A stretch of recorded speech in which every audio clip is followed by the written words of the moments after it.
Here we go. And y'all get your phones ready because we're going to Kahoot in a second too. So go ahead and grab your phone. But before we Kahoot, let's watch a little video.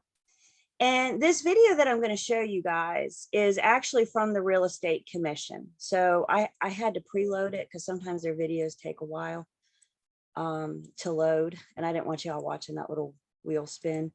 So if you go to ncrec.gov, ncrec.gov is the Real Estate Commission's website, and there's so much plethora of information. Good morning on here. Once you get licensed, it'd be a great tool for you guys. We don't get too into this website and pre-licensing. No, you're good. We don't get too into this website and pre-licensing, but you'll start seeing it more in post, and there's some tools. We'll see this site again in a few weeks because we'll talk about your application and how you apply to take your state exam, how you apply for your license, that kind of thing. So that'll be coming up in the next week or so. But what I want to point you guys out to right now, publications and resources. You guys see these tabs up top here? Publications and resources are generally really good places.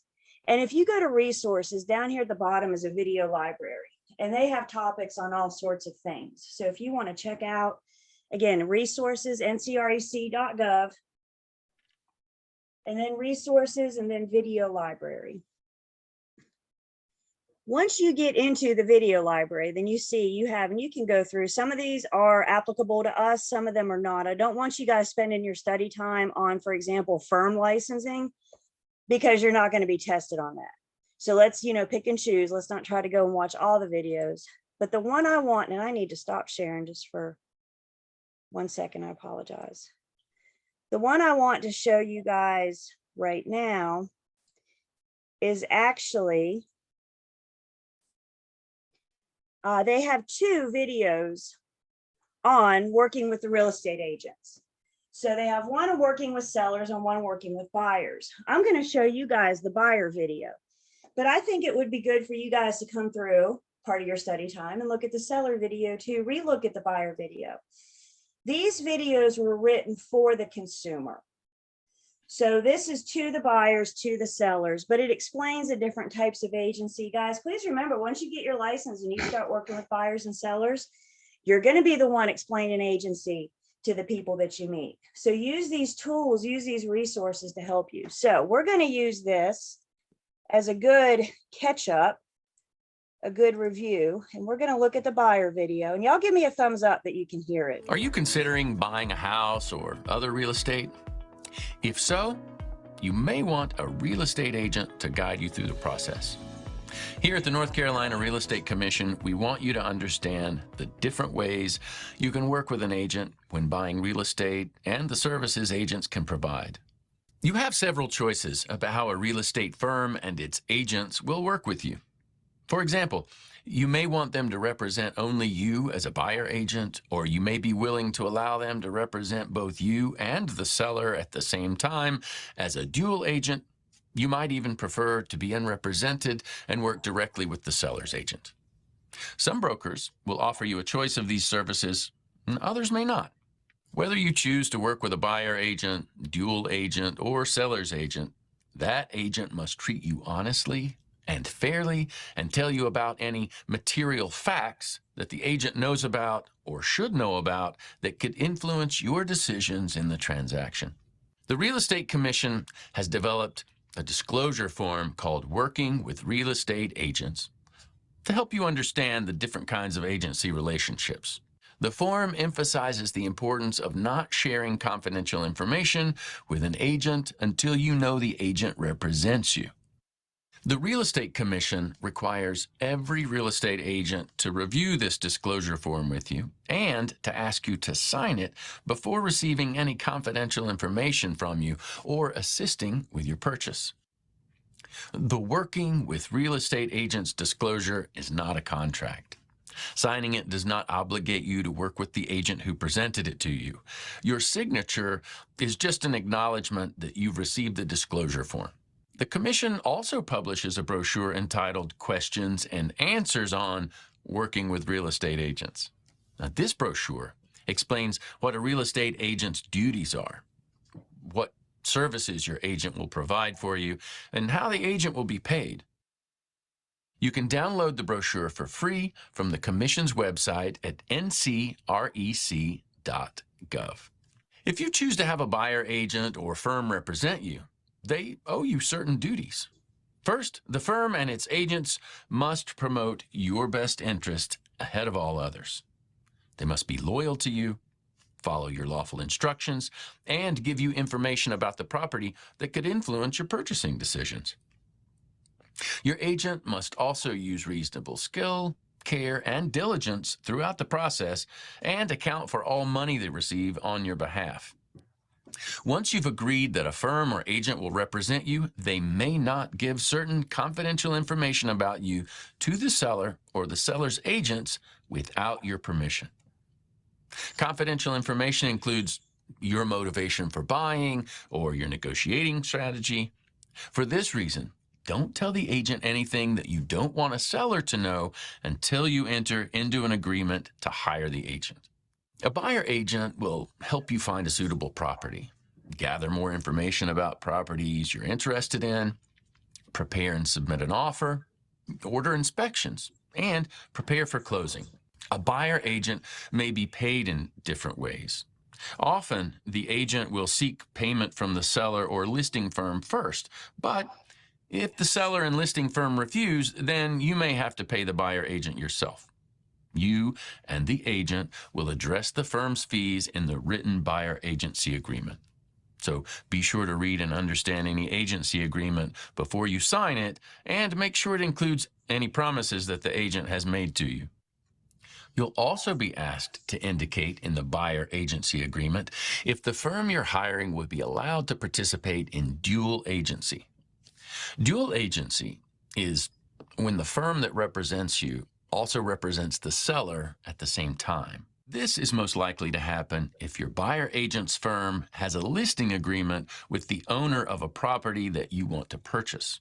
In a dual agency situation, the firm and its agents owe equal obligations to you and the seller rather than only representing your interests. Because of this, your agent may lose their ability to advise, counsel, or advocate for either party. In order to reduce the conflict of interest inherent in dual agency, some real estate firms may offer a type of dual agency called designated dual agency. And this is where one agent within the firm is designated to represent only you, and another agent within the firm is designated to represent only the seller. Neither agent should have confidential information about the other party at the time of designation. This type of dual agency allows you and the seller to be more fully represented because it allows your agent to advise you and to negotiate and advocate for you. For more information about the duties and responsibilities of real estate agents, visit the Commission's website at ncrec.gov and click on the Publications tab, or just give us a call.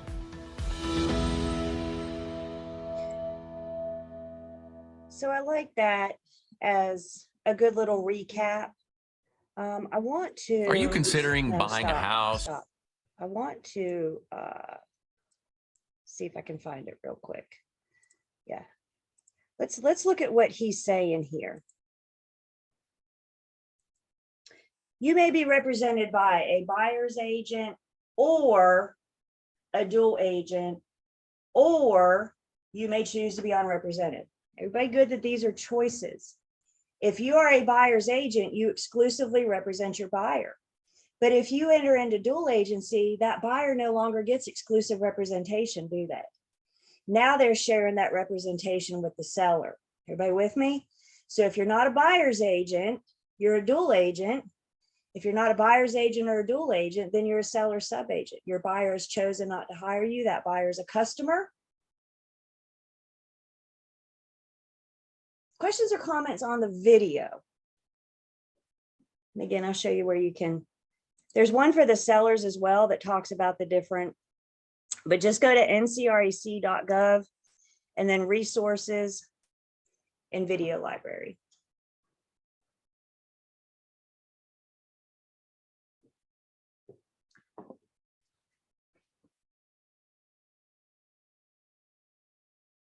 You can go back through and watch that video again for the sellers. I think it helps to see it in several different ways. I think sometimes watching a video is easier than, than sitting down and reading it. So hopefully with the several different resources you guys have, and we're not done talking about working with real estate agents disclosure. We'll pick back up there in just a second.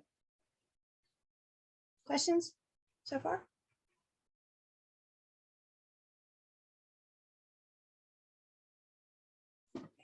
Let's Kahoot. I just threw this together this morning. So it's a true and false Kahoot, but I think, again, this is a good way to kind of get us warmed back up. So that's my objective for this morning, is get us back to where we are. We are about done with Unit 7. We'll wrap that up in a bit, and then we'll get going in Unit 8. So here's your QR code.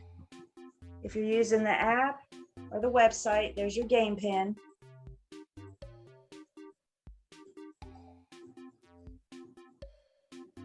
Then you're asked to enter your name. I'm okay with nicknames, emojis. I just ask that you keep it clean.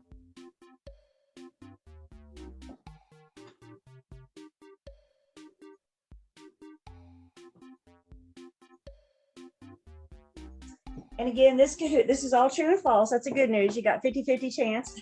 Even if you guess, you got 50-50 chance. But this will be a good way for us just to kind of go back through and get to where we need to be so we can keep going today.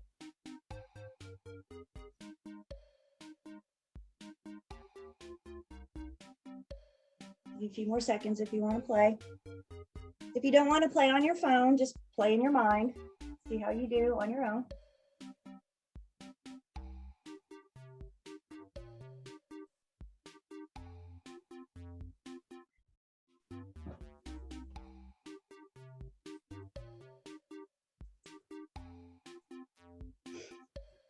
Anybody in that wants to Kahoot? All right, true or false? True or false?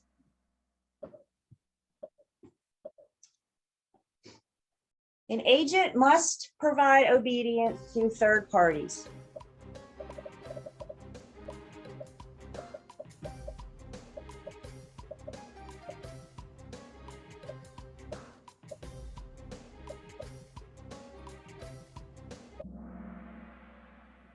Good job. Who gets obedience? The client gets obedience. The principal, the person that hired. Remember, obedience is our O in OLCAR. So the difference in first class and coach is OLCAR and honesty, fairness, and the disclosure material facts. So what do our third parties get? Honesty, fairness, and the disclosure material facts. Third parties, also known as customers. Questions on this one? You see that absolute word in there? Must. Okay. So see who got it right the fastest. M jumped out the gate. Hojo, I'm not saying that right. Nicolette, Haley, and Alondra. There's another true or false. An agent's duty includes disclosing all material facts to all parties involved in the transaction.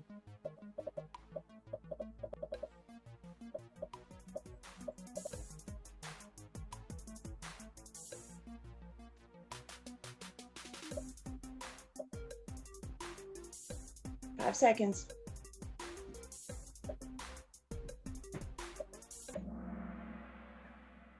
We always have a duty to disclose material facts.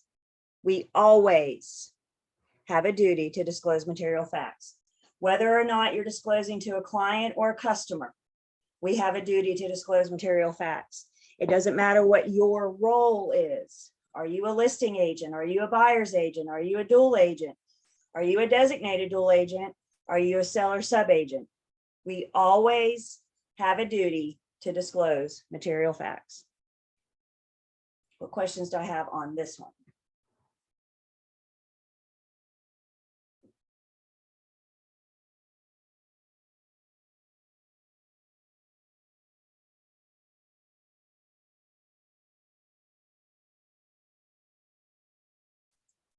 Let's see. PJ climbed up. Haley M still on. Aubrey Cruz is very happy. Little smiley face.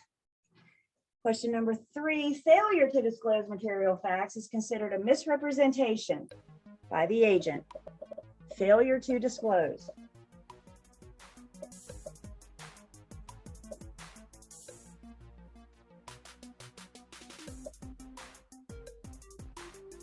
Five seconds.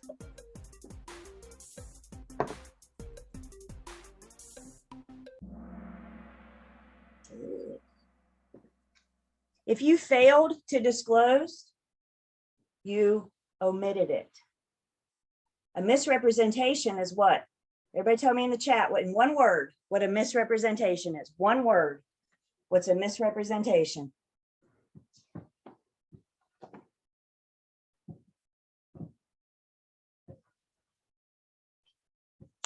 Yep. If you misrepresent something, you lie about it. If you fail to disclose it, you have omitted it. So failure to disclose is an omission. You kept your mouth shut. Questions on this one? Omission and misrepresentation. Tricky, tricky.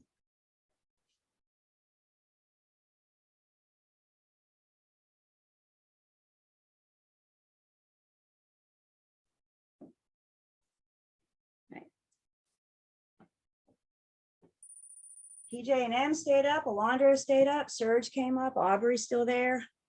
Majimo's on fire, 3 correct in a row. True or false? Question number 4. The customer's motivation for engaging in a transaction must be disclosed.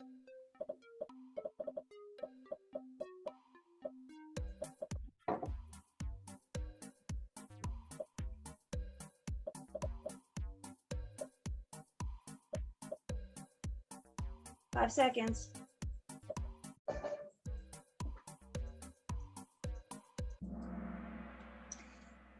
The customer's motivation for engaging in the transaction must be disclosed. We tell our client everything about our customer. We tell our customer what about our client? What do we tell our customer about our client? Absolutely nothing. We tell our client everything about our customer. We tell our customer nothing about our client. Yes. These questions are tricky. Getting you warmed up. Guess what, by the way, your end of the class exam and your state exam, guess what those questions are? Tricky.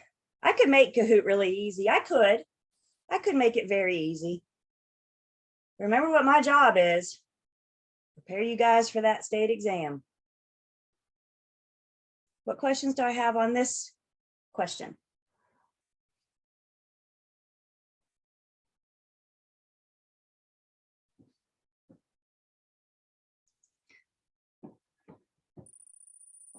Londra, PJM, Serge, and Aubrey. And that is, I agree. That is one downfall of Kahoot, is it moves. I'm also limited on characters. So I got to get the trick in and very few, very few words. All right, last one. True or false? Working with real estate agent disclosure is required in all real estate transactions.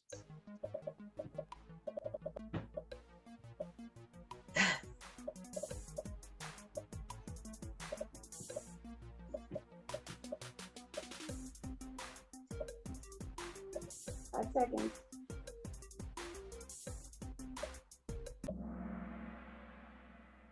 Somebody please tell me what's wrong with, there it is.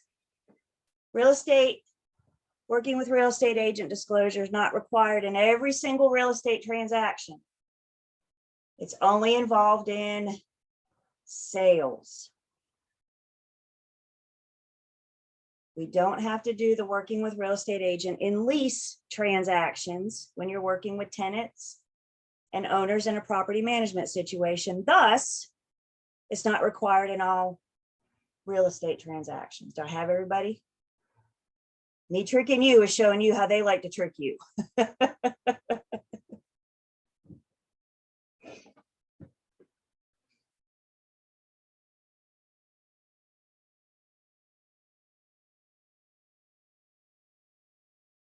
Questions? How many of you are going into sales?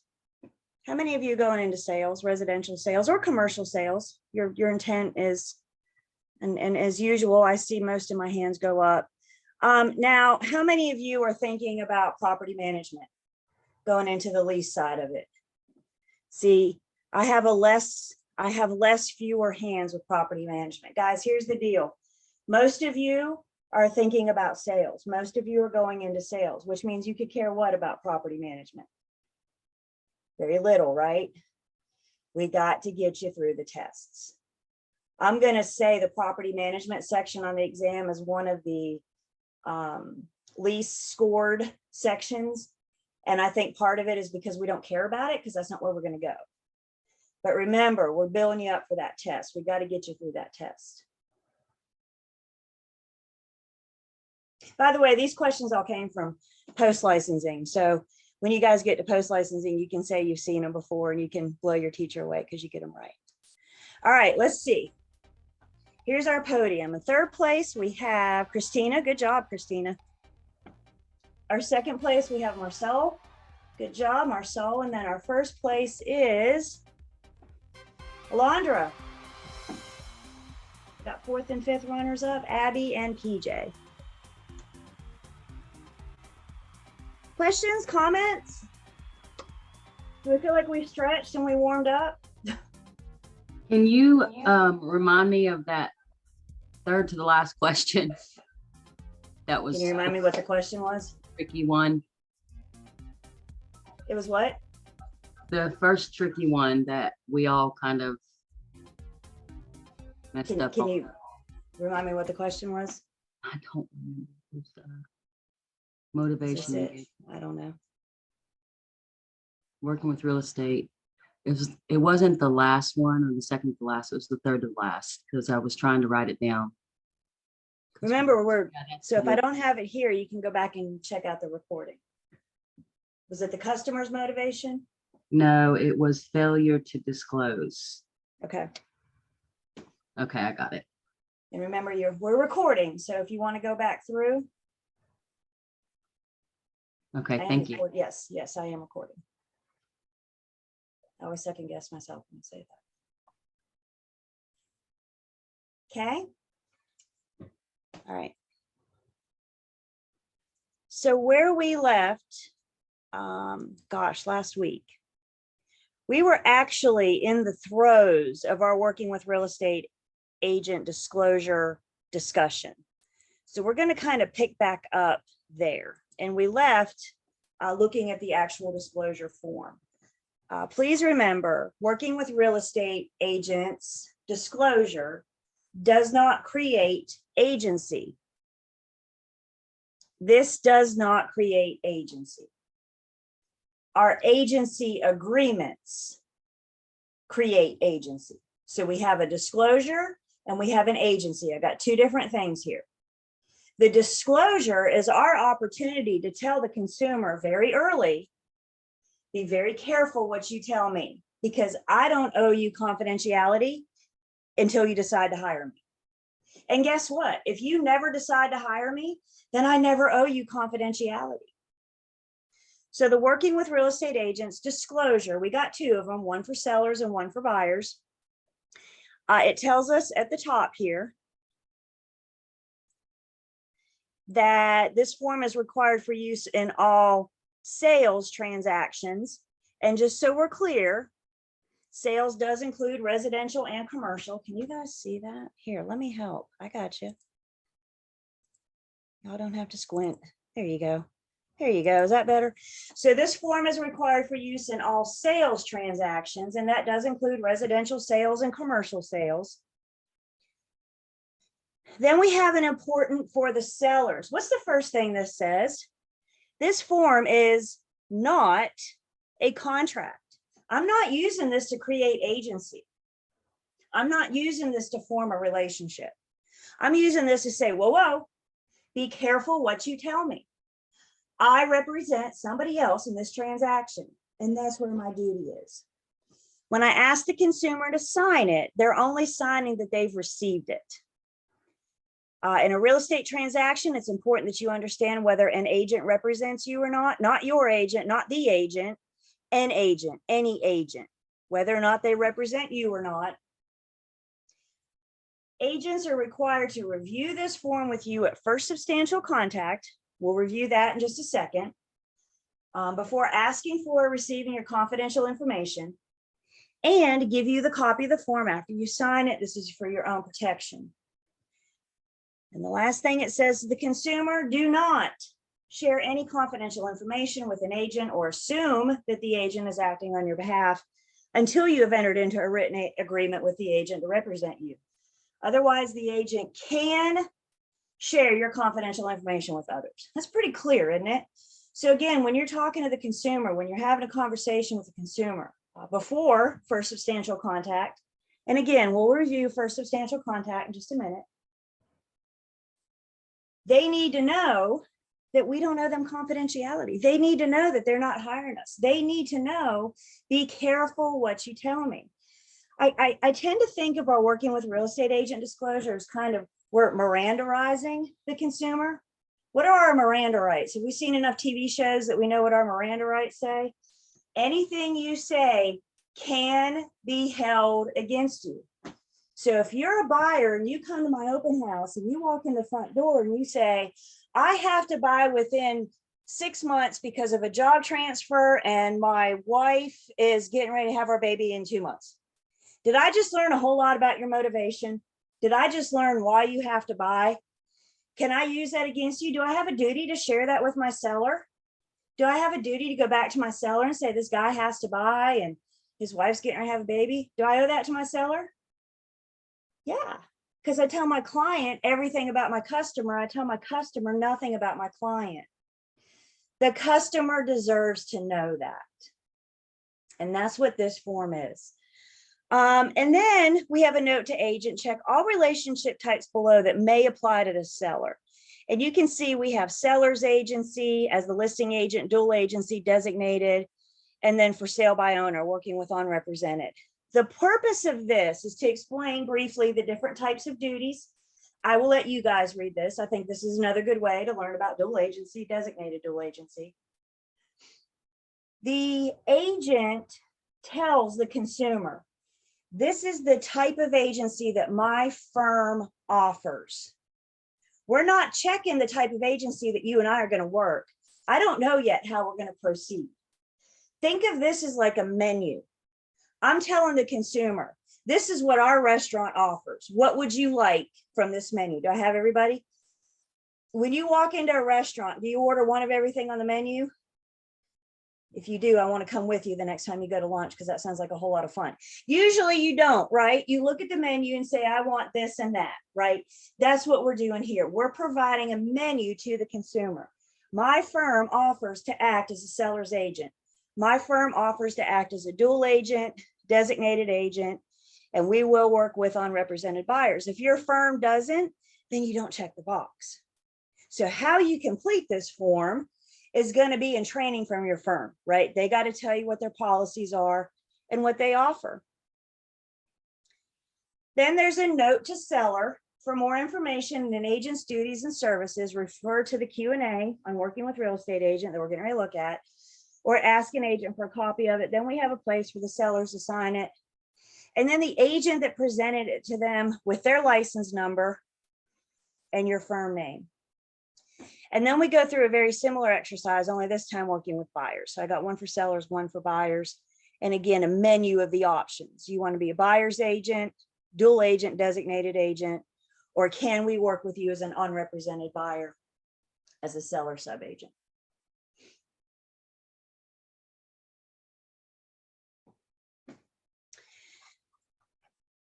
You know, we mentioned the other last week when we were together, I think this is the form that tends to get you guys all up in arms a little bit if you bought or sold a house in the last, I don't know, 10 years or so. This form's been around. It used to look a little bit different. The revised just came out in July 2021. But I'm here to tell you guys, agents across the state do not do this properly. Now, I certainly don't want to downgrade the importance of this. And I fear that when we have this conversation, sometimes I do. Just because everybody else isn't doing it, does that make it okay for you not to do it? No, if everybody else went, jumped off the bridge, would you? Maybe you would, maybe you wouldn't. But guys, here's the deal. You're going to get training on this form when you join your firm. They're going to talk to you about the importance of having it. I'll be really honest, a lot of agents don't do this properly because it's bumpy, it's awkward. The consumer, let's just say they come in the door with their guard up. Some people have a reputation with real estate agents that we're like the shady salesman that's just here to pounce and offer you a, a bad deal. What we're trying to do is protect them. So when you guys affiliate with your firms, they may offer you training on this form. They may offer you role play. And I tell you guys, I hate role play. I hate it. I feel so dumb when I role play. But the point of role playing is to help you put words in your mouth. Think of this form as your elevator speech. It's not a problem until it's a problem, and then it's a problem. All you need is one complaint to the real estate commission. They ask to see your paperwork. You don't provide this form. And they say, well, gee, while we're here looking at your files, let's see all of your working with real estate agent disclosures. And if you don't have any, now we got a different problem, don't we? Not just the complaint that was filed on you, but now they're seeing that you're not doing this at all. The commission is cracking down on BICs, on getting this form done and getting this form done at the right time and properly. We had an educators conference a couple years ago, and they shared with us that a commissioner, a North Carolina real estate commissioner, was out open housing one weekend, him and his wife, because they were genuinely interested in buying a house. And they went into an open house and they were having a conversation with the agent, and the commissioner felt that they had reached first substantial contact. The commissioner felt that they had reached that point. And he asked the agent, do you have anything that you need to go over with me? Anything you need to review with me? And she said, nope. He said, really? Nothing you need to talk to me about? Nothing you need to disclose? She said, He said, you don't have any kind of form. 3 times he gave her the opportunity. And all 3 times she said, nope, we're all good. Finally, he said, my name is so-and-so, and I'm a real estate commissioner. What do you think she thought? What do you think she thought? So again, this is one of these times that your past experience isn't helpful. Don't not do it because it wasn't done to you.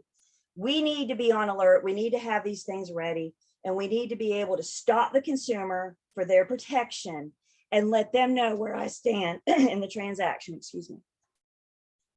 The other thing that the commission provides is a Q&A brochure. And I didn't put the brochure in here because it's really hard to read. So instead of the brochure, they also made a PDF, a flat PDF. And that's what I have in here for you guys, that flat PDF. So it goes over, and I think this is a great form. Question come in, can they check multiple options? The consumer is not checking these options. The firm is checking these options, or the agent, I should say. And the agent is saying, these are the services that my firm provides. So the agent is the one that's checking these options. Okay.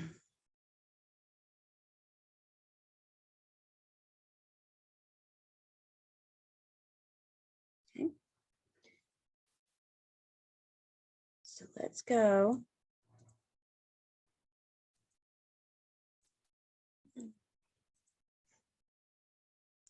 Let's go back and have a little review. We've seen this before, a conversation on this idea of first substantial contact. Why don't you guys remind me in a chat? What do you think of with the word substantial? What do you think of with the word substantial?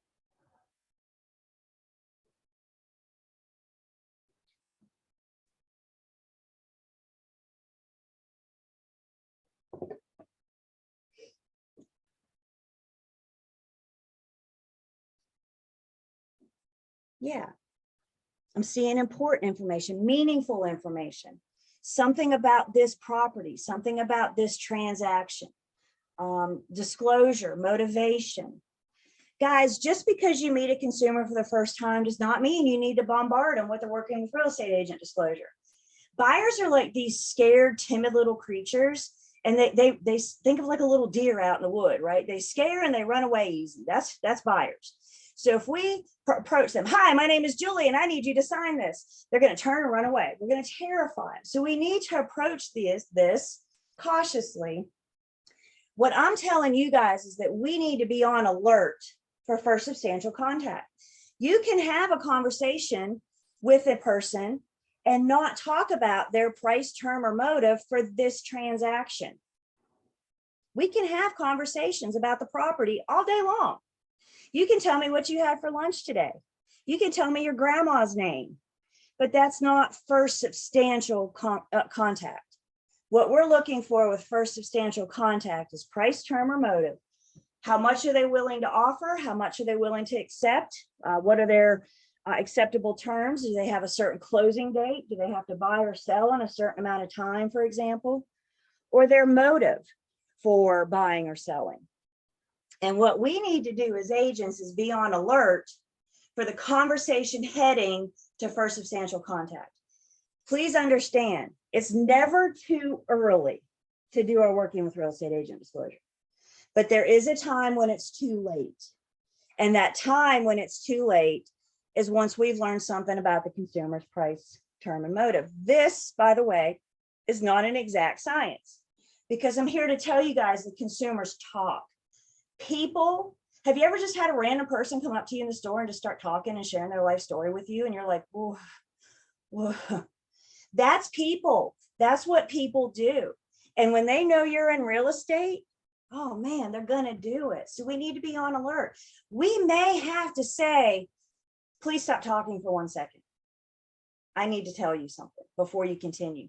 I don't know about you guys, but when I was raised, mama told me that it was rude to interrupt people. Anybody else, mama telling that? Don't interrupt people when they're talking. It's rude.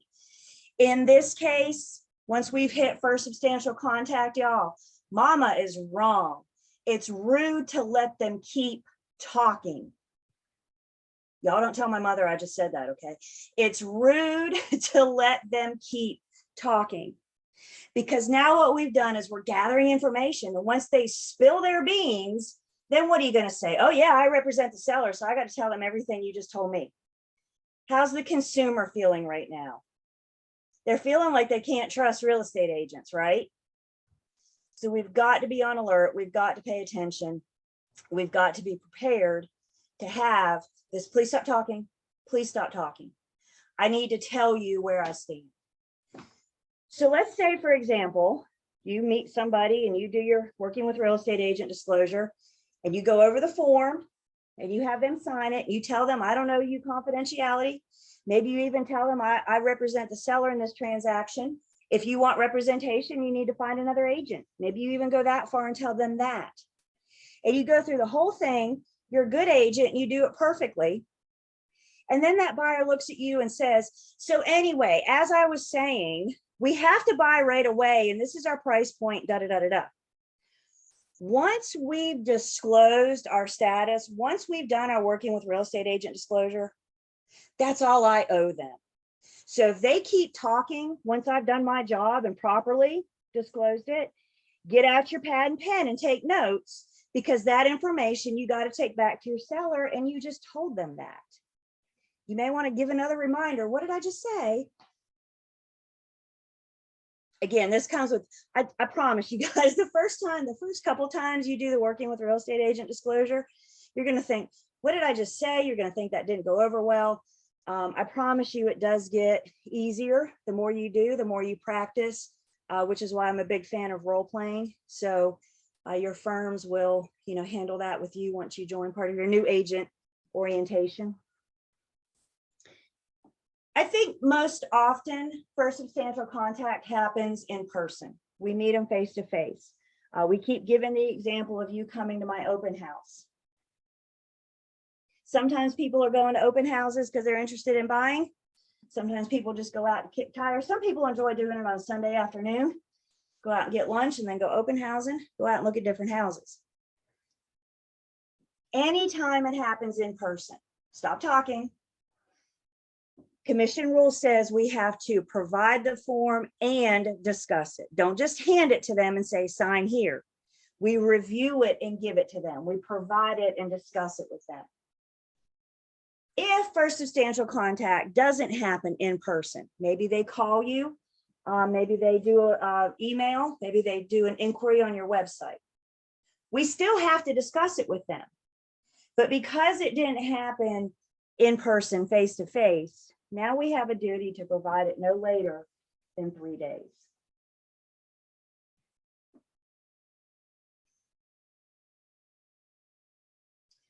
So what if you're a good agent, you do your job, somebody comes into your open house, you feel the conversation might be heading towards first substantial contact.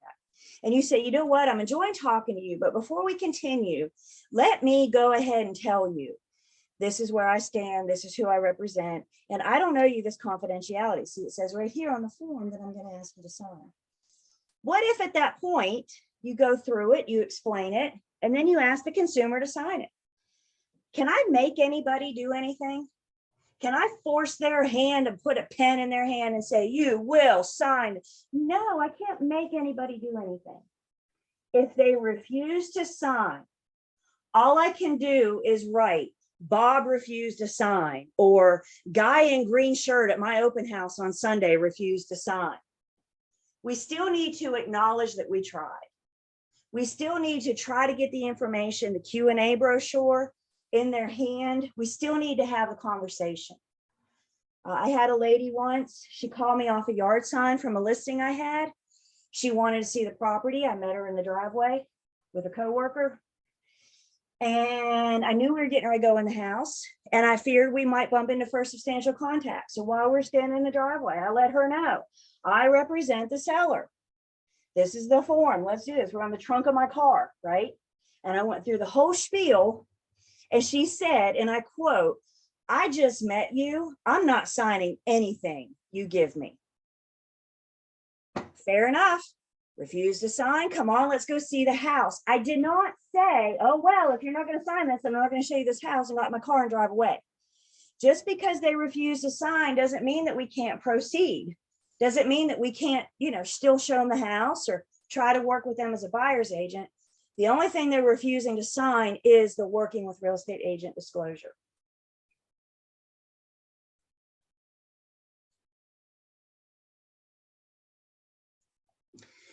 The Real Estate Commission says, once we provide and review the working with real estate agent disclosure, at that point, at that time, we need to determine in what capacity we're going to work. How are we going to proceed? I owe my client different services than I owe my customer. Yes. Yes. The client gets old car. My customer gets, let's rattle them off together. My customer gets honesty, fairness, and the disclosure of material facts. Those are two different services, right? One gets first class, one gets coach. If I don't know in what capacity we're going to work, how do I know where to put you in my claim?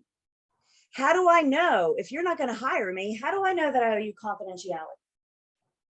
So once we do the disclosure, the commission says at that point, we need to determine how we're going to proceed. We're getting ready to get more into seller's agency and buyer's agency, working with buyers and sellers. But we need to know how to proceed. So the video you guys just watched when you came on, the gentleman from the commission, or I don't know who he is, but the gentleman doing the working with real estate agent for buyers, he kind of mentioned he had these pictures. I don't remember if he had all of them or not. I got these straight from the Q&A brochure. This is one thing you don't get from the Q&A or from the PDF that you do from the brochure. Honestly, they just released the new brochure last July, not this past, but July 2021. And they added these pictures. And I tell you, this is the best part. This is it right here, because it helps us better to understand this relationship and explain it to the consumer, to the buyer and the seller. So the pictures help us understand again, these different relationships. You could have a buyer agency and a seller agency. You have broker A. You see how they have the buyer by the arm? They're guiding that buyer. They're helping that buyer get through. And then you have broker B with a different company. See how they're different colors? So there's two different firms. Each broker is exclusively representing their client. Then when you have dual agency, the brokers are now the same color, which means we're all with the same firm. You have one agent still helping their buyer, a different agent still helping their seller. But now the agents are holding hands because they're in dual agency, single agency, dual agency. Now you got a sole practitioner, a one-man firm that is guiding both. And look at what happens in designated. Still the same firm, but now the brokers are no longer holding hands. One has been designated to work exclusively with the buyer. Another one has been designated to work exclusively with the seller. I like the pictures. By the way, the former brochure, let's look at a few things in your book. Please turn with me to page 167.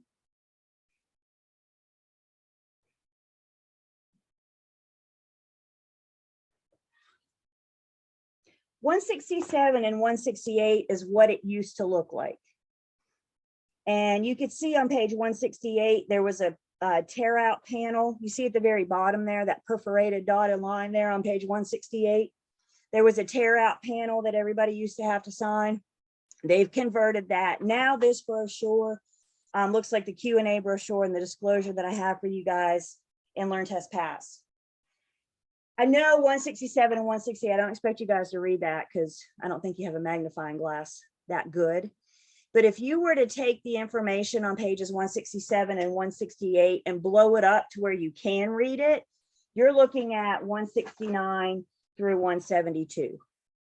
So 169 through 172 is the information of the Working with Real Estate Agent disclosure. Guys, please understand, the only thing that changed July of 21 was the look of it. The rules stayed the same. The law stayed the same. The information stayed the same. They just changed the look at it and they improved on it greatly. So use 169 to 172. Another way to explain it, you got the Q&A brochure. You can cross out 173, page 173, because that's that tear off panel that doesn't exist anymore.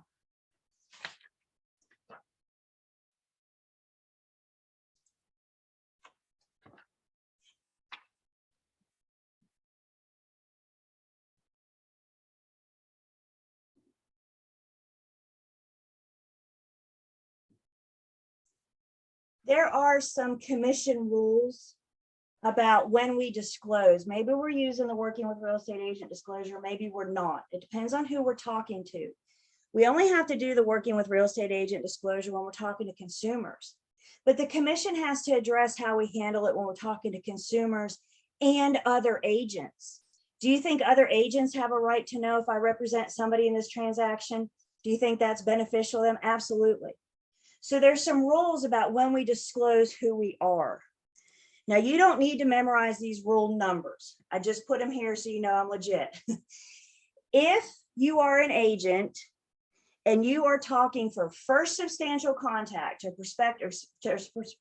prospective buyer or seller, you've got to disclose who you are in the transaction at first substantial contact. If you are already acting as a seller's agent, you've already been hired by a seller, and you're communicating to the first time with a buyer or a buyer's agent, you have to disclose your status at first substantial contact. If you are a buyer's agent, you've already been hired by a buyer, you are acting as a buyer's agent, and you're communicating with the first time with the seller or the seller's agent, you've got to disclose who you are at initial contact. Initial contact is right after, hi, my name is Julie. So let's say you've been hired by a buyer. You are a buyer's agent. and your buyer wants to see a listing this afternoon. They call you and they say, oh my God, 123 Main Street came on the market. I need to see it today. Great. Before I see it though, Julie, I have a couple questions. Do you mind to reach out to the seller and ask a few questions? And of course I say not at all. So I contact the seller's agent or the seller directly if it's a for sale by owner. And I say, hi, my name is Julie Campbell, and I'm working with a buyer that's interested in your property. Other than my name, what else did they know about me? They knew that I'm a buyer's agent. They knew that I'm working with a buyer. I didn't have to wait for this conversation to switch gears, did I? It's part of my introduction of who I am. Let's say this buyer's interested in seeing a property and they don't have questions. They just want to see it today at 2 o'clock. Here in the Triad, we have a centralized showing service. We all go to one place to schedule all our showings. It's really nice. You'll get training on that when you get your license. So I can go online and I can schedule all my showings, date, time. I can request the showing appointments. And one of the mandatory fields when I go to schedule the appointment is, am I acting as a buyer's agent or a seller sub-agent? And I got to check the box. I submit the request for the showing. The seller and their agent get an email that says something like, Julie Campbell, comma, a buyer's agent, comma, wants to see your property today at 2 o'clock. When did I disclose my status that I'm working with a buyer? At initial contact. Is everybody good on the difference in first substantial contact and initial contact?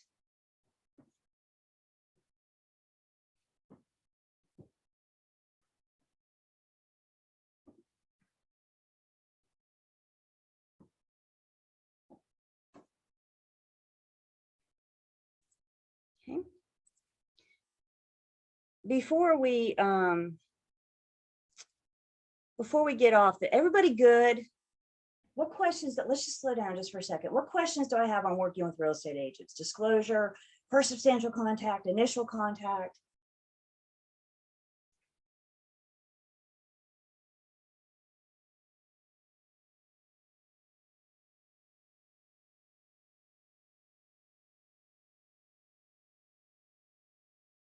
Okay.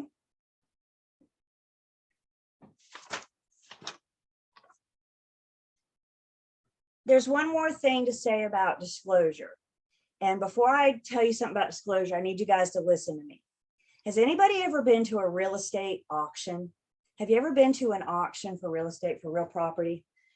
No, hang on, let me go to my other screen. I want to go so bad. Let's make that a field trip one day. Nobody's, okay. So in real estate auctions, and we're going to talk just a little bit about real estate auctions when we get to Unit 10. But what I need you guys to understand about real estate auctions, we treat auctions as if they were their own separate little bucket. Auctions are the exception to every rule. The only time for your exam that you need to worry about real estate auctions is when the question specifically asks you about auctions. If the question doesn't say anything about auctions, then pretend that they don't exist. They're completely different beasts. They're a completely different category. They have different rules. Again, we're going to talk briefly about them in just a second. Is everybody good so far? You only have to worry about auctions if the question specifically says real estate auction. Can I get some more thumbs ups? Okay, we're good so far. In auction sales, the working with real estate agent disclosure is not required. It is presumed if you take a buyer to an auction, it's presumed that you know the auctioneer represents the seller and you represent the buyer. This is the exception.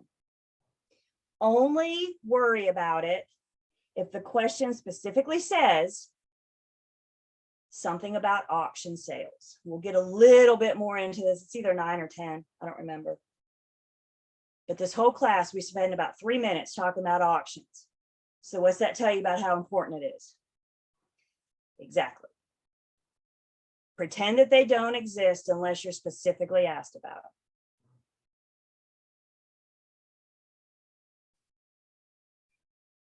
Questions? Guys, don't forget, we go till 2 today. So now that I have everybody on the call, we in it for the long haul today? Okay.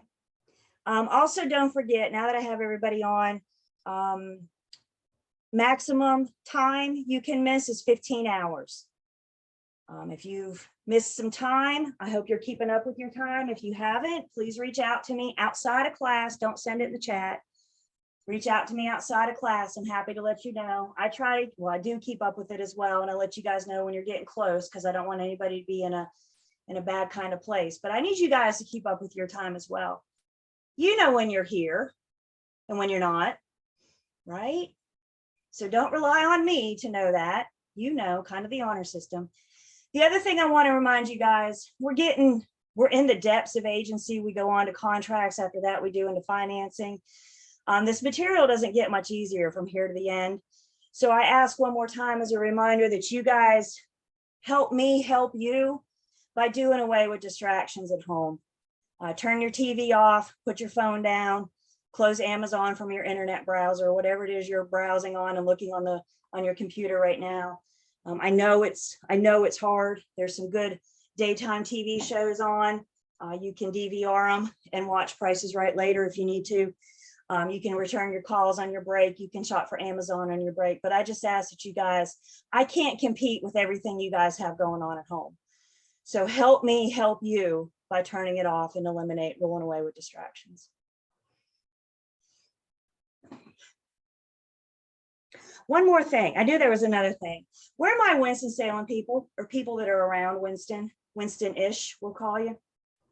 The next 2 weekends, and you guys write this down, the next 2 weekends, the Winston-Salem Home Builders Association is doing their fall parade of homes. You can just Google Winston-Salem Parade of Homes.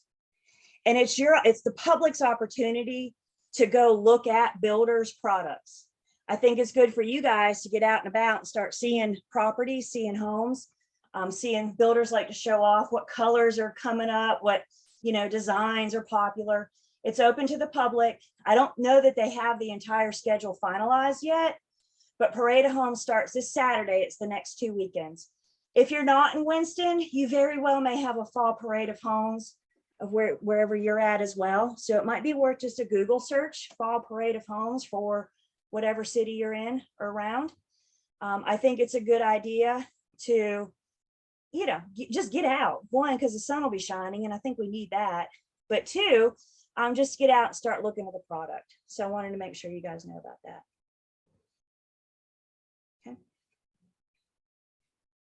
Okay, let's take a break. Let's see. We are going to do more math at the end of Unit 8. So we still have more math to cover. If there's math that we've already covered and you'd like help with it, just reach out to me. I'm here to help, and I'm always happy to help.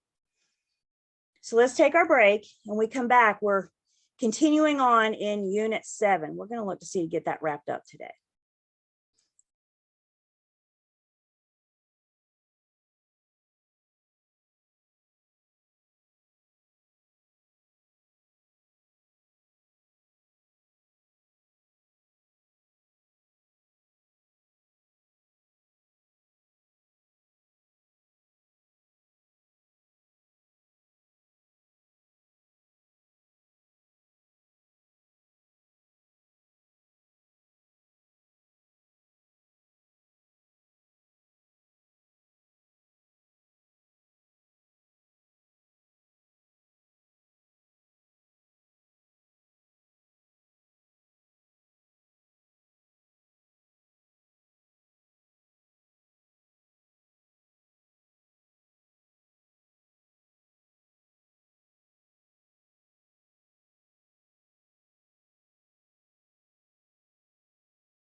All right.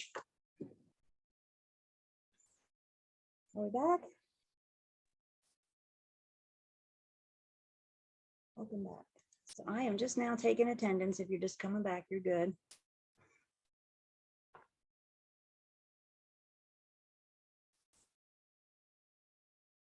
Gotcha.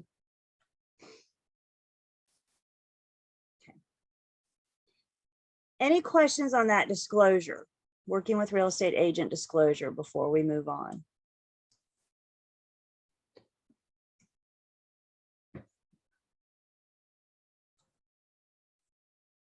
Good morning.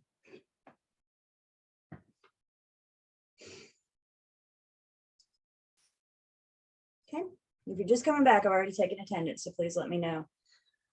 Please let me know.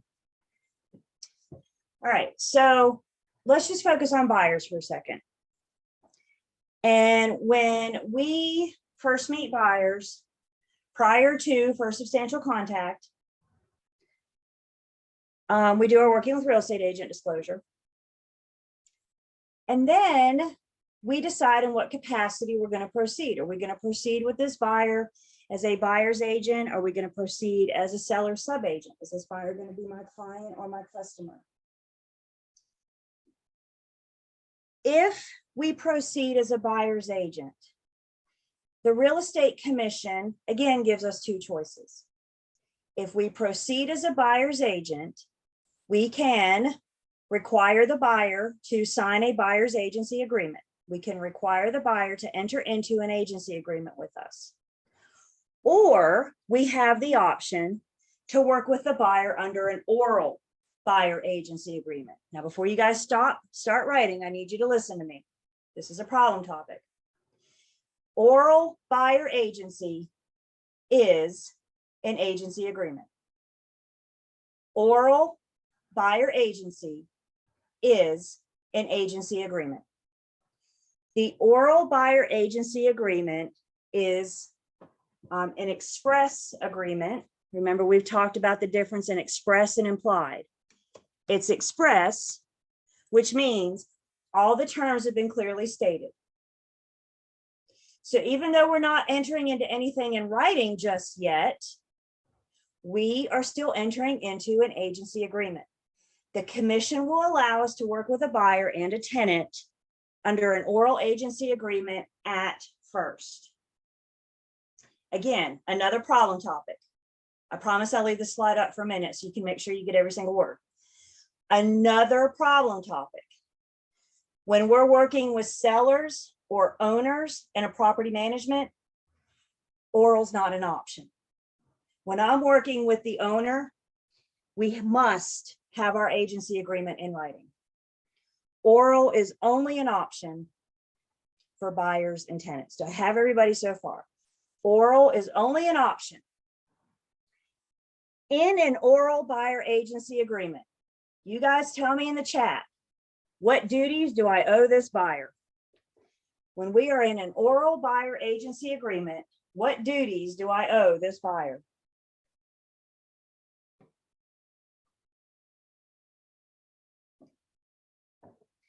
Oral buyer agency agreement, what duties do I owe this buyer?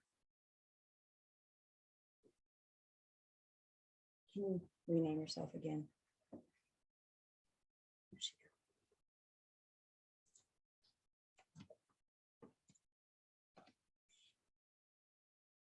In an oral buyer agency agreement, I owe this buyer OLCAR. Why? Because it's an agency agreement. We've entered into an agency agreement. It's an express agreement. Even though it's oral, we still have to explain the terms. We still have to have a conversation with this buyer about the duties that I owe them. Dual agency, for example. Even though it's express, we still state, or excuse me, even though it's oral, we still state the terms. The reason the commission allows us to work with a buyer or tenant at first under an oral buyer agency agreement is exactly what we just said earlier. buyers tend to be these timid little creatures that scare easily. So the commission allows us to enter into an oral agreement at first, so we can build that trust. We can build that relationship. Oral buyer agency is non-exclusive. Written buyer agency is exclusive. So let's talk about what that word exclusive means. If you're dating somebody exclusively, how many people should you be dating? If you're dating somebody exclusively, you're just dating one person, right? Should be. I know, guys, I hear you. So should only be dating one person. That's an exclusive relationship. In real estate transactions, exclusivity is a one-way street. If we're in an exclusive relationship, the buyer can only date one firm.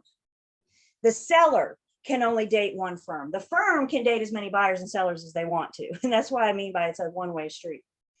However, in an oral buyer agency, there is no exclusivity. Oral buyer agent is non-exclusive, which means how many firms can the buyer date? As many as they want. They could call 5 different firms and say, this is what I'm looking for. The first one you find, the first one that finds it wins, right? They are free to date as many firms as they want in an oral buyer agency. If you ever demand, or if you attempt to make the relationship exclusive, you've got to put it in writing. Look for that keyword exclusive when you guys are taking practice quiz questions and practice test questions, and they're asking you about buyer agency.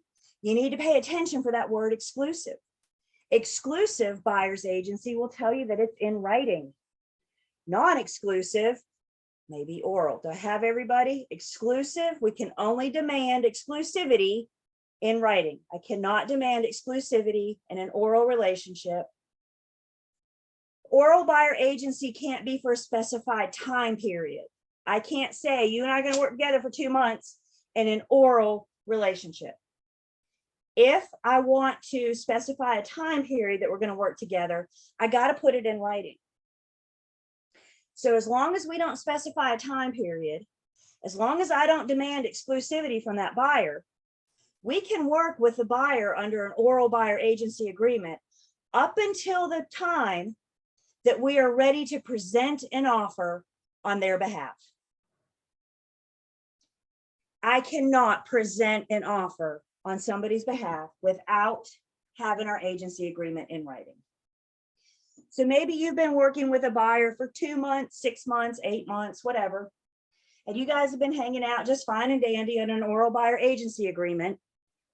And one day you go out and you look at a house and that buyer says, oh, this is it. Let's write it up. This is the one.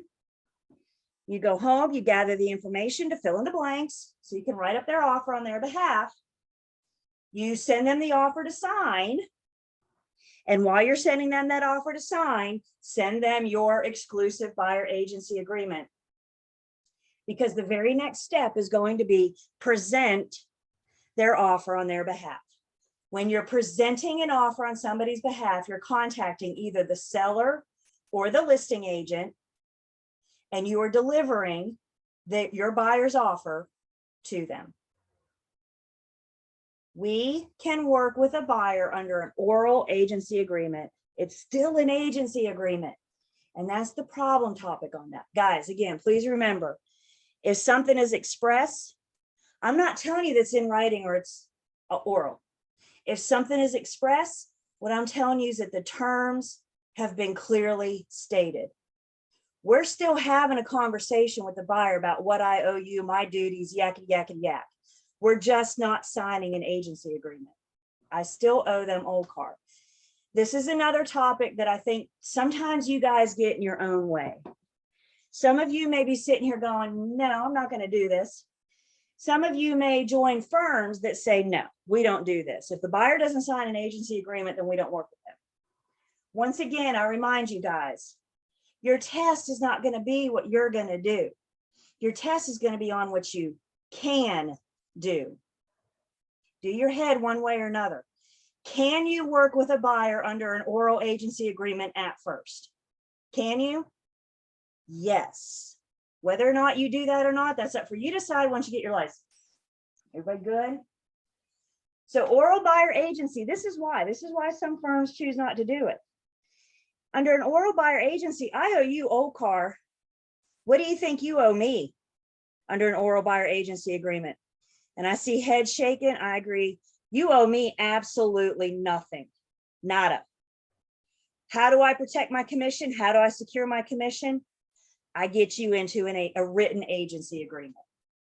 Again, this is not a discussion of how you're going to practice, how you're going to do your business, or what kind of firm's policy you're looking for.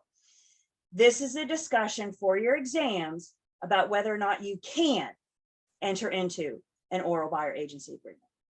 We can have the buyer orally agree or not agree to dual. We can have the buyer orally agree or not agree to designate it. All that's oral. So let's say you meet this buyer, you do your working with real estate agent, they refuse to sign. They say, no, I'm not signing that. You say, okay, so you write, dude in the blue shirt refused to sign. Are we done? Do we have to part ways? I say, oh, well, if you don't sign my disclosure, then we're not going to continue. No, that's just my jump start of my conversation, isn't it? So then I can proceed to have this conversation about oral buyer agency, and these are the duties that I owe you, and what dual agency is about, and we got to put it in writing once you find the property and I'm presenting an offer on your behalf, yakety yakety yak.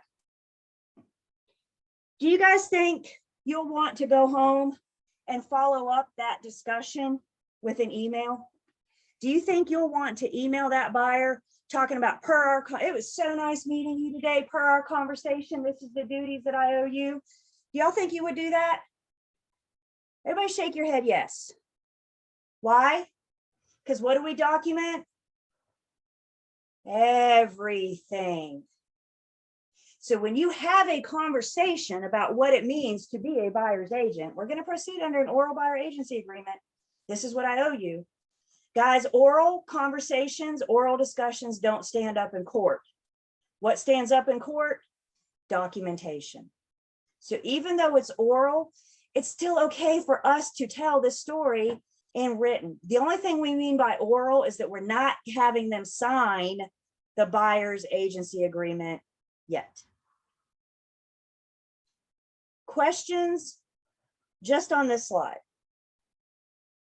I got the what ifs. I know you guys got a lot of what ifs. I got those coming up next.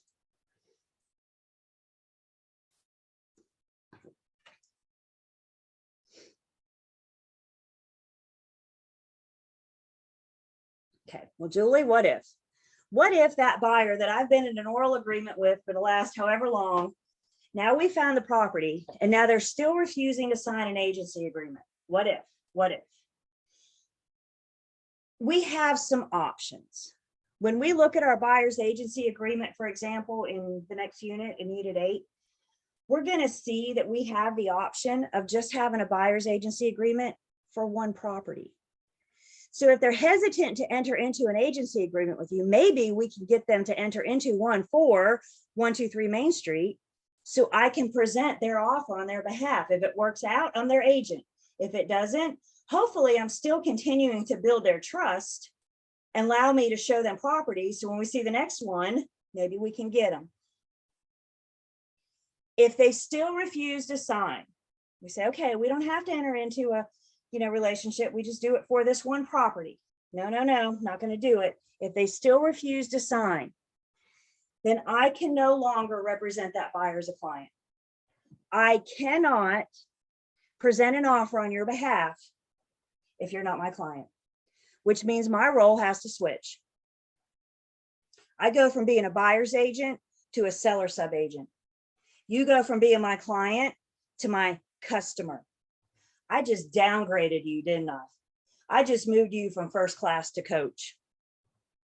Now I can present the offer because that's what's the best interest for my seller. I switch sides. Now I'm presenting the offer as a seller sub-agent, the buyer's the customer. Now this is what I need you guys to understand.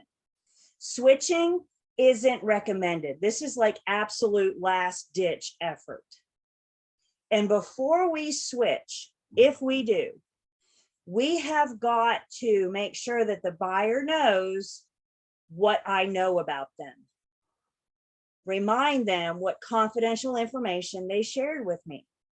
Because once I downgrade you from first class to coach, everything I know about you, your price, term, and motive, my duty is now to the seller. So tell the buyer, you told me why you had to buy. You told me your price point. You told me all this stuff. And before you get downgraded, you got to agree to allow me to switch from a buyer's agent to a seller sub-agent.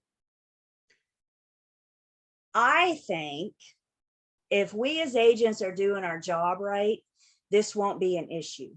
If we're having these conversations up front, if we're setting the expectations, if we're letting the buyer know at the beginning of the relationship, we can go under an oral. We can go under an oral, but I got to put it in writing once you find that property. Have these conversations. But I thought they were only a customer because it's oral. No, I'm going to go back for 1 second. Oral buyer agency is a buyer agency agreement. Does everybody see that where it says buyer agency? Pretend the word oral doesn't exist just for 1 second. What's that say? It is a buyer agency agreement. We've just not had them sign anything yet. They are my client. I owe them OCAR. We just don't have it in writing. Again, switching, the commission says don't go here first. This is the last ditch effort. The seller needs to be on board with this as well. Maybe the seller has allowed seller sub-agents, maybe they haven't. But we got to check with both sides is what I'm telling you. We got to check with both sides before we switch. So now I hear you. What if they refuse to sign? And what if they don't like the idea of being downgraded to a customer? I have no other legal alternative. You're either my client or my customer. And if you refuse to do either one, I'm out. I have no other options. I'm either a buyer's agent or a seller sub-agent. Again, that seller sub-agent thing is the last ditch effort.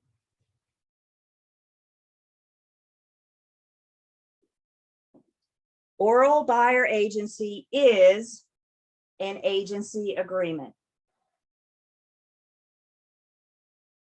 Questions?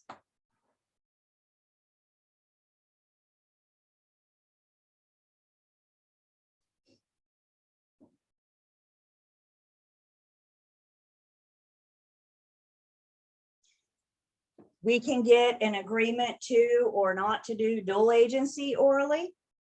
If the buyer has first said no to dual orally, and later your firm has a new listing that your buyer's interested in seeing, we can get them to change their mind orally. They did say no to dual, but now they want to see this property. So in order for me to get them in the front door, I need to get them to change their mind to dual. Go back and revisit dual. With this buyer, it might have been 6 months ago that you had this conversation. It wasn't an issue until now, because now they're interested in something your firm has listed. So if consent to dual is orally, we can have them change their mind orally. Once consent is in writing, the only way to change it is in writing. So if it's oral, we can get them to change that. Yeah, that's fine. Whatever. I'll see it now. Great. I'll meet you at 2 o'clock today. If it's in writing, they've said no in writing, then we need to send them the form and have them change it before we can show it. This was what we addressed the other day. Let's just go back real quick and make sure we edited our book. Starting on page 162.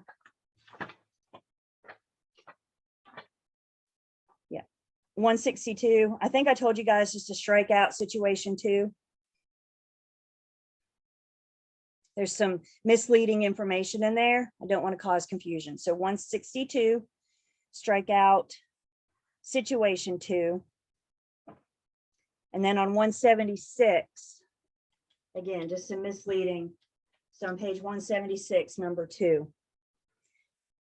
The only way to change something in writing is by changing it in writing. That's like contract law 101.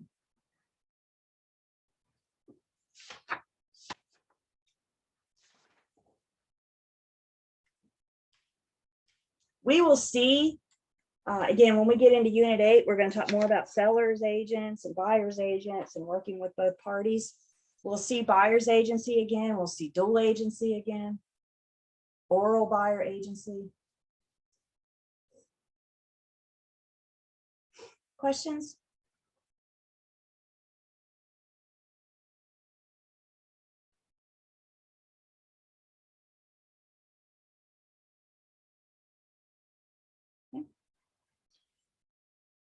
One last topic in Unit 7 is about us.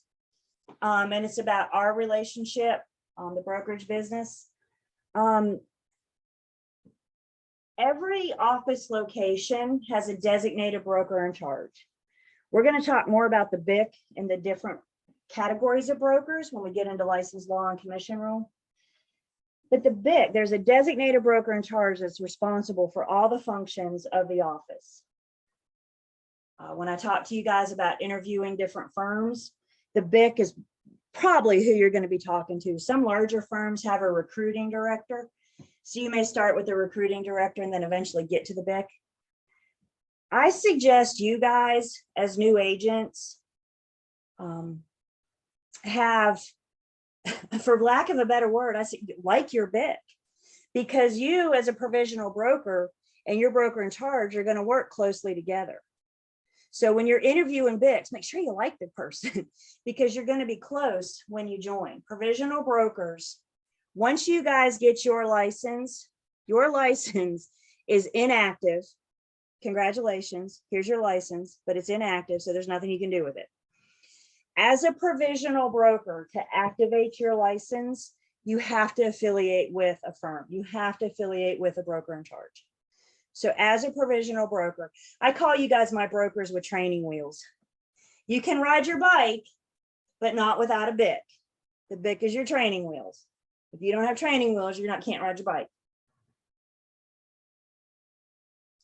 So the BIC's responsible for all the actions of the firm, not just you guys. You guys are a big responsibility of the BIC, making sure you follow commission license law and commission rules. But they're responsible just the day-to-day operations. There are certain duties that an unlicensed employee, unlicensed staff may or may not be able to perform. We'll talk about those when we get into license law and commission rule. The BIC is responsible for making sure that their unlicensed staff is not performing duties that they shouldn't. Advertising, agency disclosures and agreements. The BIC's responsible for those things. Question comes in, you have to do a certain amount of hours under a BIC first. No, as a provisional broker, you remove your provisional status by taking post-licensing, by completing all 3 post-licensing classes. So it's not a matter of how many transactions, for example, it's a matter of how long does it take you to get through that 90 hours. Once you get through post-licensing, once you successfully complete post-licensing, then your provisional status is removed and you're just a broker. Maybe you want to affiliate, maybe you don't, maybe you want to go out on your own. Yep, 3 30-hour post-licensing classes for a total of 90 hours. You guys as sales agents, now some of you may go in as administrative, but you guys as sales agents are going to be going in as independent contractors. As an independent contractor, who do you work for? You work for yourself. If you don't like your boss, you have nobody to blame but yourself. So as an independent contractor, you work for you. We're not hired by firms. We affiliate with firms. And as an independent contractor, the biggest difference in an independent contractor and an employee is how we're paid. An employee gets a W-2, which means taxes are withheld from each paycheck. An independent contractor gets a 1099, which means taxes are not withheld. But guess what? At the end of the year, Uncle Sam's standing there with his hand out. So you will pay your taxes not through each check, but at the end of the year when you file. If you're new to being an independent contractor, I highly recommend Your first year, at least in sales, you talk to an accountant, because that accountant can help you tell you how much should you set aside to pay taxes. There's certain marketing and advertising, for example, expenses that you might be able to have tax deductible. I'm not an accountant, so please don't ask me questions. But with a 1099, your taxes are withheld at the end of the year. The employee is paid salary or hourly.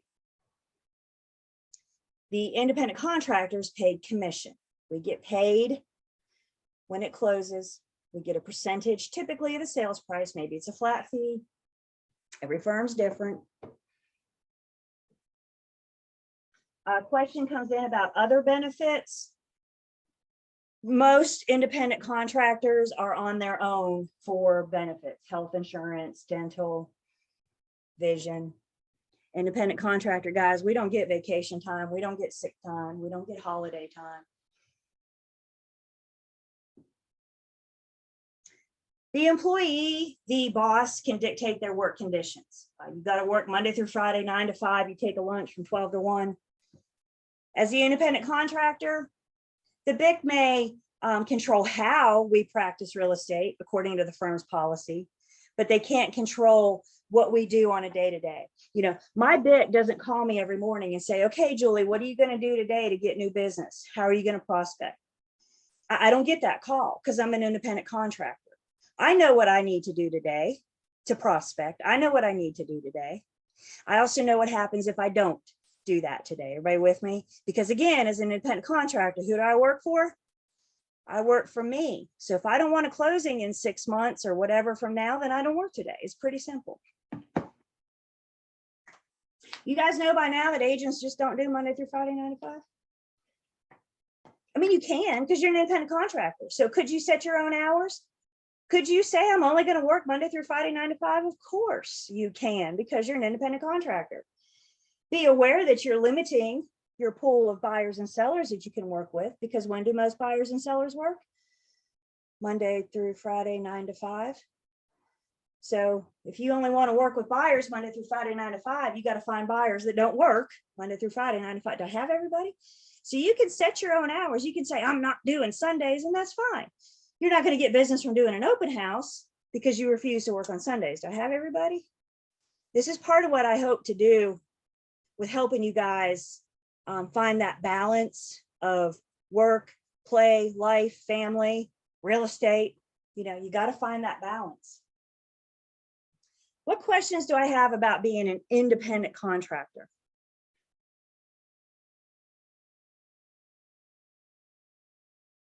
I think we mentioned earlier, I do recommend you guys talk to 2 or 3 different firms. 2 or 3 different firms, so you have something to compare and contrast. All firms are different. So how do you know what firm A does versus firm B unless you talk to A and B?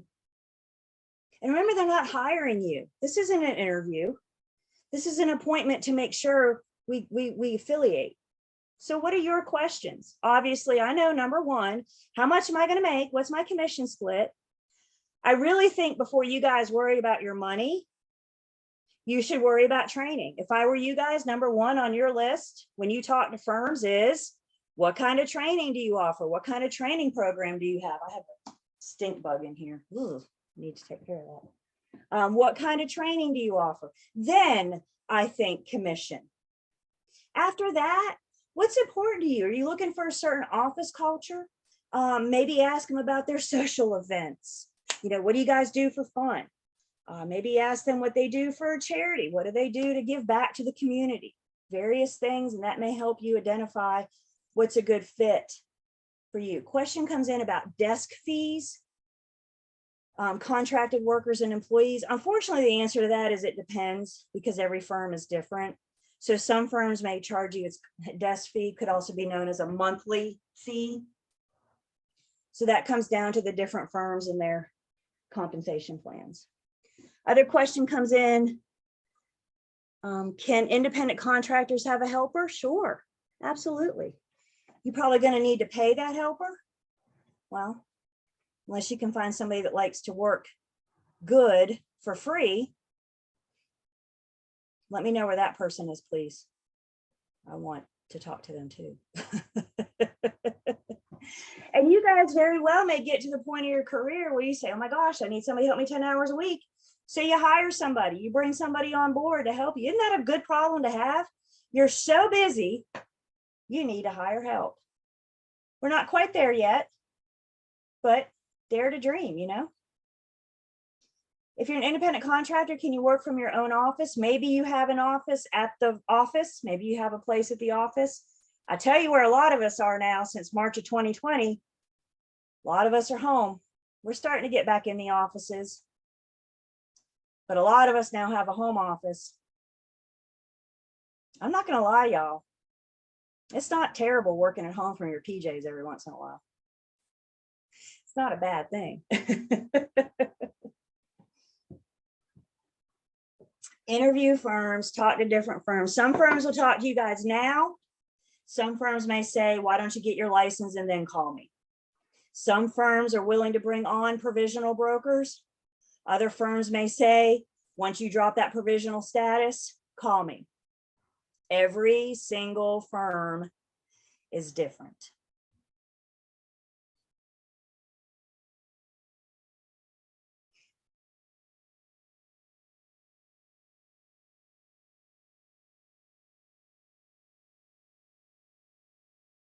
Okay, other questions about being an independent contractor?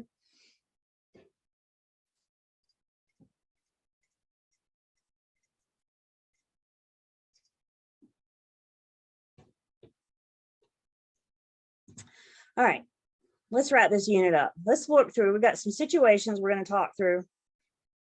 Got another little Q&A. So a few more things, just kind of recap, review, make sure we're good. So first situation, listing agreement does not authorize dual agency. You're working with a seller, the seller said, nope, I'm not going to do dual. A consumer contacts the listing company to see the property. The broker reviews the working with real estate agent disclosure and offers to show the property as a seller's agent, seller subagent, cautioning the buyer that nothing you tell me is confidential and the buyer should act as if they were talking directly to the seller. If the buyer agrees, the broker provides written notice of seller subagency and shows the property. What, if anything, did this broker do wrong? Go through it again.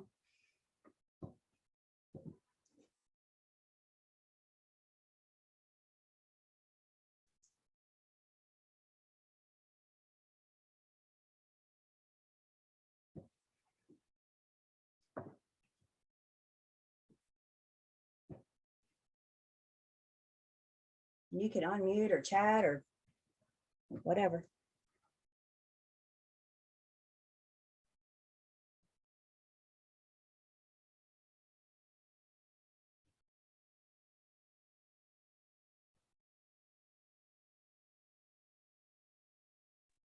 Is it wrong for them to offer to show as a seller's agent? Shouldn't that be something that's like decided, or is that not, am I not on the right track there? No, well, in this case, seller subagency is all I've got. Okay. Because the seller has said, don't you bring any of your buyer clients. Think about what dual agency is saying. When the seller says no to dual, what they're saying is the firm of Julie's Real Estate Shop, no buyer client that has hired Julie's Real Estate Shop can see my property. So in this case, you guys, this agent did everything right. Why? Because the seller client said no. This agent in no way attempted to try to create agency. They were upfront. They said, here's our disclosure. Don't you tell me anything you don't want the seller to know. And we're going to proceed with you being my customer. Show me on your hands. How many clients do we have in dual? How many clients in dual? Dual is 2 clients, the seller and the buyer. And in this case, the seller has said, I just want to be represented. I want exclusive representation of the firm. I don't want to share with a buyer. In this situation, this agent did everything right. What questions do I have on this?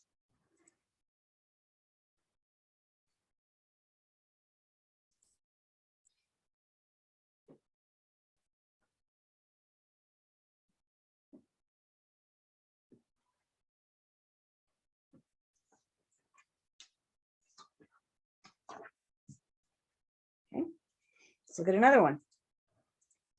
Listing agreement, again, does not authorize dual agency. A broker in the company is working with a buyer under an oral buyer agency agreement. The buyer now wants to see one or more of the company's listings. So the seller in writing has said no. The broker is working with a buyer, maybe under an oral agreement. Maybe we've talked about dual, maybe we haven't. Let's pretend for a second we're under an oral buyer agency agreement. Let's pretend for a second that now we never talked about dual. And 3 months into our relationship, now the buyer wants to see one of the firm's listings. First thing we need to do is what?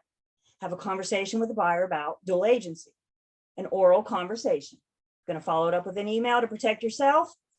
Yes. If we can get the buyers to orally agree to dual,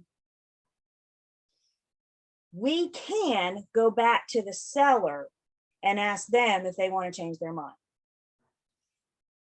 Is the seller going to change their mind? I don't know. It depends. Guys, this market that we're coming out of right now, where homes didn't stay on 12 hours and they were under contract, we didn't really have time for all that, but we're coming back into a market. And as we see these changes, as we see these adjustments, one day, right now we're in a seller's market and that pendulum's coming down, but fast forward and one day we're going to be back in a buyer's market. When we're in a buyer's market, you might have a listing for 6 months, 8 months before you get interest. They're not going to fly, homes aren't going to fly off the shelf like they are right now. So if your seller has been on the market for 8 months and we've had no serious bites, and all of a sudden a buyer client from your firm is interested in seeing the property, might your seller be willing to change their mind about dual agency? Possibly. It'd be worth having a conversation with them, wouldn't it? They've been on the market for 8 months. They got to sell. We can always go back and revisit dual. So in this case, we got to get the buyer's oral agreement to do dual. And then we approach the seller and ask if they'll change. If not, the buyer can't see this property. If they do agree to change, then we get them to amend their agency agreement.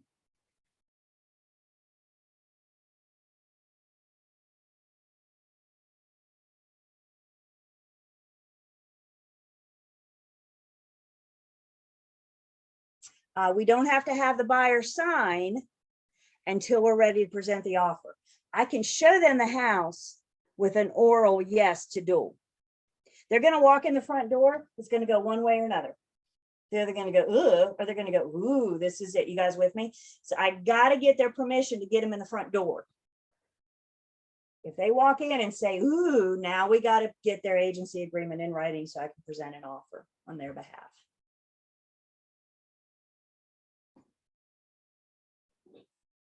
All right, one more. Let's see what we got.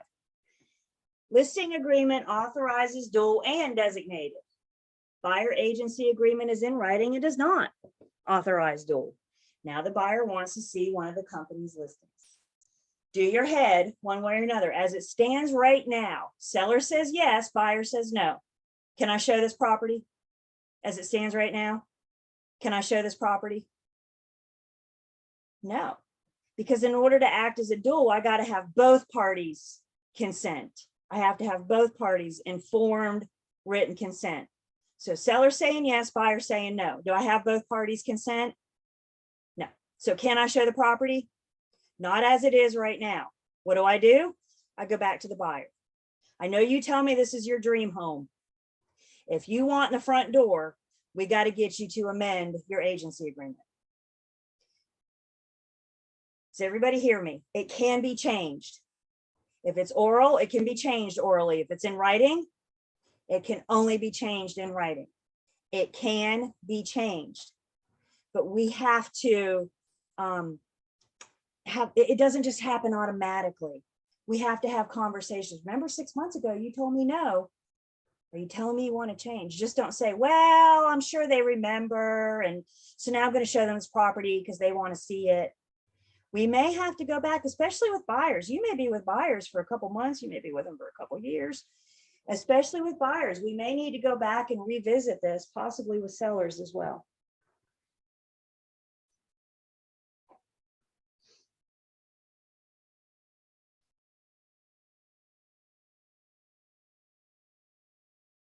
Y'all get your chat, set your chat to a private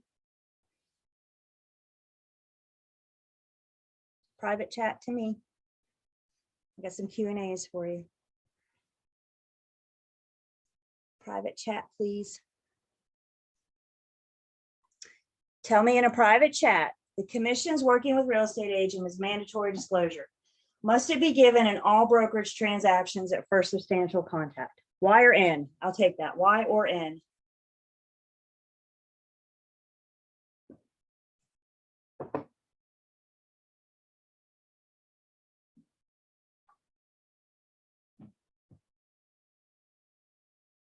Must it be given in all brokerage transactions at first substantial contact?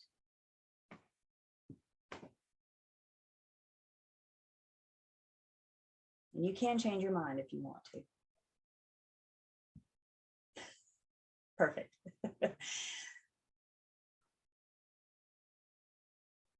Must it be given in all transactions?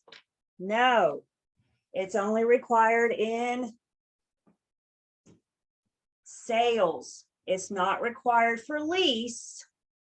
Thus, it's not required for all. A lease transaction is a real estate transaction. Questions?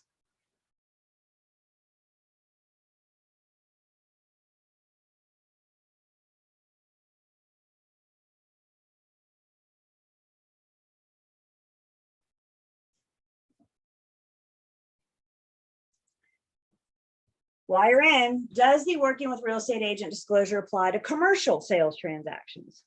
Y or N?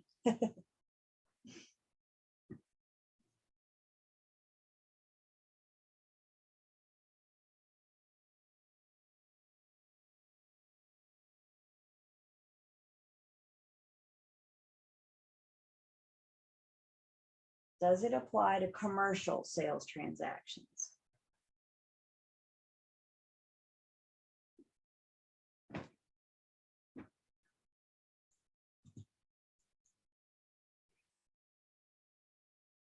And the answer is yes.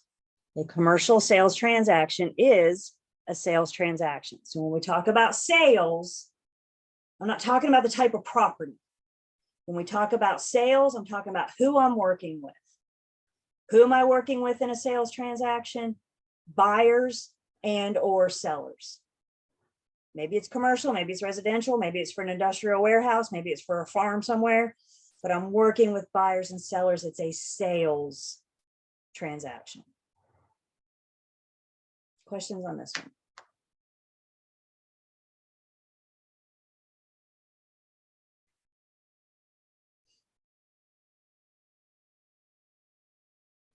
Y'all want to feel like you accomplished something today?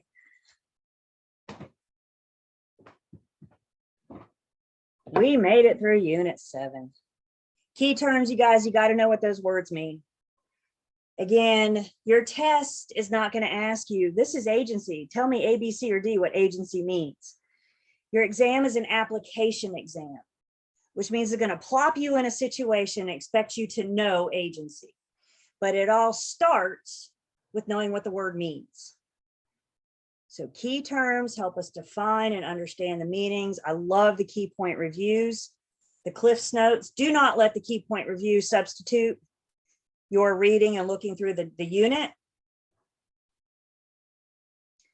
And then that student quiz, page 182. There's also some stuff in Learn Test Pass, quizzes in Learn Test Pass as well. You guys have these jotted down? Everybody good?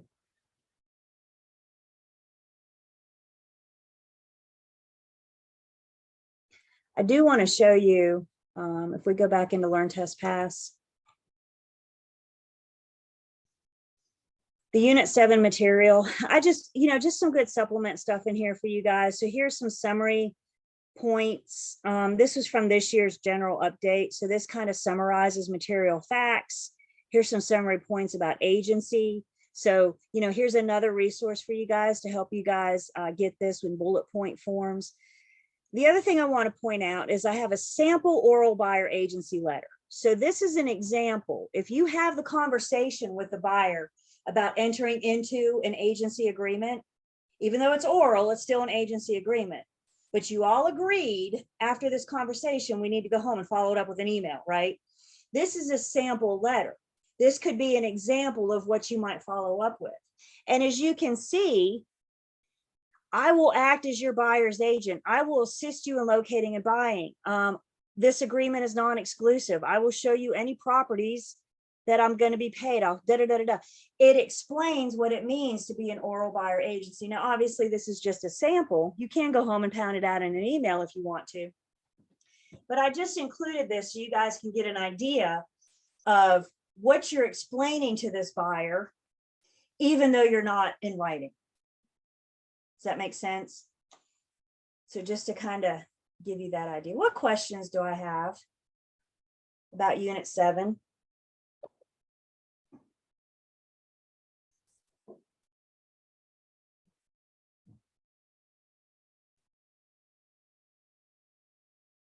You taking it all in?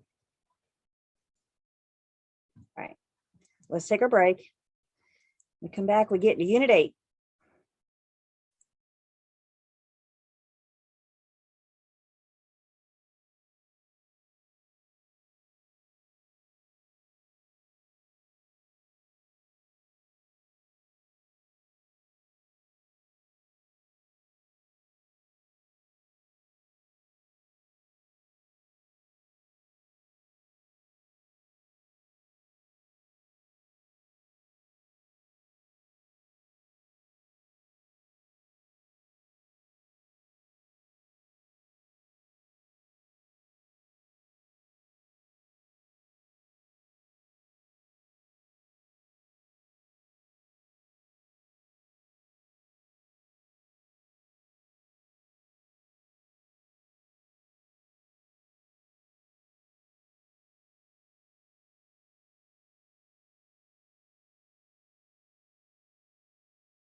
Are we back?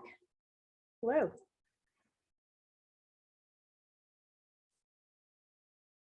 Welcome back. I see some of you bundled. I got a fan on me. Some of you said, like, you just look like you're so cold. I wish we could like trade some of your cold for my for my warm. All right, let's see. We're back and cameras are on. So I am taking attendance. And before we jump into Unit 8, there's one more thing I want to show you guys. In the Unit 10 material on Learn Test Pass, I know it's a little ahead of where we're going, but the star of Unit 10, if you will, is our standard offer to purchase and contract. So I call Units 9 and 10 our contract units. And we'll spend some time looking at this document when we get into Unit 10. But while we're still here on agency, I forgot to get that sting. While we're still here on agency, I just want to point this out. So there's a place in our contract, confirmation of agency notice and addresses. The firm, the agent working with the buyer is known as the selling firm. We're going to talk about our ings and ers again in Unit 8. So the firm working with the buyer is the selling firm. The firm working with the seller is the listing firm. And you will notice on our contract, we've got to identify the firm's role. Is the firm acting as a buyer's agent, seller subagent, or a dual agent? Is the listing firm acting as a seller's agent or a dual agent? The commission, we can disclose my status orally up front to another agent, to another firm. Now, I'm not talking about working with a real estate agent. That disclosure is done in writing. But when you are working with buyer or seller and you call the other agent, we can say, hi, I'm Julie and I got a buyer. But eventually that's got to be put in writing. So our forms help us with that. Our forms help us identify the role of the firm, buyer's agent, seller subagent, or dual agent, and same thing with listing agent. Once we identify the firm's role, then we identify who the individual agent, and you will know there's a place here to indicate if the individual agent is acting as a designated dual agent. So the firm's roles is buyer's agent, seller subagent, or dual agent. The next question is the individual agent acting as a designated dual agent? Again, we'll see this. This is Unit 10, so we'll see this again. Get into our offer to purchase and contract. I like to point that out for a couple of reasons. One, I think it helps to see it, but two, I think sometimes we worry about, oh no, am I gonna let everybody know? The forms help us with this. The forms help us to identify our roles when we're presenting this offer. And with that being said, we are going on into Unit 8. Unit 8 is more about the agency contracts. We're going to talk about the relationships that you will have with your buyers and sellers and how we form those relationships with our agency contract. So in Unit 8, we're going to talk about the different contracts. We're going to discuss something called the North Carolina Residential Property Disclosure Act. This is a seller disclosure. So we're going to talk about the seller's responsibility and what they do, and more importantly, do not have to disclose. And then in this unit, we're going to break it down. We're going to talk about working with sellers. We're going to talk about working with buyers, the different various roles. And then at the end of the unit, which we won't get to today, so we'll see this on Thursday, we get to do math. But guys, this isn't just any math. This is your commission. Commission math is fun math. Also in Unit 8, we're going to do math to help our sellers determine how much they're going to make from the sale of the home. Do you think that's a question sellers ask a lot? If you sell my house, how much am I going to get? Yeah, they ask that a lot. So we're going to do the math at the end of this unit to help our sellers figure that out. Before we jump into it, we've seen this slide once. Let's see it again. Make sure that we're clear on the ings and the ers. The individuals working with the buyer, the buyer's agent, the buyer's firm. Every single one of our contracts, all of our forms has the one working with the buyer, the selling agent, and the selling firm. If you're working with a buyer, you are selling them the property. You are selling them the property. Those working with the sellers are known as the seller's agent or the seller's firm. Our forms refer to those individuals as the listing agent and the listing firm. We're going to get more into the ings now that we're on Unit 8 and we're looking at our contracts. We're going to see selling agent, selling firm, listing firm. It's about understanding the terminology so you know who your role is. You know who you are.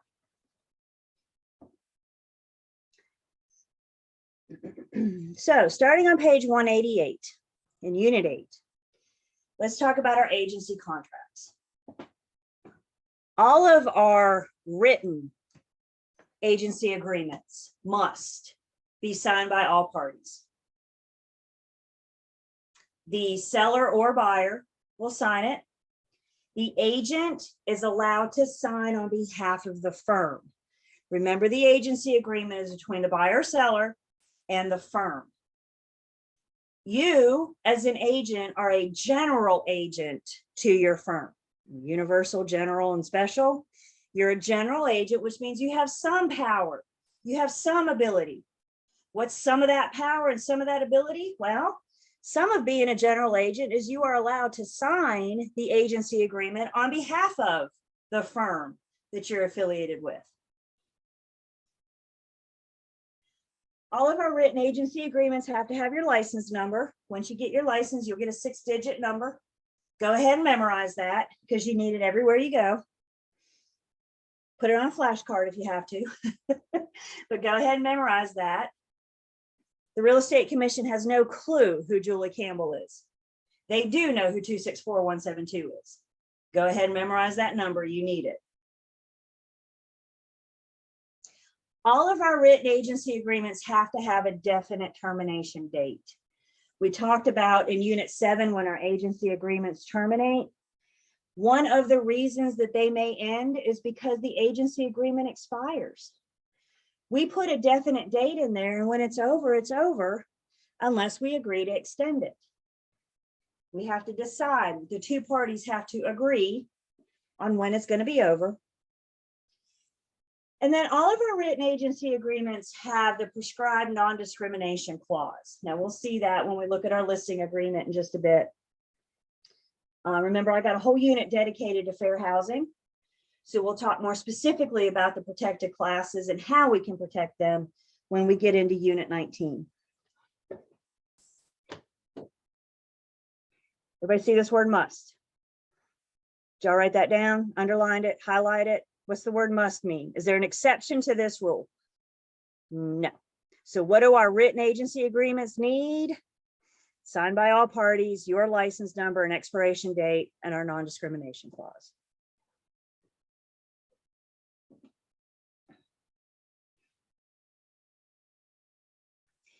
Agency agreements, and this tends to be a problem topic.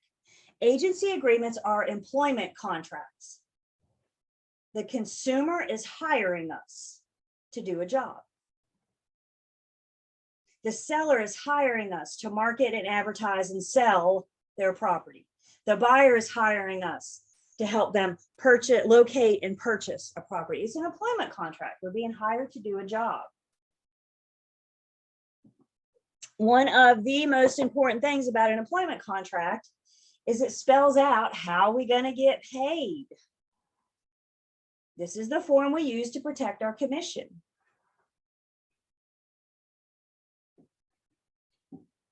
Our agency agreements must be in writing from the onset with property owners. By property owners, we mean the seller in a for sale situation. We mean the owner in a property management situation.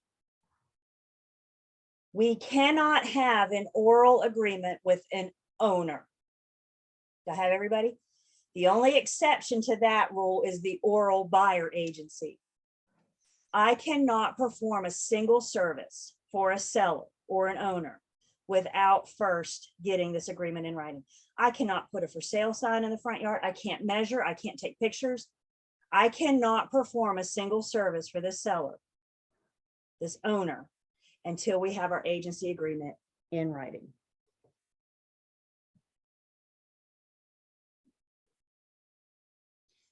So why do we use these listing agreements? Well, it's an employment contract, so we've got to get paid, right? Or we want to get paid. So that's kind of important. Yes. If you don't have a written agency agreement, you have no guarantee of compensation. So how do you want to protect your commission? We use an employment contract. Another big thing that the listing agreement does is it creates inventory. We pull all of our listings together in the multiple listing services. Now we're going to meet the MLS in just a minute. But the multiple listing services is where all agents that are member of that MLS put their listings in because it creates inventory.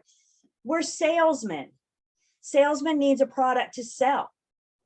So if you don't have a listing, you have the opportunity to sell somebody else's. It creates inventory. Again, we'll meet the MLS officially in just a minute.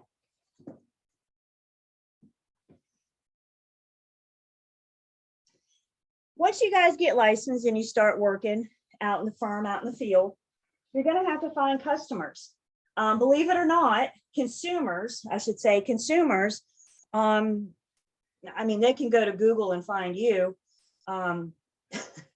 I think last count I saw, there's about 107,000 active licensees in the state of North Carolina, 107,000 agents in the state right now. It's competitive out there. I've recently heard somebody say that you could walk outside and throw a rock and hit an agent. There's that many of us out there right now. So you guys may have to solicit business. You may have to go out and find the consumer instead of sitting around and waiting on the consumer to find you. Now, I'm not going to talk about, what you can do. We're going to talk about what you can't do. And there are certain laws that we have that affect how we solicit consumers, how we find this business. One of the laws comes from the National Association of Realtors. NAR is the National Association of Realtors. And NAR has adopted a code of ethics. You'll learn all about the code of ethics when you join your local board of realtors. They'll do onboarding with you. And the code of ethics says we cannot solicit somebody else's active client. If you see a listing for sale in MLS, if you as the agent, the licensee, logs into MLS and you see a listing for sale, that seller already has an agent. Otherwise, they wouldn't be able to get into MLS. Has anybody ever been to an open house and walked in the door and the agent asks, are you working with an agent? Are you working with anybody? Has anybody ever had any? I'm not being nosy. I want to know if I can solicit you or not. Because if you tell me you are working with an agent, what I know that means is hands off. Isn't that a pretty respectable thing? That's pretty nice, right? I mean, could you guys imagine? And I just looked up and saw a name, but let's say Abby is cruising through MLS and she finds one of my listings and she thinks it's overpriced and it's been on the market for too long. Bottom line, Abby decides I'm not doing a good job. Abby can't call my seller and say, I would take such better care of you than Julie. I could sell your house. I would do this. Abby can't call my seller, even though she may think she can do better. I'm the one that has a relationship. When my listing expires, because I never sell it, can Abby now contact my seller? Yeah, it's fair game, right? Because they're no longer an active client. Some of you may join NAR, some of you may not. Maybe your firm has a policy about it, maybe they don't. If you don't join NAR though, you still don't have a golden ticket to activate, to solicit somebody else's active clients. Even if you're not a member of NAR, it still may constitute what's called tortious interference, which is when you're wrongfully interfering with somebody else's business relationship. So even if you're not a member of NAR, you still can't solicit somebody else's active listings, active clients, buyer or seller. Hands off until they're expired, then they're fair game.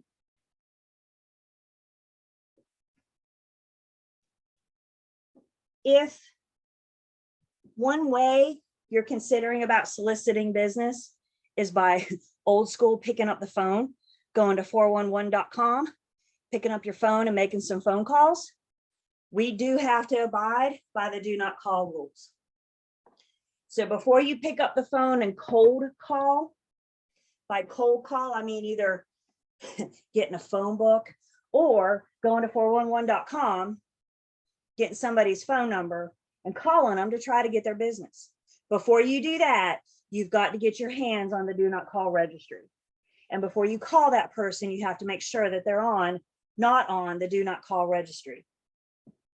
Maybe your firm will get the registry for you, maybe they won't. What we need to know is you can't pick up the phone and cold call to solicit business until you first get your hands on that registry.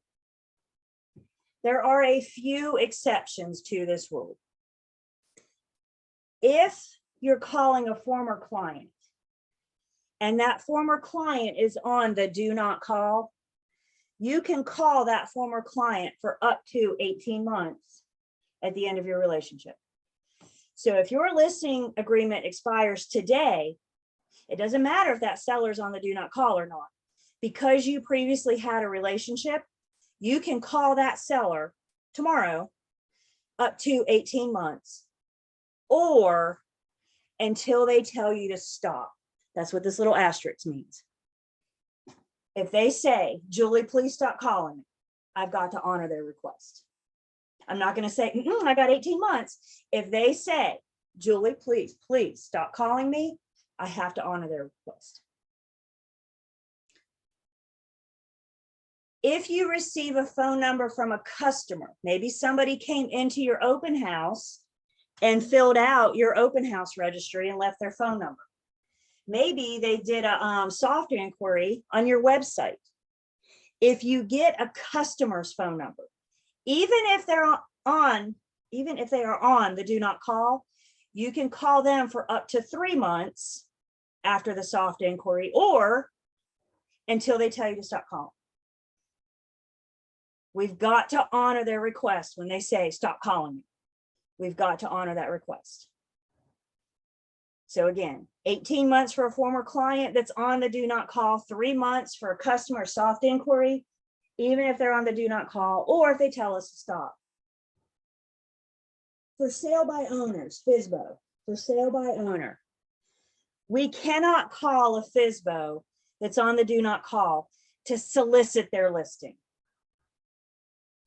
If a for sale by owner is on the do not call registry, we can only contact them if we have a seriously interested buyer. Don't take your BFF over there as a way to get your foot in the front door and make them pretend like they're a seriously interested buyer.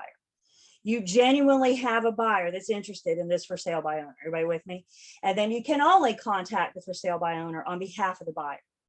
You cannot, if they're on the do not call, you cannot contact them to solicit their listing.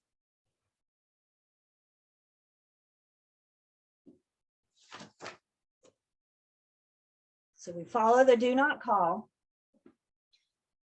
We also have the CAN-SPAM Act. This is regulated by Federal Trade Commission. This isn't just a real estate thing. CAN-SPAM Act is regarding mass email. CAN-SPAM, you guys may want to Google this. I just recently learned. Controlling the Assault of Non-Solicited Pornography and Marketing Act. That's what CAN-SPAM stands for. Controlling the Assault of Non-Solicited Pornography and Marketing Act. We're trying to protect our children here, aren't we? You can send out a mass email as long as you provide an option for them to unsubscribe. Have you guys ever seen junk mail and way down at the bottom it says to unsubscribe, click here? We've got to give them that option to opt out. We have to give them that option. If they reply directly to your email and say, please remove me from your list, I have to honor that. So we give them the option, but we also honor their request when they say, take me off your list. These rules change. We got this one thing that we stay current on. I think, yeah, on page 190, it talks about fax laws. We're not faxing much anymore. Similar thing with the fax. You got to have an opt-out. You have to have an option out. Those of you in the medical profession, I hear the fax is coming back. So it might be that, you know, the fax is a lot more secure than an email. So it might be if the fax comes back to real estate, we got to abide by these rules again. But as these rules and laws change about soliciting business, that's one thing that we're staying current with, and our firms help us stay current, real estate commission, etc. So I've given you a list of things that you can't do.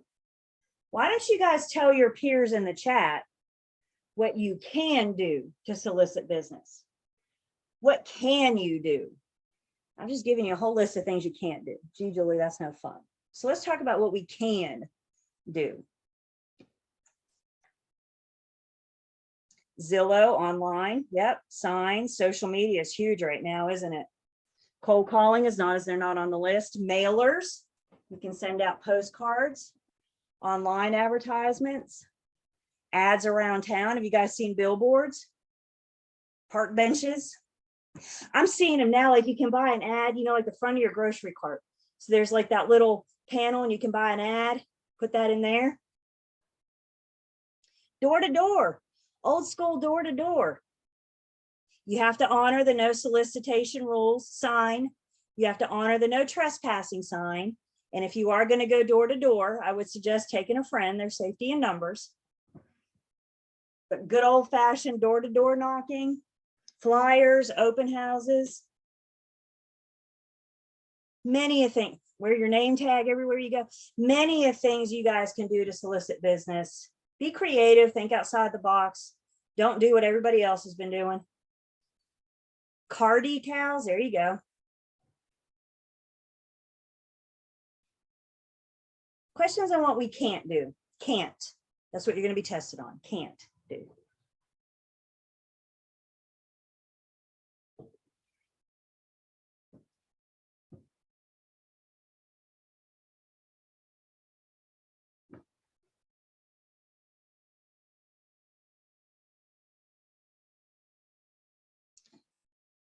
You may have the opportunity at some point to work with a foreign broker. Foreign broker is just one that's not licensed in North Carolina. They're licensed in another state.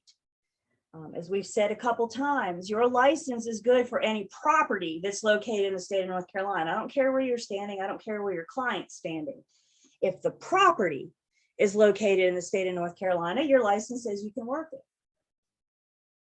What if you have family from, pick a state, Ohio, and your family wants to, they know of a coworker.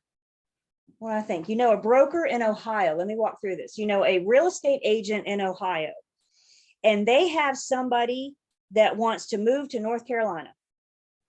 They can send you a referral. They can call you and say, I got somebody moving to North Carolina. They can't come down because their license is only good for Ohio. In order to be paid a referral fee, you have to have a license on active status.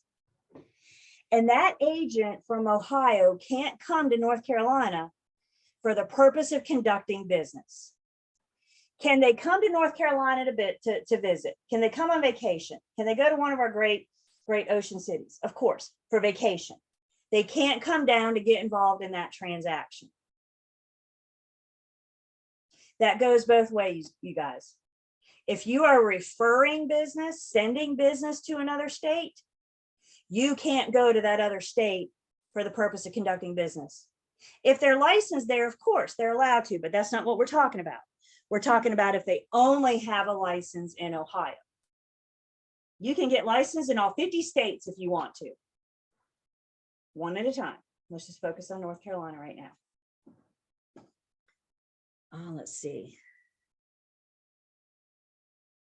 Question comes in, if an agent at my firm has a new listing and I would like to advertise it, would the seller need to agree to dual agency for other agents of the same firm to send it out? No, because once the seller hires the firm, we all represent that seller.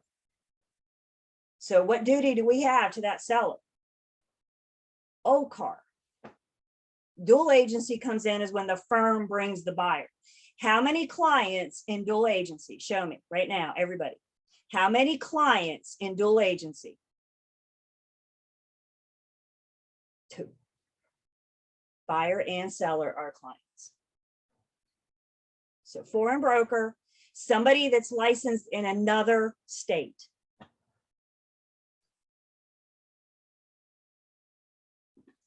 There's also rules and how we cooperate amongst other brokers.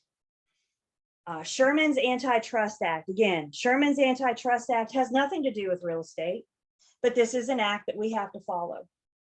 And the Antitrust Act, their whole objective is to prohibit monopolies. The Antitrust Act feels that all businesses have the right to conduct business here. We can't limit what businesses come in. We can't,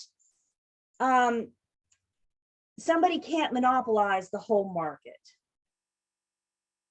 So we're trying to prohibit monopolies. We want an open, fair trade. Real estate is a market. So Sherman's Antitrust Act applies.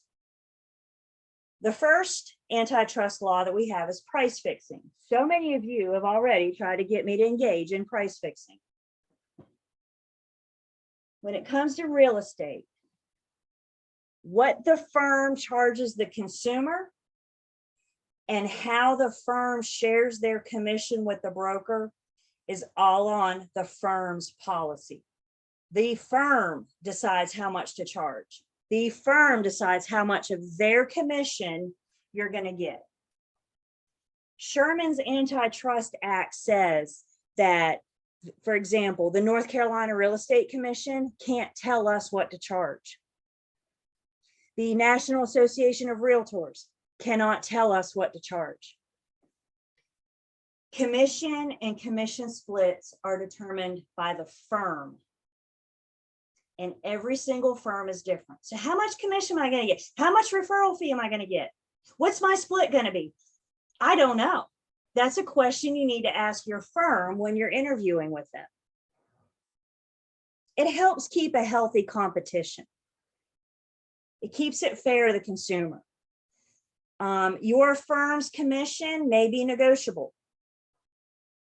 How negotiable, if any? That's up to the firm's policy. So when, not if, but when the seller at the listing appointment looks at you and says, is your commission negotiable? How you answer that question is up to your firm's policy. You're either going to say, nope, this is what we charge, take it or leave it. Or you're going to say, yeah, we got some wiggle room. How much wiggle room do you have? It's all on your firm's policy. We need to be careful that we don't compare our commission to other firms. Don't compare your pricing, your charges to other firms. You need to be very careful when you guys are at that listing appointment and the seller says, how much do you charge? Do not say something like, everybody in the triad charges X amount.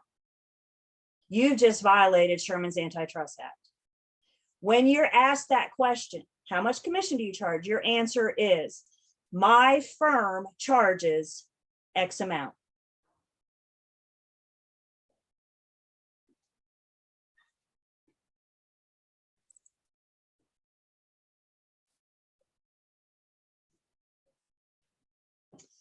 Another thing, I got a lot of cameras off.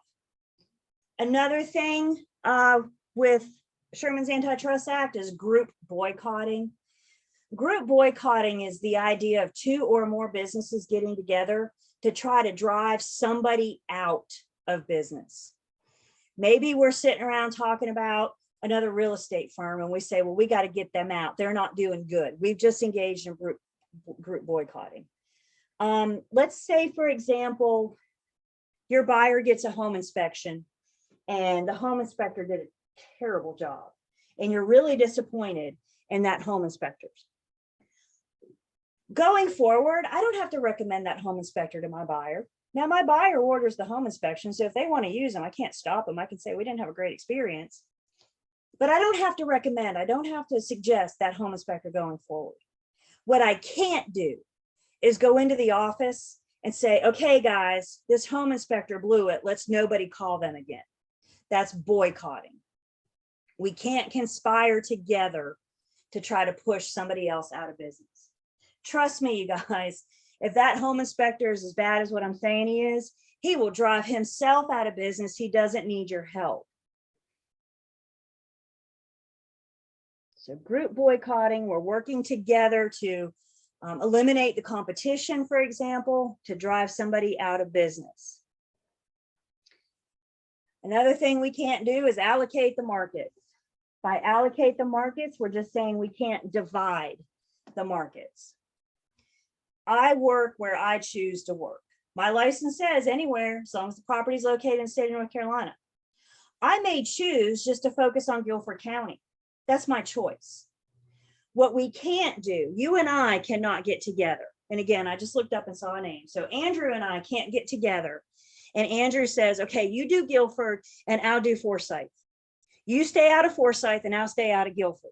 That's allocating the markets. What we need to understand is if I want to work Forsyth, I can't. I'm just choosing to work Guilford.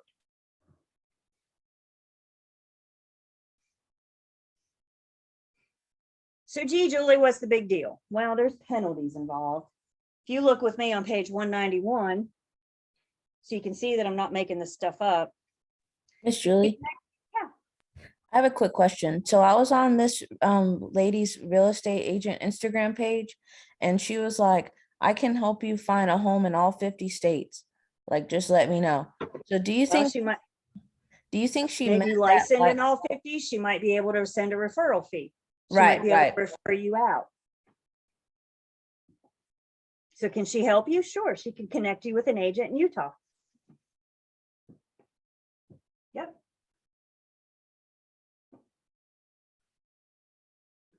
So the penalties, page 191, next to last paragraph, penalties of violating Sherman's antitrust.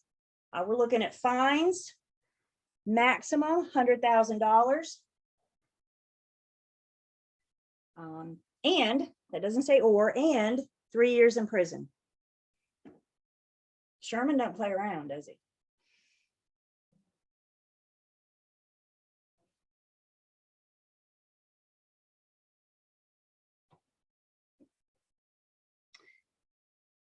We've talked about how we earn our commission. We're going to see this when we look at our listing agreement in just a bit. Typically in a sales transaction, we're paid a percentage of the sales price. Maybe you're going to be paid a flat fee. It could depend on the firm. The firm may have a policy. Commissions all laid out by the firm. If you want to be paid, you have to have an active license. Now we'll talk about your license statuses when we get to our license law and commission rule. But for right now, let's just know if you want to be paid, your license has to be active. You cannot be paid on an inactive license. You cannot be paid on an expired license.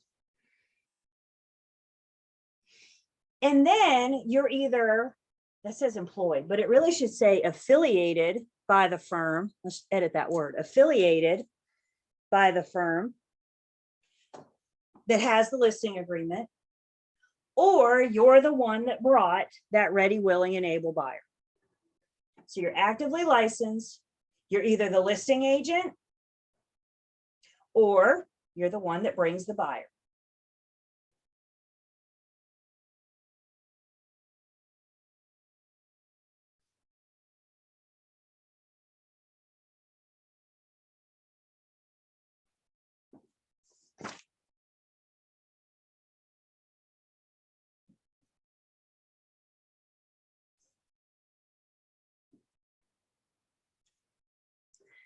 So let's talk about specifically just working with sellers.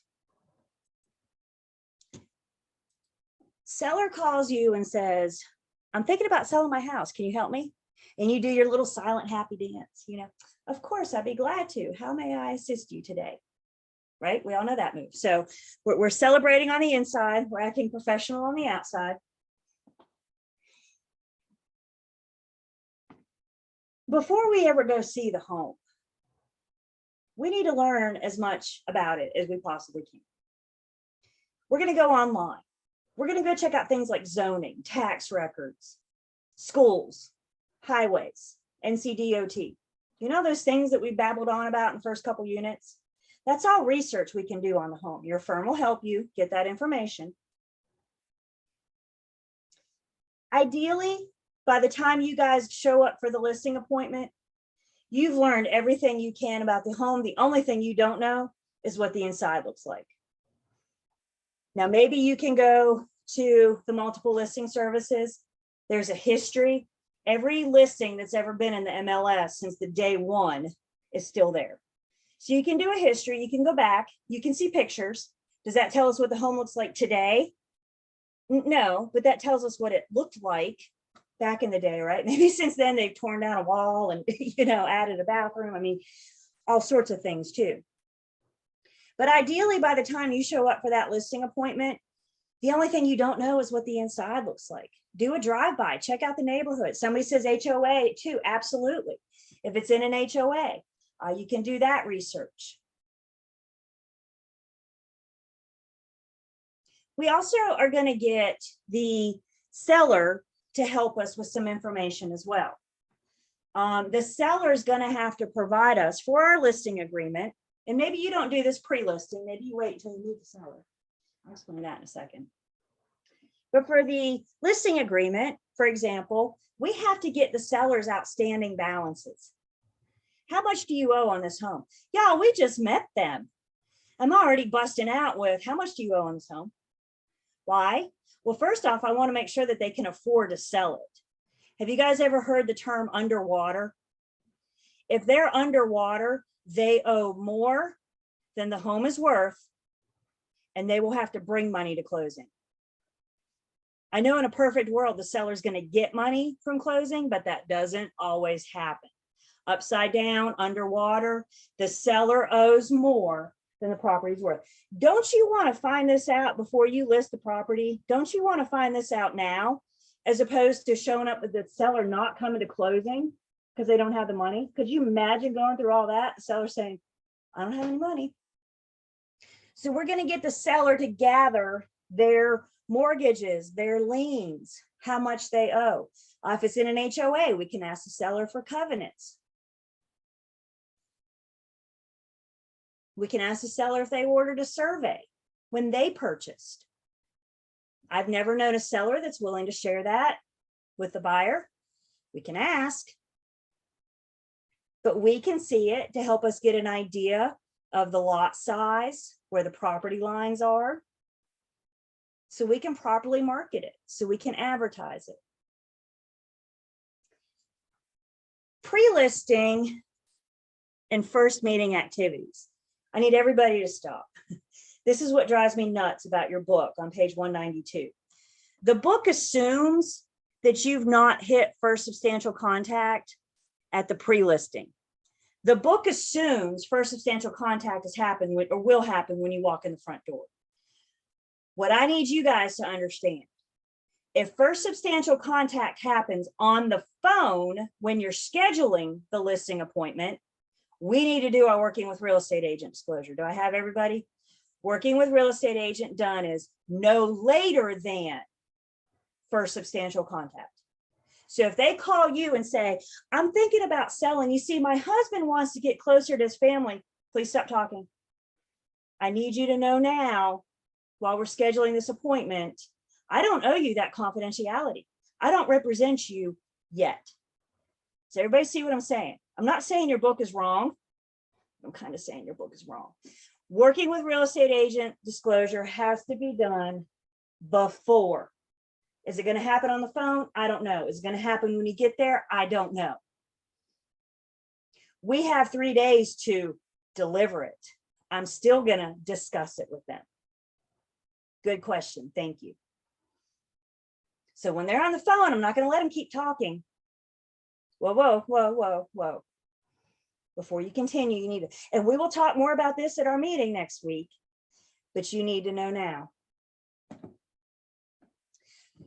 Caution the seller about saying too much until they decide to hire us. Guys, it's not uncommon these days for sellers to interview multiple firms. It's not uncommon for us to be on a competitive listing appointment. Maybe you know it's competitive, maybe you don't. Maybe you know the seller's talking to 2 or 3 other agents, maybe you don't. We have a duty to let that seller know, I don't know you confidentiality until you decide to hire me. Because what if they have the nerve to hire somebody else? What if they have the nerve to hire another firm? What do I owe them? Let's rattle it off together. Honesty, fairness, and disclosure material facts. They never hired me. That disclosure material facts is what does it. If you go to the seller and you hear a whole bunch of things, a whole bunch of material facts, they hire somebody else, and then a buyer hires you to see that listing, my duty is to the buyer, isn't it? My loyalty is to that buyer because they're the ones that hire me. Doesn't the seller have the right to know? Don't you tell me anything confidential until you decide to hire me. If you go with somebody else, we part ways. You guys need to treat every single listing appointment as if it's competitive. You guys need to take your A game every single time. Let's imagine, again, I'm just looking up and seeing a name. Let's imagine that Jordan and I are with 2 different firms and we are both going on a competitive listing appointment. And Jordan shows up with the right forms. She has the research. She has all the information. She has everything she needs for a good listing presentation. I show up and ask the seller, how much taxes do you pay? And what's your zoning? And I don't know, what's this neighborhood? I've never heard of this. Who's the seller going to hire? They're going to look right through me, aren't they? They're going straight to Jordan because I'm not prepared. You guys with me? The sellers can see right through that, especially when they're talking to a couple different agents, especially when they're interviewing firms. So working with real estate. Again, the book says you do this with the first meeting.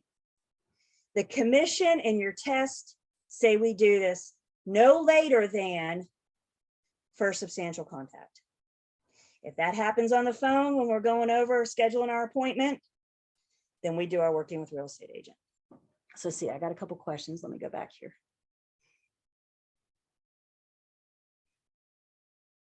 Why can't you know what's inside? I haven't even listed the home yet. I'm going to list it. So maybe I can go and find a history. I can see pictures of what it used to look like. But what I'm trying to say is I'm not going to see what the home looks like today until I go to the listing appointment. I don't know what color they've painted the walls. I don't know what they've done. When they sell it, when I list it, yeah, I'm going to put lit pictures of their property. But we're not there yet. I'm showing up for the listing appointment.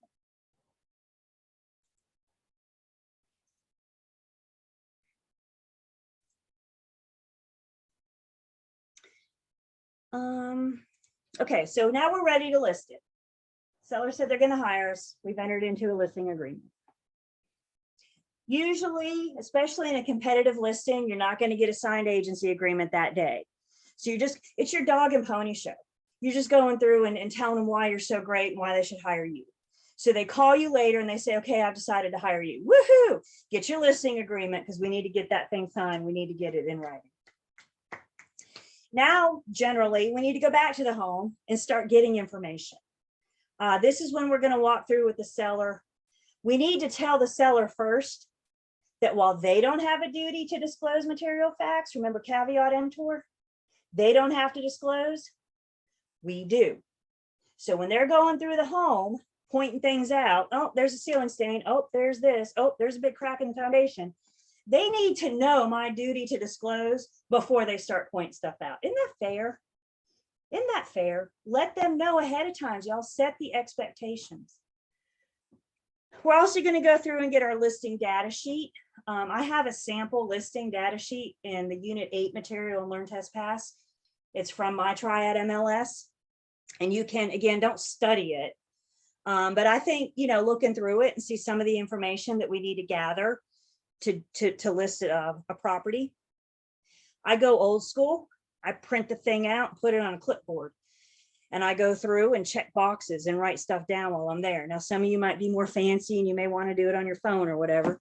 It's a different age thing, of course, but my suggestion is you guys take good notes as you're going through the home. I'm here to tell, I know this sounds terrible. I'm here to tell you guys, after you see enough homes, they all start running together after a while. And you get home from that listing appointment, you're like, gosh, did they have ceiling fans? Oh, I don't remember. So take it with you so you can make notes while you're there. Otherwise, again, how competent do you sound when you call the seller and say, y'all have ceiling fans? I can't remember. Take good notes while you're there. Get the information you need to get the listing data sheet completed. Ask questions. Have you had any recent renovations or repairs? I smell fresh paint. What have you guys had done? We can see things are new, right? We can smell when things are new. Ask questions. If they have had recent renovations or repairs, make sure they've been paid. We don't want a mechanics lien popping up later. When did you have it done? Has this been settled? We need to find out if they're on public sewer or they have an on-site septic tank. Again, we got to ask questions. If the seller says, I don't know, ask to see a copy of their most recent water bill, of their most recent city bill. If they pay for sewer, they're on public sewer. If they don't, then they're on an on-site. A good comment came out. Looking at the previous MLS listing would be a good way to help you be aware of any changes or additions. I agree. So again, you can study those past histories and say, well, this room was a lot smaller when you bought it. It looks like that wall has disappeared. Did y'all get permits when you knocked that wall down? Did y'all pay that mechanic? Absolutely. So we can use that to compare and contrast. I can't use information from the previous MLS. So I can't rely on a previous listing agent's work. Let's start fresh, make sure everything's current. With the seller, we need to discuss our marketing plan. Now, we haven't had to worry much about marketing in the last couple years. You put a for sale sign in the front yard and the house sells itself. If even that, some homes sell without being for sale, so the last couple years have just been crazy. But we're getting back into a market. We're seeing adjustments where we got to start marketing. And you're going to discuss with the seller how. Where are you going to advertise? How are you going to advertise? Discuss your marketing plan. What if someone did not permit? Remember what we said back in Unit 5. I can include unpermitted space in my listing, in my square footage.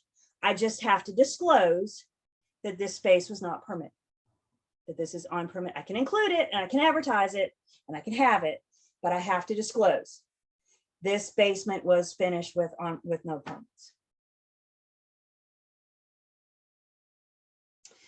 We're also going to help. We are going to determine the square footage of the property. We're going to talk more about measuring in just a bit. So can I ask if we just hang off on measuring and square footage just for a second? Obviously, this isn't everything. Obviously, this isn't for every listing. This is just kind of give us an idea when we're working with sellers. I think even if this market adjusts, I don't think the competitive listing appointments are going to go away. I've been doing competitive listing appointments even before we were in a seller's market, back in the day when we were in a buyer's market. Again, you guys, what my free advice to you for the day, treat every single listing appointment as if it were competitive. Bring your A game every single time. Well, at least every time you want the listing. You got to take your A game every single time. Other questions on listing?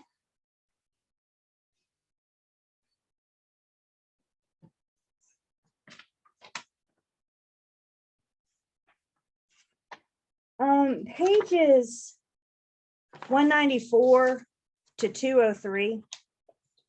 194 to 203 is a sample listing agreement. Y'all don't look at that, it's out of date. So when we look at our listing agreement in just a minute, we're going to go to the current one and learn test pass. As a matter of fact, y'all promise me, anytime you come across a form in your textbook, ignore it. always go to Learn Test Pass because I always have the current. It drives me nuts that they put these forms in here, because as soon as the newest edition of the textbook comes out, the forms update. They could probably save themselves a couple hundred pages if they didn't do it. I was at an educators conference a couple years ago. Dearborn is the author of your book. Dearborn had a table at this conference, and I marched up to them and I said, "Why in the world do you guys put forms?" He said, "I don't know. I mean, he's just a salesman. He doesn't know." I tried, but anytime you see a form in the book, ignore it. Go to Learn Test Pass. Do I have everybody? Okay. Where would you find subsurface air water rights? We will talk about that when we talk about our seller disclosures. So we'll talk about that form in just a bit.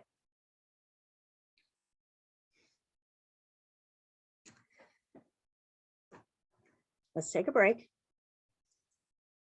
When we come back, we'll keep going.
Are we back?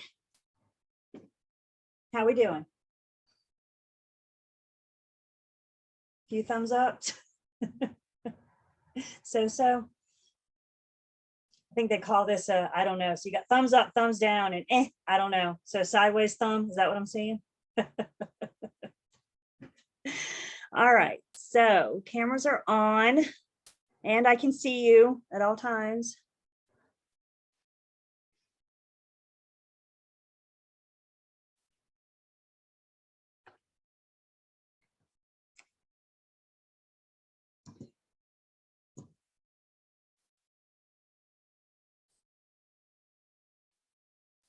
So switching, not really switching gears, but still continuing talking about this.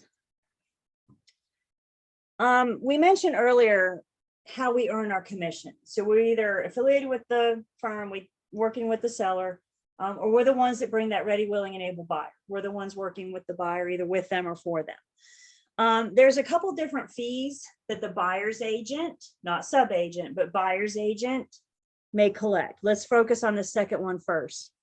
What do you think the success fee is?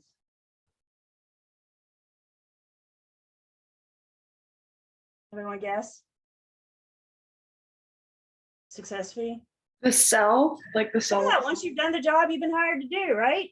Success. I helped you locate and purchase a home. Pay me. We've helped them purchase. We've sold the home. Success fee.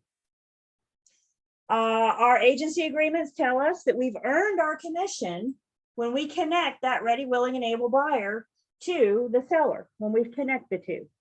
However, we typically don't get paid until it closes. So we get our success fee when it closes.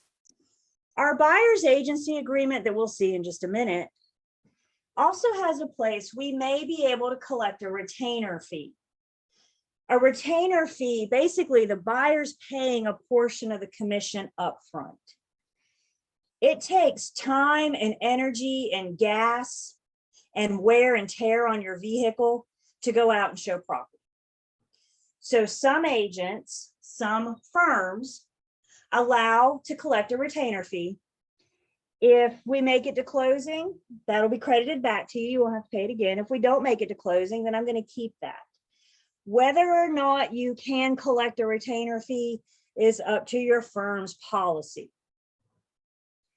You cannot collect a retainer fee under an oral buyer agency agreement.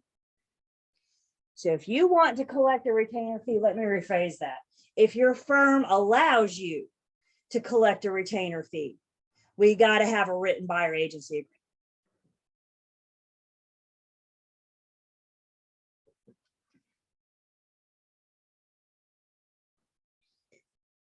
How our commission is split may just depend. A co-brokered sale, the listing firm and the selling firm are two different firms. The seller hires ABC Realty. The buyer hires XYZ agency. We're co-brokering the transaction. We are two different firms. We're competitive, but we're coming together for the purpose of connecting this buyer and this seller, of brokeraging the deal. Typically, when a co-brokered sale, a co-brokered transaction, the seller pays the listing firm. The listing firm shares their commission with whomever brings the buyer. The seller pays the listing firm. The listing firm shares their commission with whatever firm brings the buyer. Is it going to be a 50-50 split? Maybe. It doesn't have to be. That's called price fixing. Maybe it's a 50-50 split. Maybe this listing firm has a different policy. How much the listing firm expects to collect from the seller and how much of their commission they're going to share with the buyer's firm is all spelled out in our agency agreement, our listing agreement. This is an agreement between the listing firm and the seller. In-house sale. How many firms are involved in an in-house sale? You can show me. How many firms are involved in an in-house sale? Yep, just one. Buyer and seller are coming from the same firm. It's in-house.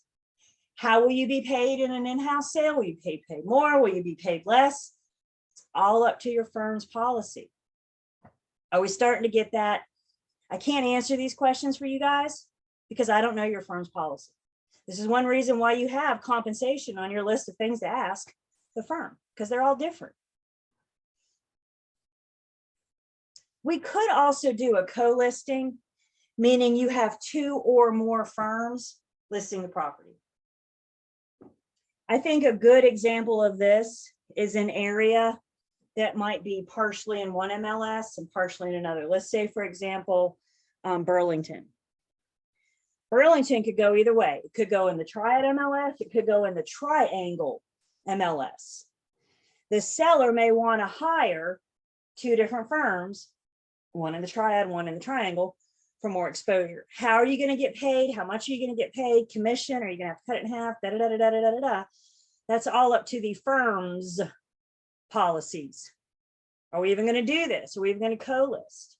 That's up to the firm's policies.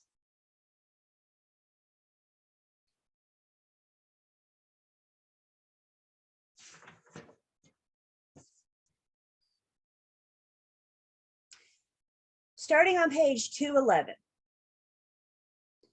we have a couple different types of listing agreements. So on page 211, we're going to talk about the different types of listing agreements. This, in general, tends to be a bit of a problem topic. The first type of listing agreement we have is something called an open listing. This is non-exclusive, which means the seller is free to date as many firms as they want. And guess what? Who's going to get paid? The one that brings the buyer. So the seller can hire 10 listing firms if they want. Only one's going to get paid is the one that brings the buyer. But guess what? If the seller sells it on their own, they don't have to pay any of you. Do we like the sounds of this? Does it sound like a good deal for us? Not really. Here's the good news. I can only speak for the Triad MLS. These are not allowed in the Triad MLS. I don't know about other MLSs. If you have a listing in the Triad MLS, it's got to be an exclusive one. So open listing, maybe it's 2 agents, maybe it's 20. First one that sells it wins. And if the seller sells it on their own, none of us are getting paid. Not allowed in most MLSs.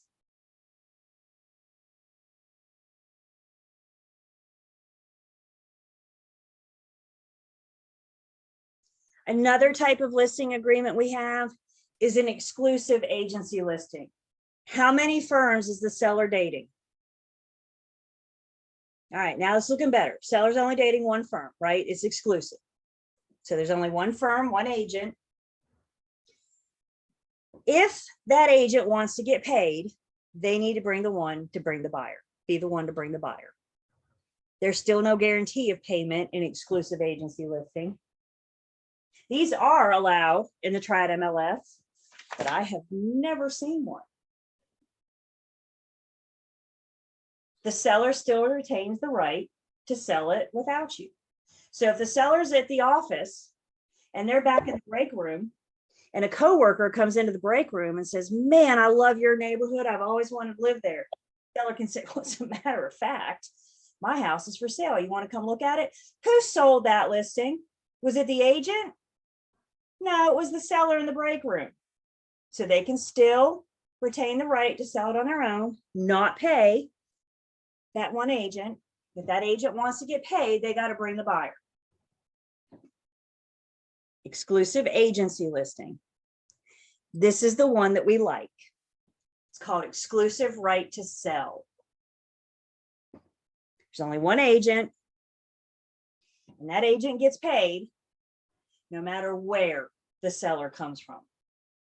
This is the one that we see the most often.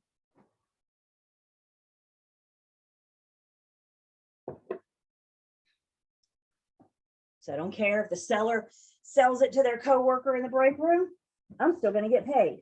If another agent brings the buyer, I'm still going to get paid. If I bring the buyer, I'm still going to get paid. Do we like the sound of that? I get paid regardless of where the buyer comes from.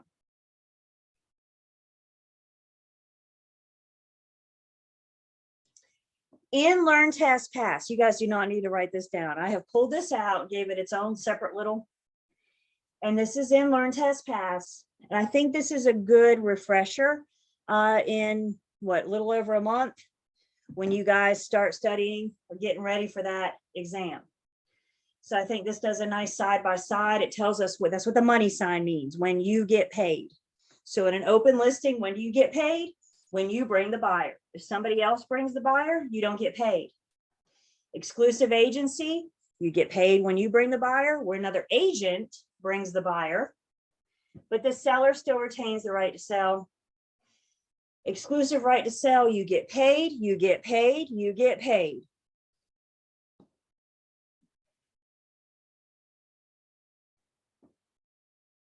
My suggestion with the three of these is, I don't know about flashcards, but maybe just a nice side-by-side comparison, something like this chart in your own words, in your own writing, to help keep those separate. Again, I have this exact PowerPoint is separate in Learn, Test, Pass. So you can just look at this one slide, not have to go through all the PowerPoints to find it. Questions on our different types of listing agreements?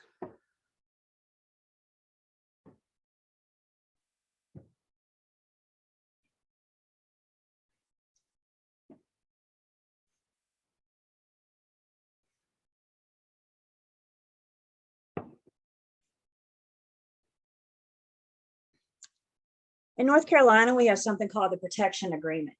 Guess who this is protecting? This is protecting me. Let's say the real estate commission doesn't ever do anything for you. Here we go.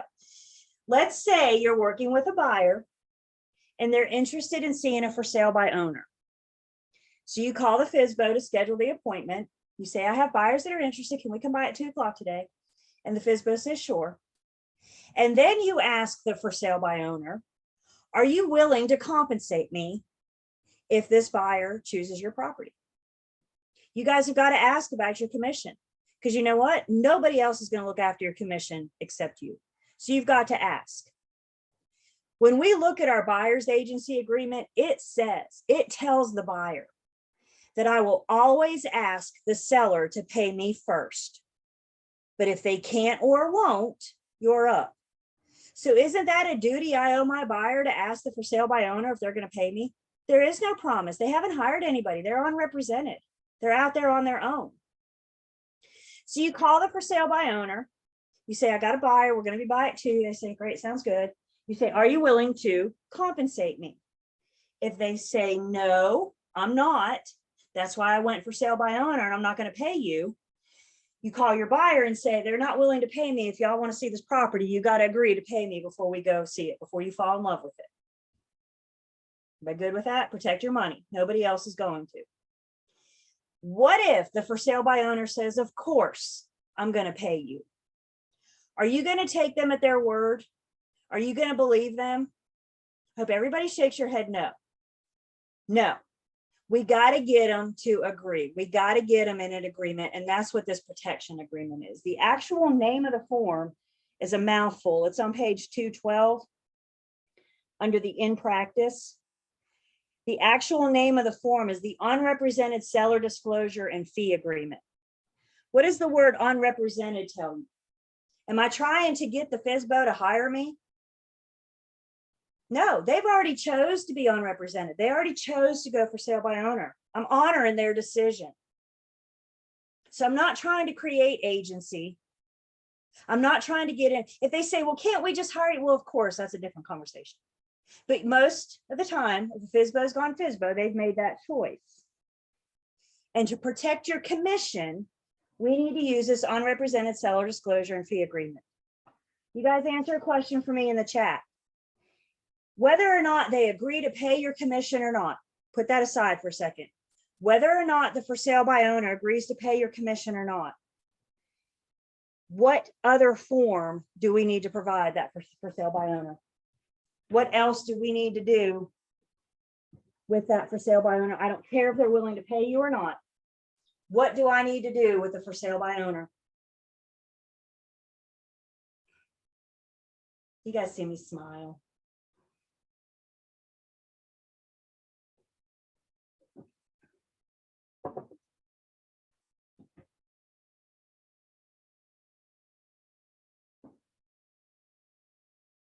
No matter if the FSBO agrees to pay you or not, we always need to do the working with real estate agent with them.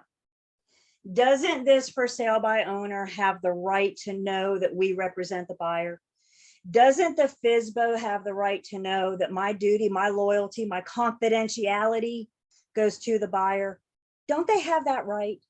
So whether or not they pay you or not, you need to do your working with real estate agent disclosure because they need to know where you stand. Remember, you guys, my loyalty is to the one that hires me, not to the one that pays me. So let's see, I had a question come in amongst, let me see if I can go back and touch it. Okay.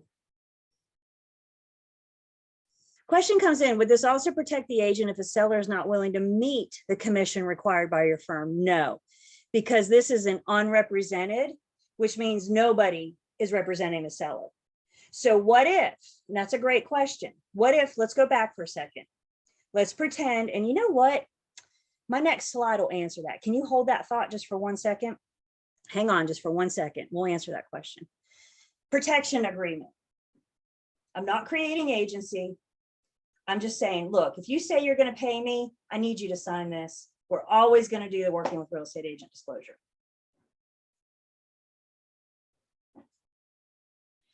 Another possibility for listing firms, and we're starting to see more and more of these pop up, is a limited service listing. You may have firms that offer a limited service, kind of think of an a la carte. Limited service listing firms are listing firms. They're legit. We can't run around talking about them. That would be group boycotting. In a limited service listing, I still owe them old car, but I'm not offering all the services of a full service listing. They might agree, the seller might agree, well, I'll pay you X amount if you put it in MLS. I'll pay you X amount if you do an open house on Sunday. I'll pay you X amount if you run it through social media. You guys with me? It's a la carte, it's pick and choose. This is another menu situation. The firm can say, look, these are all of our services and what we charge for them. What do you want? The thing that we need to understand, and I think what gets lost in a limited service listing, is that limited service listing firm and agent still owes the seller old car. We're only limiting the services, not the duties. As an example, and go back to the previous question I got. I had a buyer once that was interested in a limited service listing. They called me and said, can we go see 123 Main Street this afternoon? And I said, of course.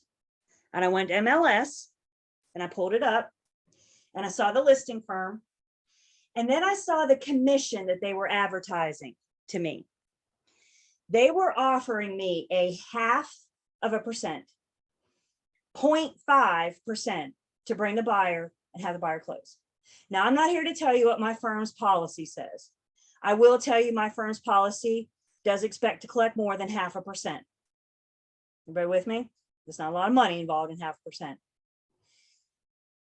If in a case where the listing firm doesn't offer you what your firm considers a full commission, this takes us back to our buyer's agency agreement. The buyer's agency agreement says, I will always ask my seller, I will always ask the seller to pay me first, but if they can't or won't, you're up. So I pulled that limited service listing. I saw 0.5%.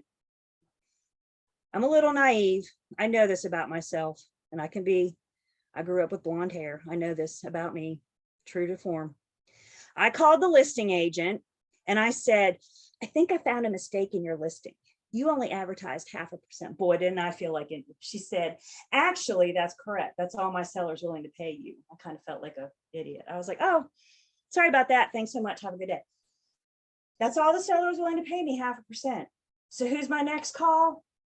My next call is to my buyer. Seller's not willing to pay me enough. If you move forward with this, you're going to have to ante up some money. Do you still want to see it this afternoon? If the seller can't or won't pay you, whatever your firm thinks you should get to work with a buyer, our buyer's agency agreement has us covered. I worked with a different buyer, another limited service listing. They offered me what my firm would consider full commission. When I got to closing, when we made it, it was a great transaction. One of the best transactions I've ever had. To this day, I've yet to have any communication whatsoever with the listing agent. All of my communication, email, text, phone calls were directly to the seller. That was a service that they didn't provide. The seller, by the way, was an investor. He flipped homes on a regular basis. He just needed the listing firm to put the listing in MLS for him. When we got to closing, I got my full commission, what my firm considers a full commission. The listing firm got like $400. So they pretty much paid him to put it in MLS. Everybody with me? They limited the services. So to whomever asked that question, does that 0.5%? If they're not willing to pay me what my firm considers, that's why we have our buyer's agency agreement. Remember, these are employment contracts. There's some people out there that are group boycotting limited service listings. The Real Estate Commission is starting to crack down on this. There's some people out there that refer to this as a discount broker. What is the idea of a discount broker? What's that connotation that it leaves you with? Cheap, cheap, cheap, cheap. That's group boycotting, you guys. They're not limiting their duties. They're only limiting their services. Questions on this or our protection agreement? There's a list, 213, some services that can be offered. Again, it's all a la carte.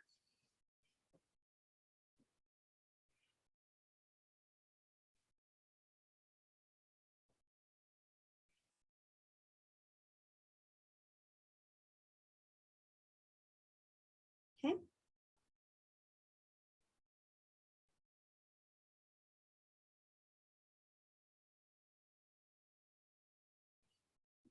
All right, here's our official. We've danced all around it, but now we're officially at our MLS. MLS stands for the multiple listing services.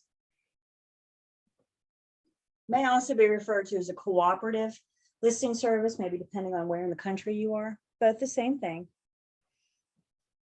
Triad MLS, for example, is composed of the Winston-Salem Board of Realtors, the High Point Board of Realtors, the Greensboro Board of Realtors, the Asheboro Board of Realtors, and I want to say we just recently picked up the Lexington Board of Realtors. So the Triad MLS houses all of us, for example, here in the Triad. You get a listing, you put your listing in the MLS. All listings start with the MLS. Part of our cooperation in MLS is agreeing to pull our listings. This is how we create inventory. You may have a firm with no listings, but because of the MLS, they have a product to sell. They have inventory. Once you put a listing in MLS, there's a feed that sends the listing out to thousands, and I'm not kidding when I say that, thousands of other websites. What's your favorite place to go look at homes for sale?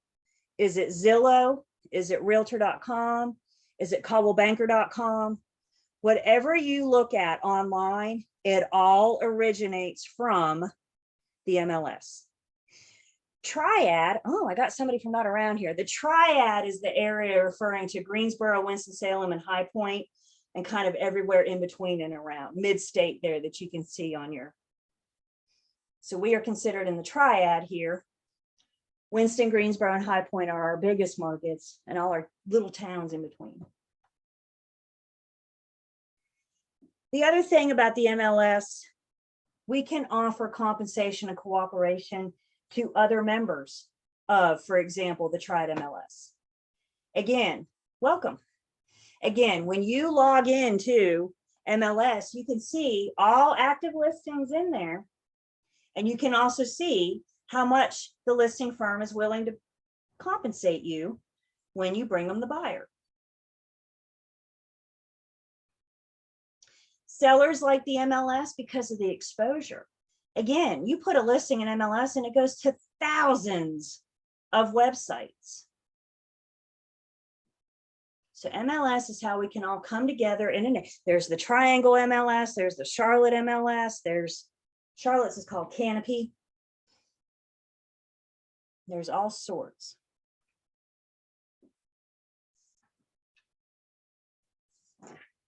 Again, just to give you guys an idea, 215 to 216 are some examples of things that we need to enter our listing into MLS. We'll look more at that in just a second, just to kind of give you guys an idea.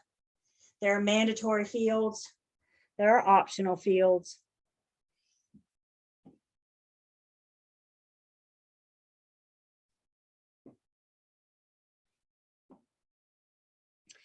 So look with me, if you will, real quick, starting on page 216.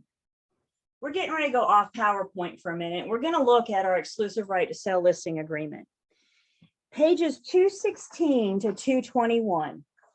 216 to 221 gives us the various important points of the listing agreement. We're going to go through, I've highlighted for you guys. The suggestion is you guys sit down with the listing agreement in your book and go through and talk about these various points to help you find it in the listing agreement, locate it, so you're familiar with it. You don't need to know this listing agreement word for word. There is some good stuff in here. There's some stuff that we've already talked about. There's some stuff that maybe you'll be tested on. Again, I've highlighted it for you. So 216 to 221. And what I want to do real quick before we do that, if we go to Learn, Test, Pass, I mentioned this earlier, but I just want to point it out. We're down here in the Unit 8 material now, and it's loading. And we're being very patient.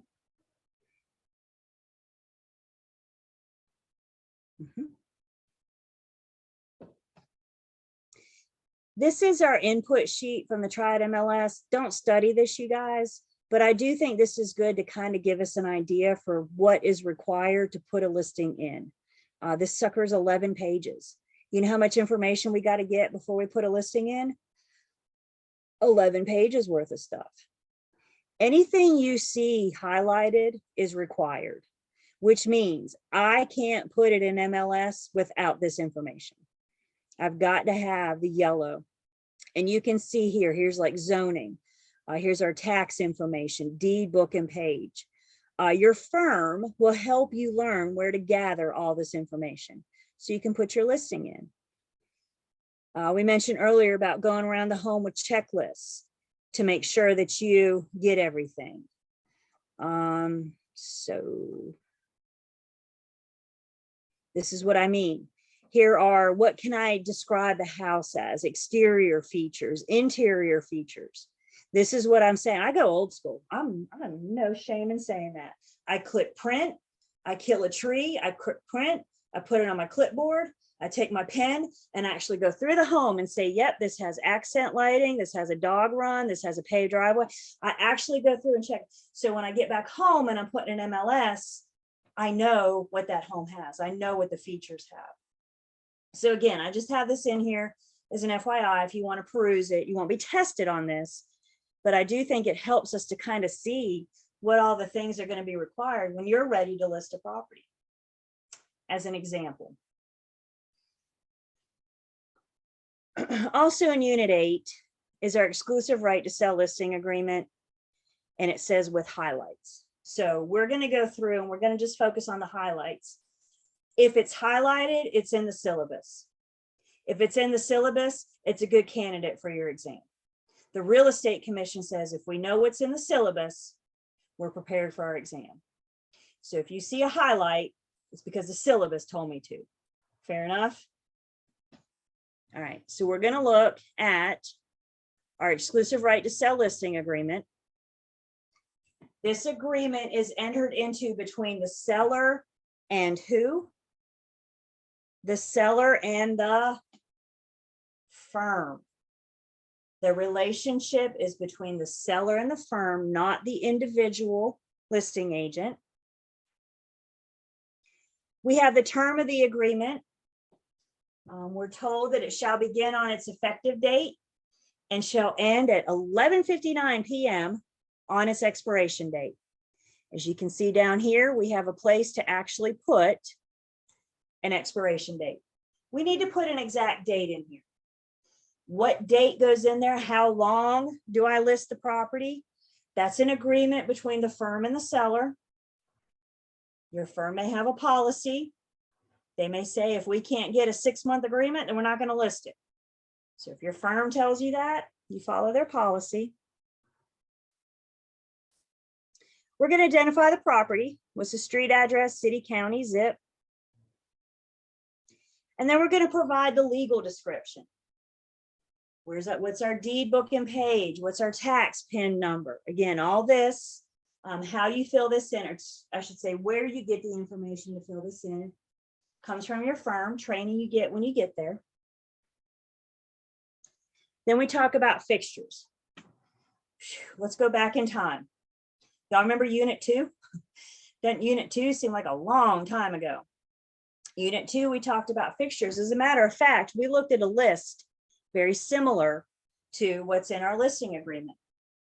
This is our opportunity to sit down with the seller and say, are you going to take anything on this list? Are you going to take anything when you move?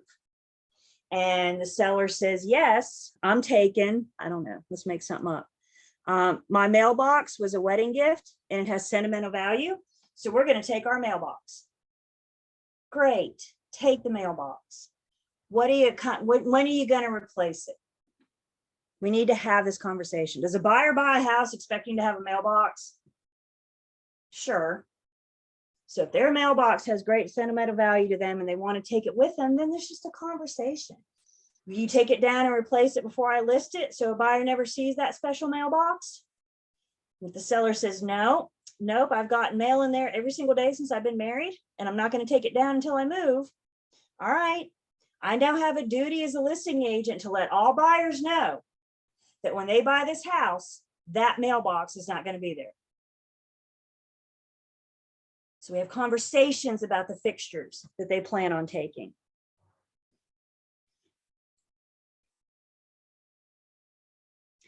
Is anything leased or not owned?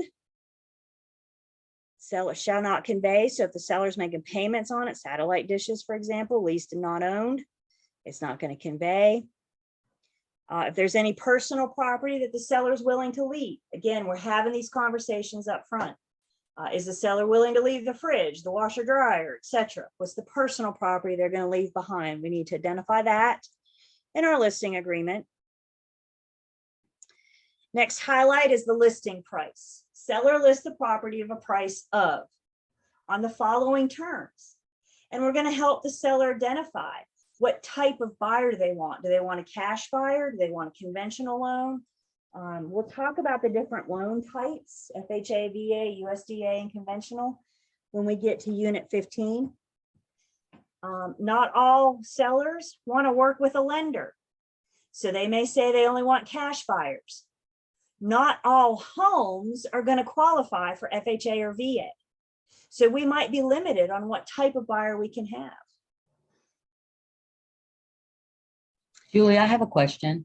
Yeah. So in this form, let's just say, and I just want to make sure that I'm getting this right.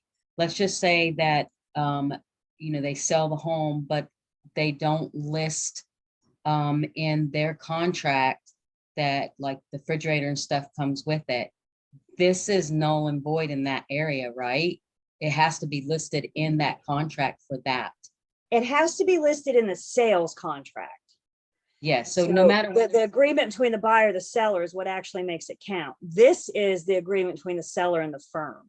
Right, so So, this for doesn't count. example, if the seller may be willing to leave the fridge, but that doesn't mean that the buyer wants it. And that's what we're saying. What fixtures do you plan on taking, and what personal property would you want to leave? Now, the buyer may or may not want the fridge. I don't know that yet, right? But what I do know is that the seller is willing to leave the fridge.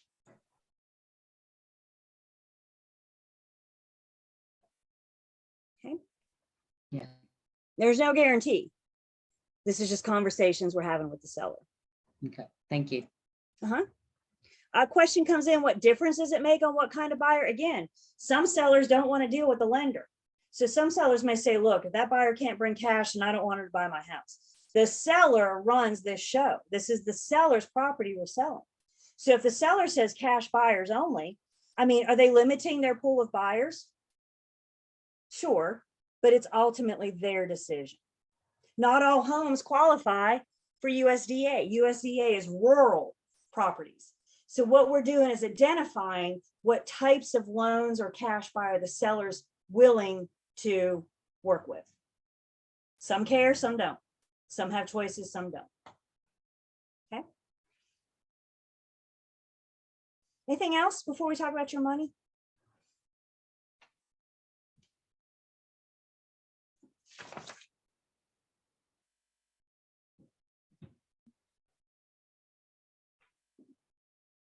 Okay, let's talk about your money. Firm's compensation. Remember, you guys, this is an employment agreement. The seller is hiring you. Are you going to trust that the seller pays you based on their word? I wish I saw more people shaking their head no. Y'all make me nervous. Y'all going to trust me? Yeah, I'll pay you, no problem. Do you like the sound of that? Do you trust me? No, we're going to put this in writing. This is why we have this form, to protect our commission.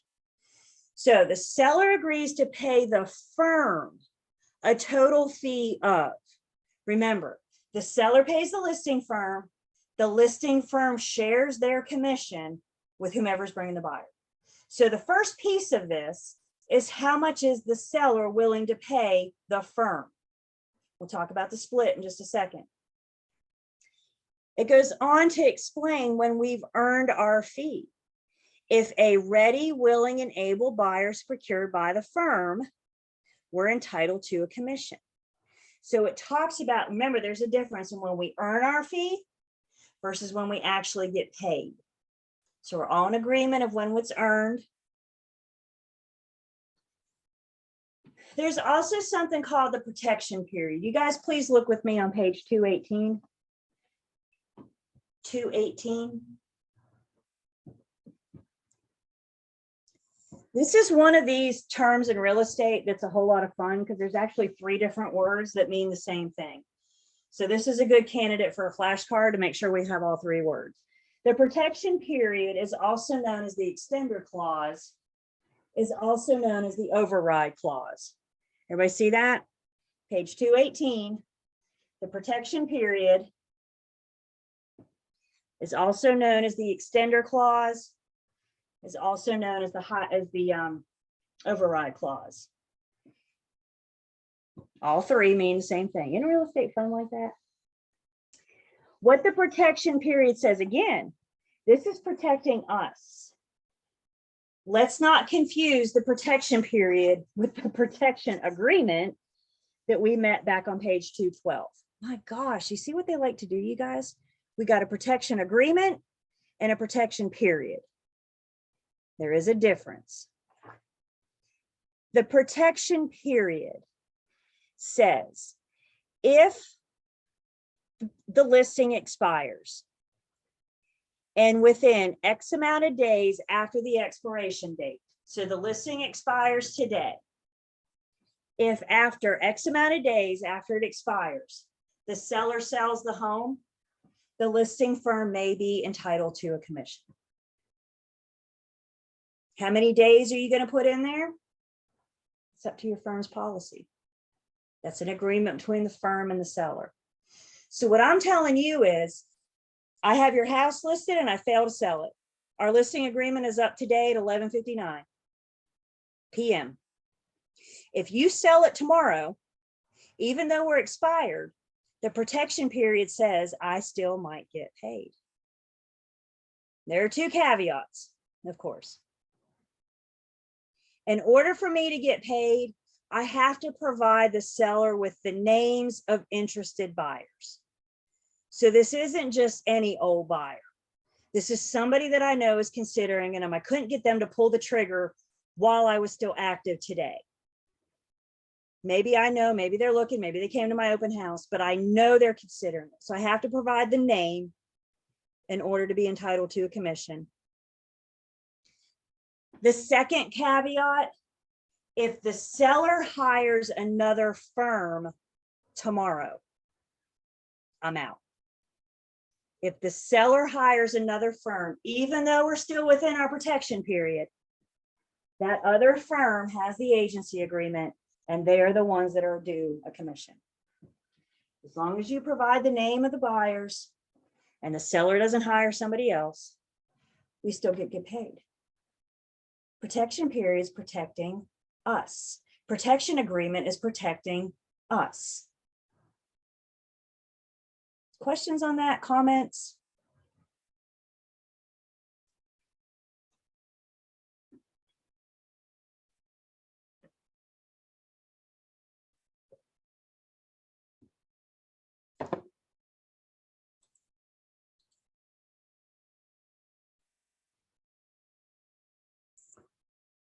Okay. Cooperation with compensation to other firms. So we've already said how much the seller is going to pay the listing firm. Now we need to say how much the listing firm is going to share with whomever brings the buyers. And you can see we have a couple different options here. Are we going to cooperate with subagents? And if so, how much commission are we going to offer them? Are we going to cooperate with buyer's agents? And if so, how much commission are we going to offer them? Sellers don't have to work with subagents. The firm has a policy, whether or not they will. The sellers have to agree not to work with subagents. Sellers want the biggest pool of buyers they can get. Could you see that? You want to make your property available to as many people as you possibly can. And in order for the seller to agree not to cooperate with a subagent, we need to have their permission. Why would they not? Remember, we talked about that vicarious liability. Vicarious liability. We could all be held accountable for that subagent's actions. So how are we going to pay a subagent? How are we going to pay a buyer's agent? It's spelled out. Is it 50-50 split? Maybe it is, maybe it's not. The seller pays the listing firm. The listing firm shares their commission with whomever brings the buyer. And it's all spelled out in our employment contract.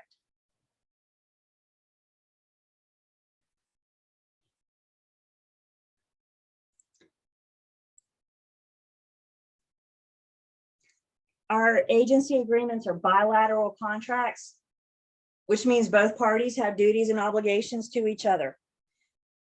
So the firm spells out their duties. The firm tells the seller, I have a duty to find a buyer. I have a duty to disclose all terms of the offer. I have a duty to disclose material facts. Other professional services, your seller may look at you and say, I need to talk to a structural engineer. Can you recommend somebody? We should have a vendor list, or your firm will have a vendor list that people they've worked with, that they've had good relationships with. I have a duty to put your listing in MLS, to put it in a listing service so the seller can get that exposure. Thousands of websites, you guys, are fed from the MLS. It all starts there. Here's our non-discrimination clause that we mentioned at the beginning of this unit. This was under the must list. All of our agency agreements must contain our non-discrimination clause. The agent and the firm shall conduct all brokerage activities in regard to this agreement without respect to the race, color, religion, sex, national origin, handicap, or familial status of any party or prospective party. Further, realtors have an ethical duty to conduct such activities without respect to the sexual orientation, or gender identity of any party or prospective party. Again, I got a whole unit dedicated to that paragraph right there. So when we get into unit 19, we'll talk about the protected classes, define them, get more involved. What we're seeing now is that it is part of our listing agreement as required by commission rule. We're going to tell the seller how we're going to market your property. We need a marketing date. What date is it going to go live for the public? What date are you going to see it on Zillow and Realtor.com and all that stuff? We need their permission to put a for sale sign in the front yard. We need their permission to do an open house, advertise other than on the internet, and internet advertising. These are conversations we have with the sellers. Y'all, not everybody wants their homes splattered all over the website. Not everybody wants a for sale sign in their yard. We need these conversations, get their permission.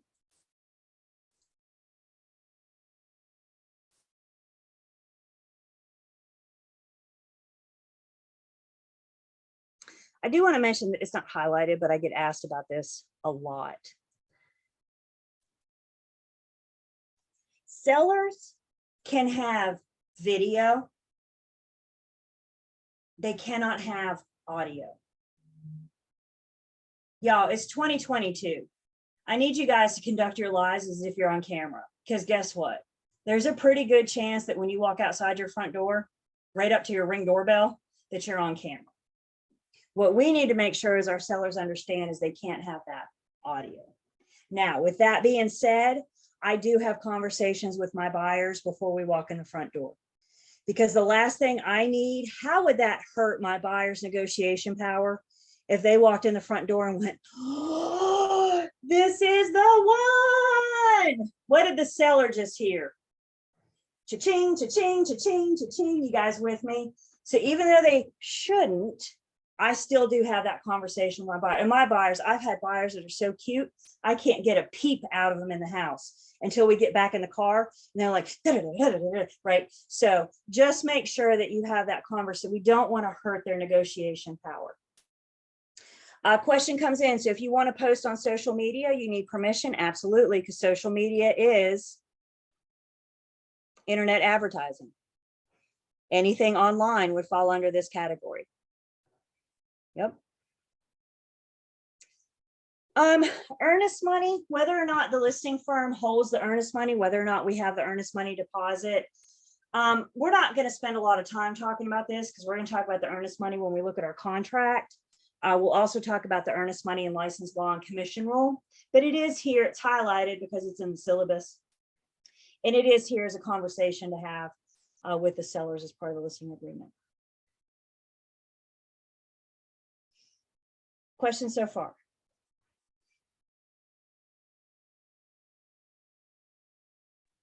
I have one. Andrew, we're getting there in 10. Yep, hang on to that for me. Yes, ma'am. So Ashley?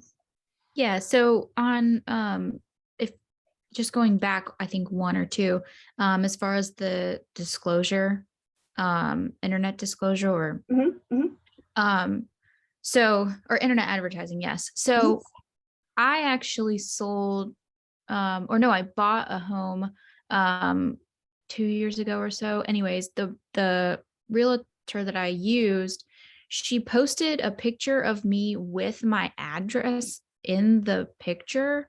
So is there, and had I thought about it further, I probably would have like not given permission for her to do that specifically. So anyways, what I'm getting to is can people like cross out what they're not okay with? So like, for example, they're okay with internet advertising, but like something specific, like, is this a little bit of a negotiable form?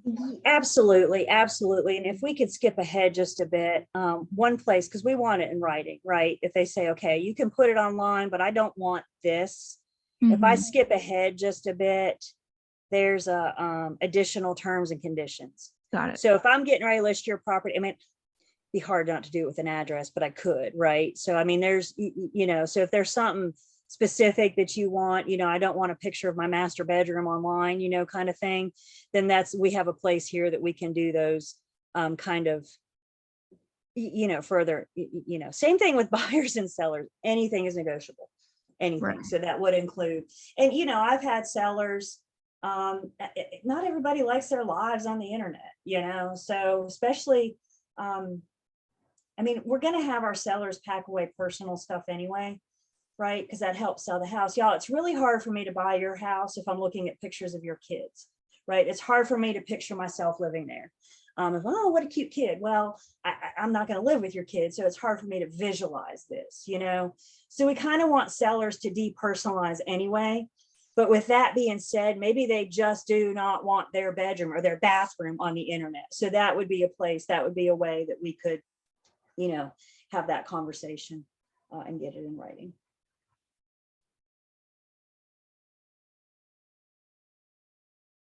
Okay.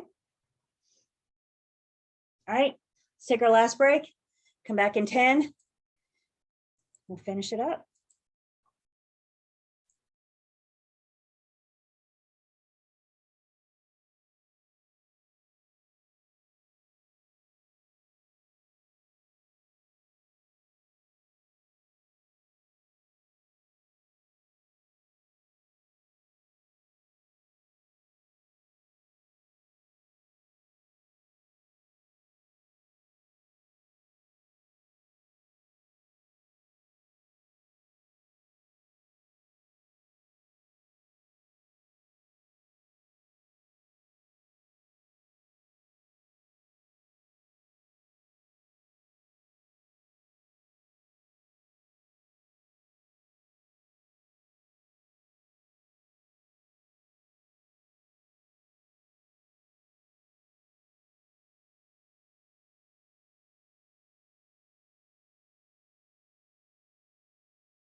we are back. I will take attendance. Let's get more cameras popping on. I haven't taken attendance yet. You're good. You're good. I am taking attendance now.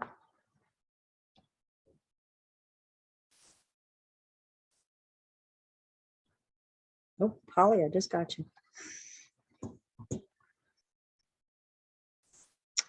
No, that's not where we are. Okay. Okay, so earnest money, we'll talk more about that. Somebody asked about due diligence fee. We'll talk about both earnest money and due diligence when we get to 10, because I think it more relates to the offer to purchase and contract, the agreement between the buyer and the seller, than it does the listing agreement. So we'll have that conversation when we get to unit 10.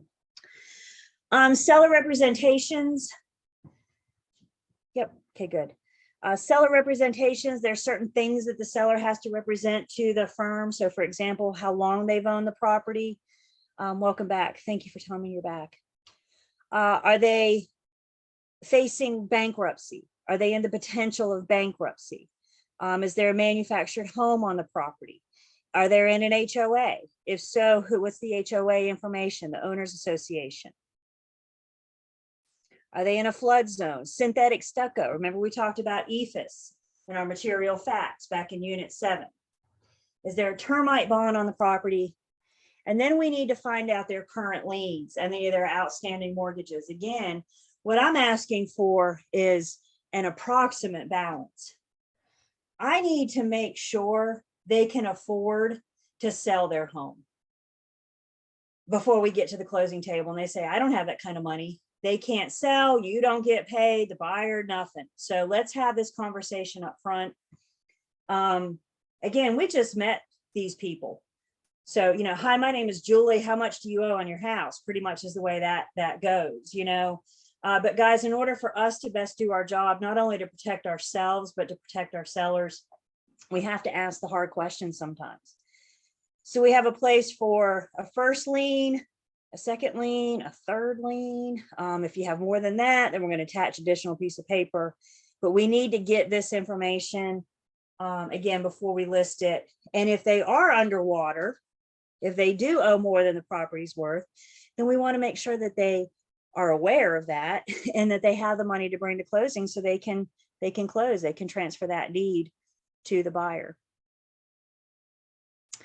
Seller has to represent if there's any leases on the property, if there's any current leases or tenants in place. In North Carolina, the buyer buys honoring the existing lease, honoring any existing tenants. So we need to have that conversation.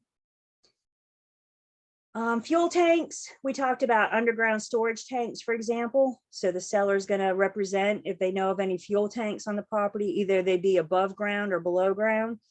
We got a place down here for location of the tank, the type of fuel in the tank. Again, they're just telling us what they know, if anything. And I actually got a place here for 2 fuel tanks, tank 1 and tank 2. Seller's duties to the firm. Remember, this is a two-way street.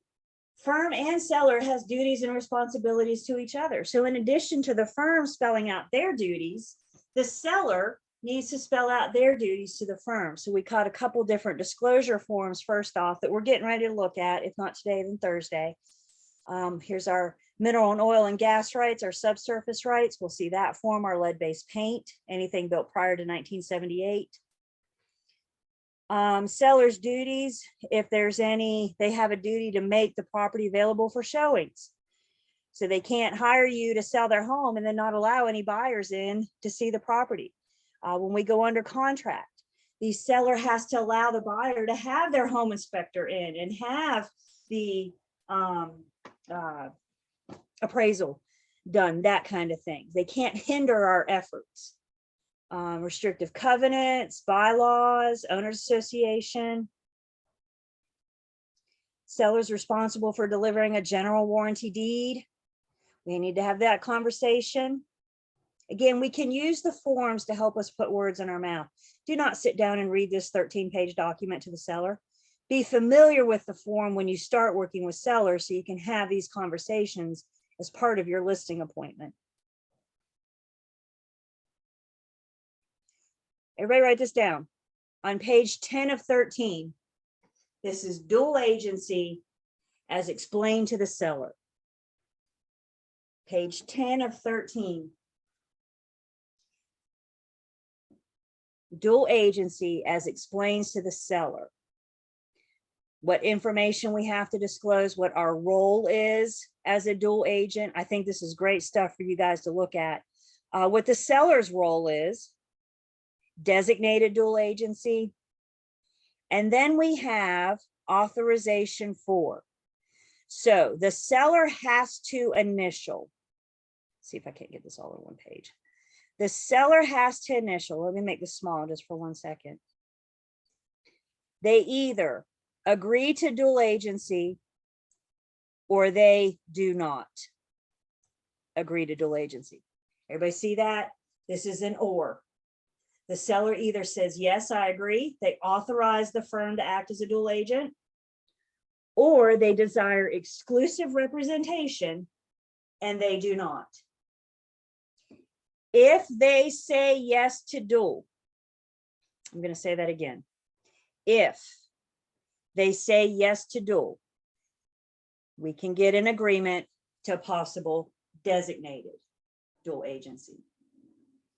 If they say no to dual, designated is not an option. I have to have a yes to dual. And with designated, if my firm offers, not all firms offer designated dual agency. I think we sometimes think that we agreed last week that designated is much better for buyers and sellers than dual because now they get their own representation again. And I think because it's a better option, we just assume it happens. And that's further from the truth. The firm has to offer designated dual agency, and we got to get the seller's agreement, and the buyer for that matter, both buyer and seller, to agree to do it. So again, page 10 over to page 11 is another explanation of dual agency. I think you guys should look that over, help you better wrap your brain around it. What happens if the party terminates, if either party breaches, mediation, etc. Any legally binding contract is going to have verbiage of what happens if we breach, what happens if either party doesn't do what they promised to do. And our listing agreement is no exception. So we spell that out. Wire fraud warning. Wire fraud got really, really big, really fast in real estate. We see a wire fraud warning to the sellers in the listing agreement. We see it to the buyer in the buyer's agreement. We see it to both in our offer to purchase and contract. Bottom line, the best way we can protect our clients from wire fraud is look them straight in the eye and tell them, I will never email you wire transfer instructions. So for example, your seller is going to get paid after the sale of the property, and maybe they're out of state and they don't want to wait for the attorney to mail them a check. They may ask if we can do a wire transfer. Can the attorney do a wire transfer directly to them? Well, first off, I need to check with the attorney, make sure they'll do that. And if they do, we need to make sure that the seller is independently obtaining the attorney's wire, or independently sending the attorney their wire transfer instructions. When it comes to sharing wire transfer instructions, go old school, pick up the phone and call. Emails are not secure at all. My Gmail is about as secure as my closet door, right? So if I'm emailing you wire transfer instructions, I get hacked. The hacker got the information, and now they're bringing in the seller's proceeds. Again, wire fraud got really big, really fast in real estate. You guys will hear all about it in your firm. Here's the warning here in the listing agreement. You're welcome to look at it. We'll see it again in the buyer's agency and again in the offer to purchase and contract. The last page is where everybody signs. I have a place for 2 sellers to sign, or a seller entity. So if it's a business selling a property, then we have the business entity. If you have more than 2 sellers, we have an additional signatures page. So if you have more than 2 sellers, you can have, I think there's 8 more on the additional signatures. We need everybody, all sellers that are on the deed and their spouses to sign off on this listing agreement. Everybody listed on the deed and their spouses. They need to be on board from day one on the listing agreement. If you have a spouse that says, I'm not going to sign that, I have questions. My little red flag just went up. Like, are you going to sign the selling paper or the closing paperwork, right? If they're not willing to sign the listing agreement, because if I don't have everybody sign, we can't convey. And you just did all that for nothing. So we need to make sure everybody's on board on the listing agreement. And then the last piece of this is where we sign. We print the name of the firm's license number. And then you have a place for the individual agent to sign on behalf of the firm and include their license number. That is the very short and the very sweet of your exclusive right to sell listing agreement. This is the form that sellers use to hire you. What questions do I have?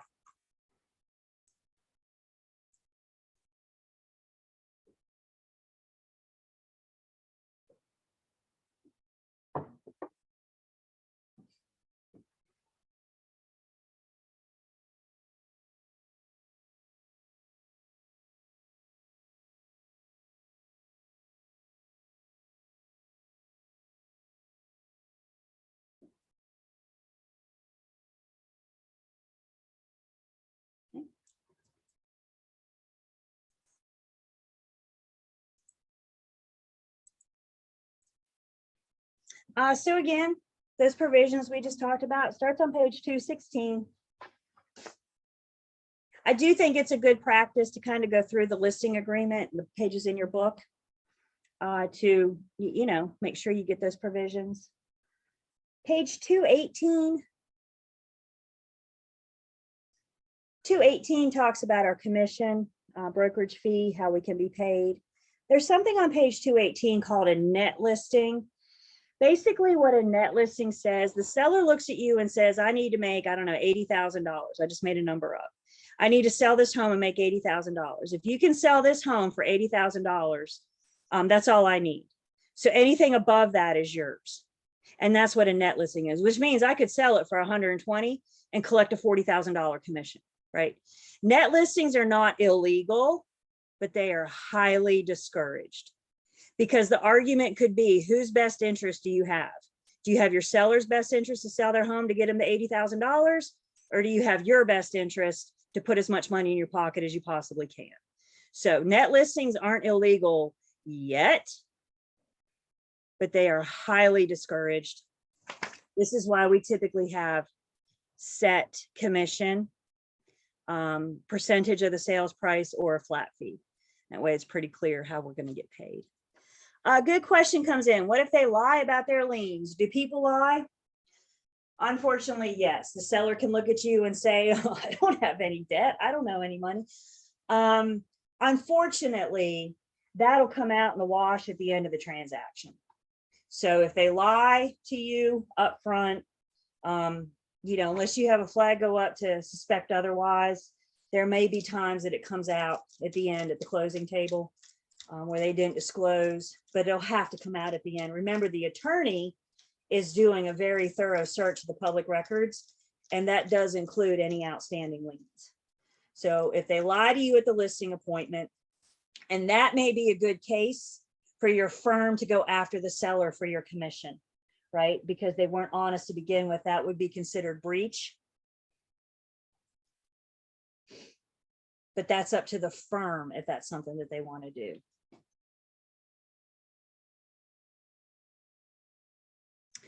Another question. So the seller ends up not being able to afford to sell. That is reason for termination. It might be reason for breach. I'm not a judge. I can't answer that. But if we get to the end and the seller says, nope, I don't have any money, and you did your part, that's the key. You got to do your part, your due diligence. You may have, or your firm may have a case.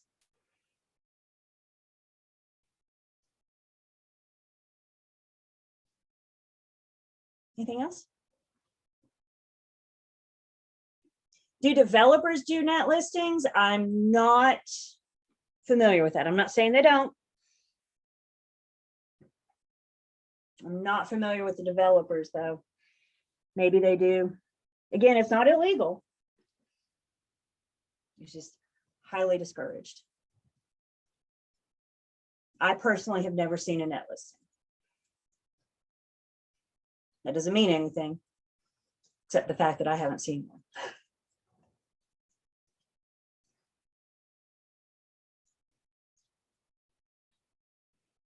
Okay.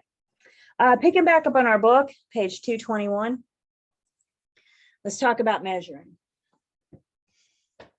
The North Carolina Real Estate Commission provides us with guidelines. Particularly, they provide us with what counts as heated living area, also known as total living area. So they provide us guidelines with things that count, what I can count in my heated living area.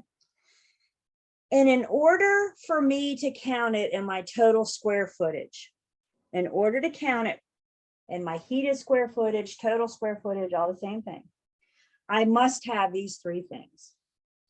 I must have the space adequately heated by a permanently installed heating system. Let's take a few notes on this first bullet point.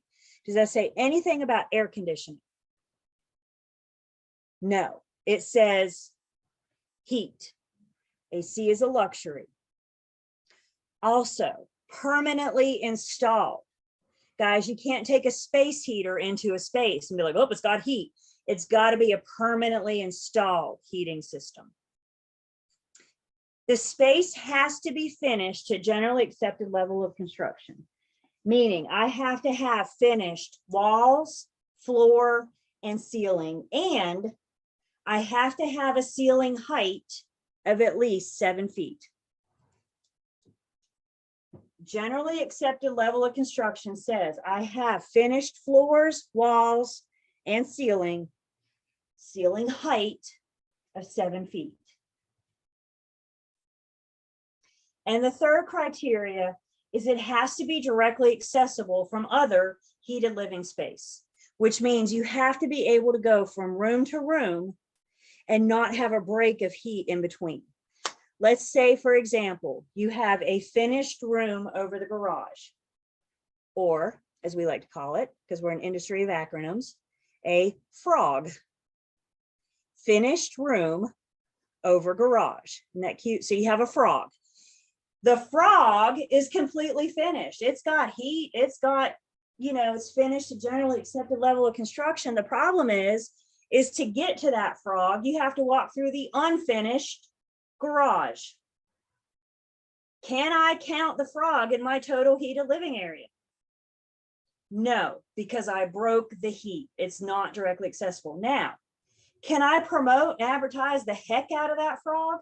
Can I say there's an extra 450 square feet above the garage that's not included in the heating living area? Yeah, that's a selling point. But I can't include it because it's not directly accessible. Now, this is the time of class I get a whole bunch. Well, I have this space and my aunt has this space. Would this fit? Stop typing. If it's adequately heated, if it's finished to generally accepted level of construction, and if it's directly accessible, then yes, you can count it. I can't answer those questions until I see it. It's got to meet those three things. Hold your place in the book on page 221. And let's go back, starting on page 774. Hold your place in the book. We'll be back. And let's go to page 744.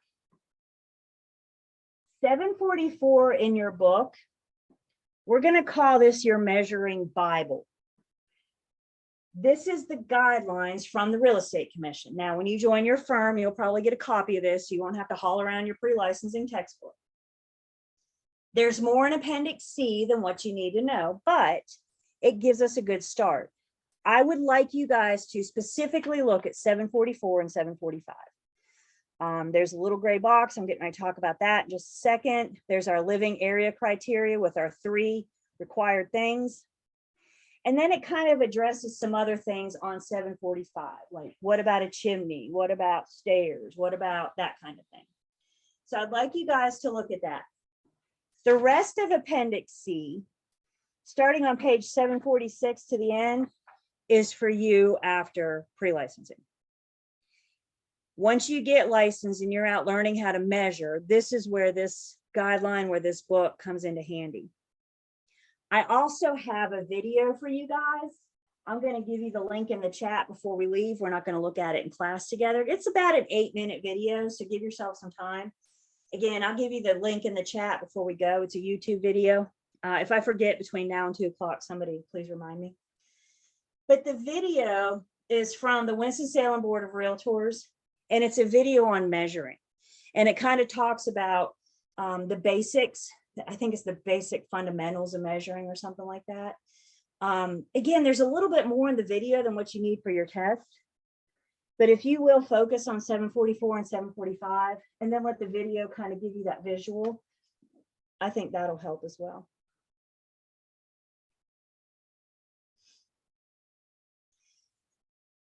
Some other things to understand about measuring. The Real Estate Commission doesn't consider square footage a material fact. We don't have to disclose the square footage. Some MLSs require it. For example, the Triad MLS is a required field. So at a minimum in the Triad MLS, we have to get total heated square footage so we can fill that field in. What you guys need to know, the Real Estate Commission doesn't consider it a material fact. However, we are liable for it if we advertise it. Whether you measure it yourself or you hire somebody to measure it for you, you're responsible for it. If you're going to go the route of hiring somebody to measure it for you, that person that you hire needs to have more experience. Maybe they're a seasoned agent, maybe it's an appraiser, excuse me, maybe it's an appraiser. Please don't hire the 16-year-old down the street to measure for you. When they misrepresent it, you're the one that's getting disciplinary action. So we're responsible for it.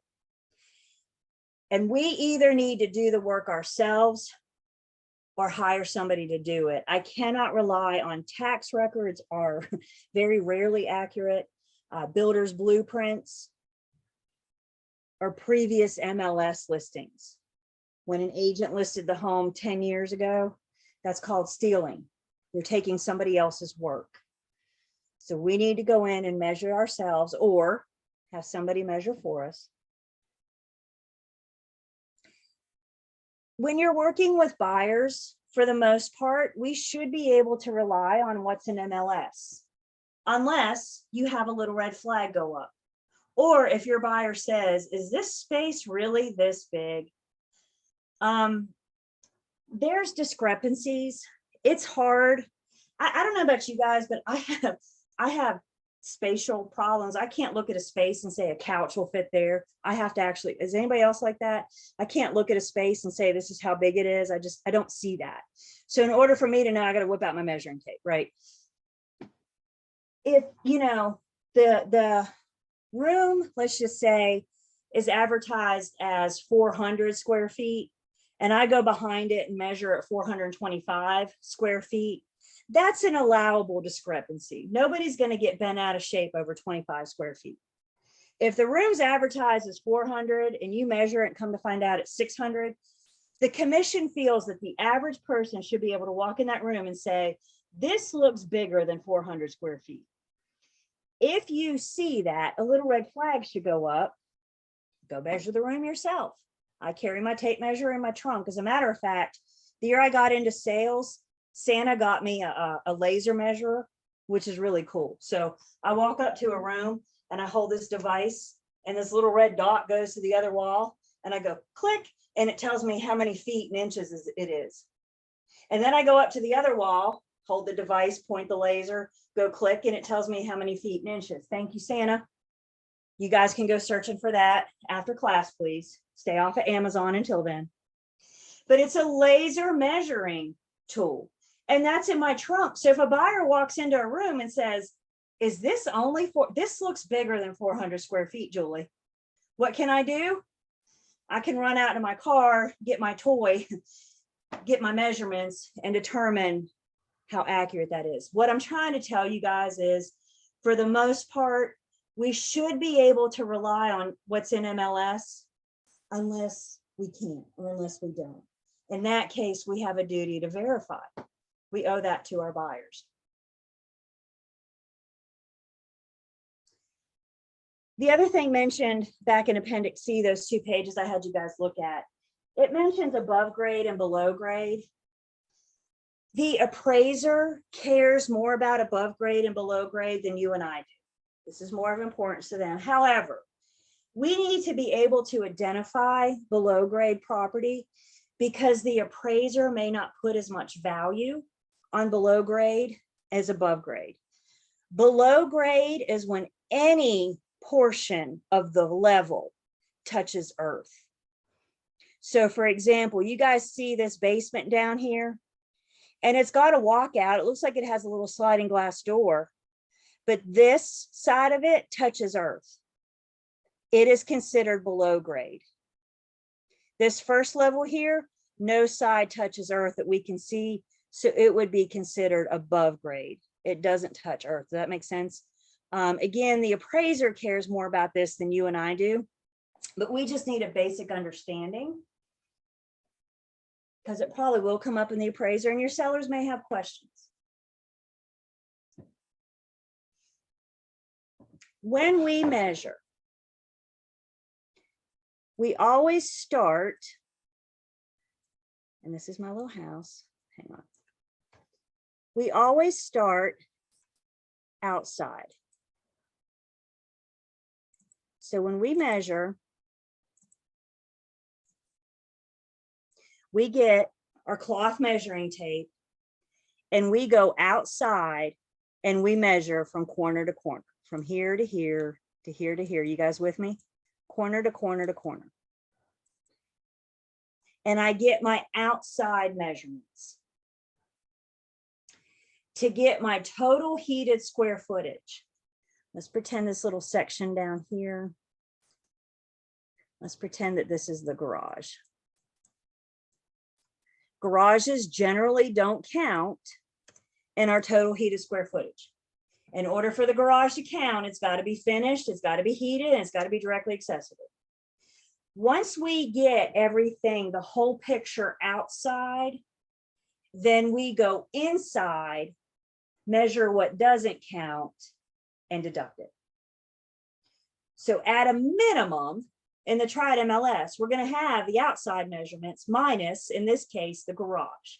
Whatever square footage of that garage it's taken up, that unfinished, unheated space.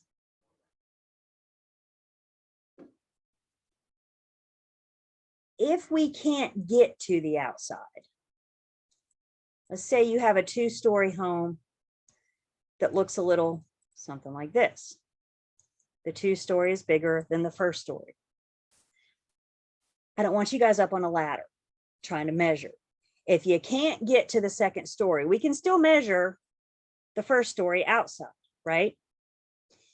If you can't get to a portion of the property, then you go inside, you measure exterior walls, and you add 6 inches. So if you can't get to the outside, maybe it's this space down here that's below grade, you go inside. An exterior wall is one in which the other side is the outside. Compare that to an interior wall where the other side of that wall is another room of the house. So we measure our exterior walls, we add 6 inches. The exception to that is if you're measuring a condo. Condo, you always measure inside. You do not add 6 inches. Why? Condo owners own wall to wall, paint rot to paint sheetrock to sheetrock, paint to paint. Yep, so you would do 6 inches for this wall, 6 inches with this one, right? Each wall would get 6 inches. You guys need a lot more experience with measuring than what I just gave you. You need training. You need to go out and measure a house yourself. Remember, I'm just trying to get you through the test. When you guys affiliate with your firms, your broker in charge may send you with an experienced agent. May let you go hold the dummy end of the measuring tape. Y'all know what the dummy end is? It's the end that doesn't give you the measurements. So you may get to stand there and hold it, observe them when they measure it, watch them do it. When you get your first listing, hopefully somebody will be with you. Now they're holding the dummy end. You're holding the end with the numbers. Some properties are harder to measure than others. It might be worth contacting an appraisal, have them do it. I showed a house once. It was the shape of an octagon. That thing had 8 sides. My buyer looked at me and said, how would you measure this? And I said, I wouldn't. I would hire somebody to measure. Remember, the shapes we know how to measure are what? Squares, rectangles, and triangles. I don't know how to measure an octagon. Again, you guys please help me remember. I'll give you that link to the video before we leave. I think it does a good introduction to measuring. It covers everything we just talked about. It gives you another way to see it. But no, this is absolutely one of those areas that you're going to get more training. You guys are not, I mean, you got to get tools and your toy. It's what I call my laser measurer. It's a lot of fun.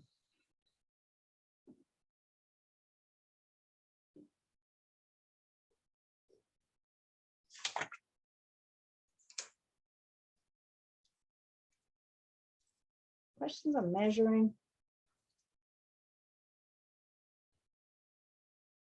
Y'all want some free advice for the day? If you're going to measure your own listings, get yourself some rubber boots, because you're going to be in shrubs and bushes. Things slither and scurry back there. So there you go.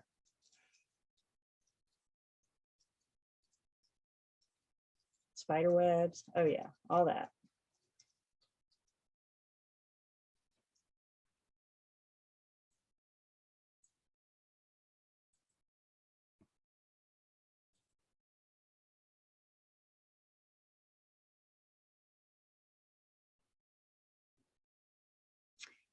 Another thing that we need to help the seller determine before we list their property for sale, other than total heated square footage. By the way, if you want to do, you'll notice a lot of times when you see a property that maybe they have room dimensions. So they may go a little bit further, tell you that the kitchen is this big, the living room, here are the dimensions of the living room, da da da da da. So, you know, that may be up to you and your seller. But most MLSs will have at least the total heated square footage. Again, guys, the Real Estate Commission says that's not a material fact. However, if we disclose that, we are responsible for that information. Is that usually necessary? Is what usually necessary? To measure your listings for the square footage. Well, if you're in the triad, you have to get the total heated. So it might depend on the MLS that you join, whether or not you have to or not. But one way or another, I got to get that here. I got to get that total.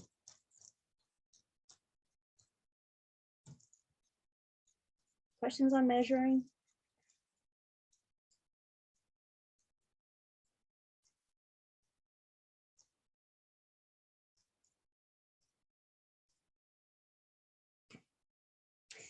Another thing that we need to help the seller with is help them determine the listing price. The seller at some point during the listing appointment will look at you and say, how much should I sell my house for? And what we're not going to do is just blurt a number out. We've done some research. We do some investigation. We help them determine what an appropriate listing price is. We do so by using comparative market analysis, also known as CMAs. What we are helping the seller determine with the CMA is the probable sales price.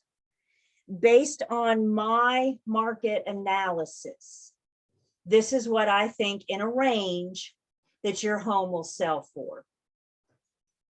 I may list it for a little bit more than that to give ourselves some wiggle room for negotiation. So please note, the CMA gives us probable sales price, what we think a buyer would be willing to pay for that. A CMA is not an appraisal. The appraiser gets to determine value. I'm not an appraiser, so I can't use the word value. I can use words such as probable sales price. I got a whole unit dedicated to the appraiser and the CMA. That's unit 17. We're getting there. So we will see this again. We will talk more about the appraiser's process.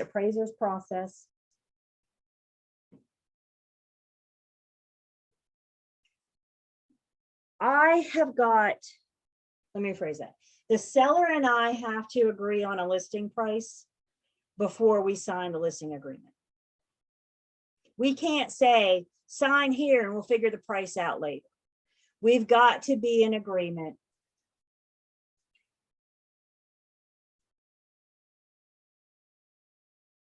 If we're not in agreement, sometimes you may come across a seller that wants to sell at an unreasonable price.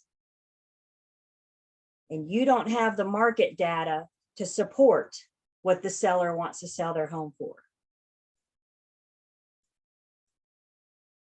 Unless your firm tells you otherwise, guys, we don't have to take the listing. If the seller's unreasonable, if you don't believe in your heart of hearts that you can ever sell their house for what they want, my question to you is, why are you wasting your time and your energy and your marketing dollars knowing you can't sell it? That's why we have to have this determined before we enter into that listing agreement.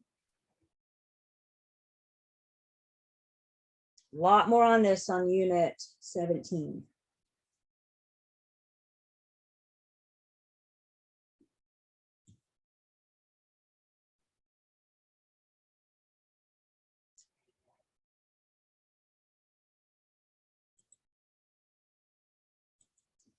Listing agents have to avoid conflict of interest.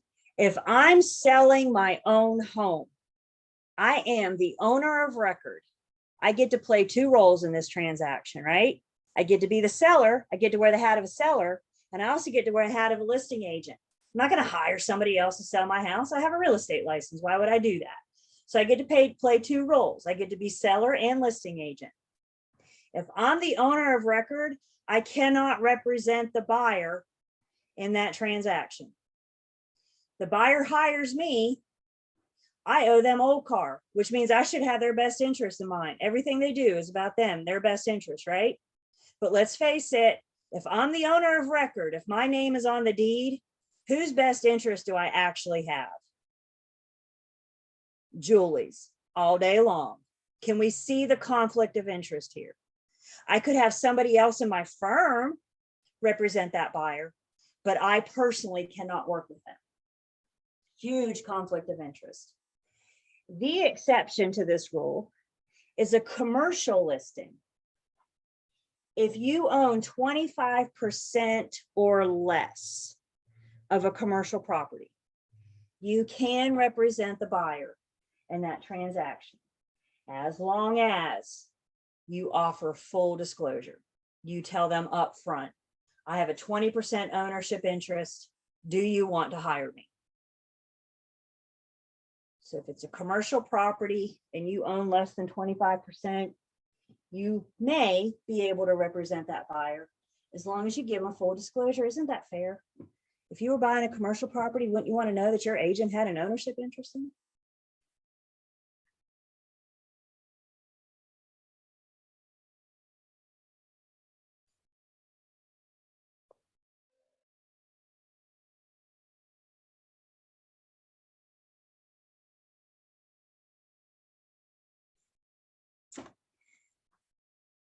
Listing agreements, we talked about how agency agreements terminate, so this list should look pretty familiar. Termination of listing agreements. Once I've done the job I've been hired to do, i.e. once I've sold your house, we're done. I did the job. I took you to closing. I got that deed to change hands. It's no longer your property. We are done. Our listing agreement has been terminated. Our listing agreement will also terminate if it expires. If our listing agreement has a date of October 4th, 2022 in it, that means tonight at 11:59 p.m., we are done. Can we agree to extend it? Absolutely. Do we have to? No. When agency agreements are over, they're over. Mutual agreement, if the firm and the seller agree to get out of the listing agreement, they can. You, the individual agent, don't have that power. It's not your listing. If either party breaches, we saw in our listing agreement, there's firm's duties to the seller, there's seller's duties to the firm. So if either party doesn't do their duties, do what they promised to, that may terminate the listing agreement. Operation of law, if the judge takes the property for whatever reason, bankruptcy, foreclosure, eminent domain, if the judge or the courts take the property, it's no longer the seller's to sell. So that kind of makes listing agreement null and void. If the house burns down when you have it listed, I no longer have a house to sell, do I? So that would terminate the listing agreement. Maybe we do a new one to sell the land, but it would be a different agreement because now I got a different product. I no longer have a property. And then death or incapacity of either party. If the seller dies while you have it listed, that's going to terminate the listing agreement. If the individual agent dies, the show goes on because it's the firm's listing. So the BIC will reassign it. In order for the firm to die, they got to shut their doors. That's how a firm dies.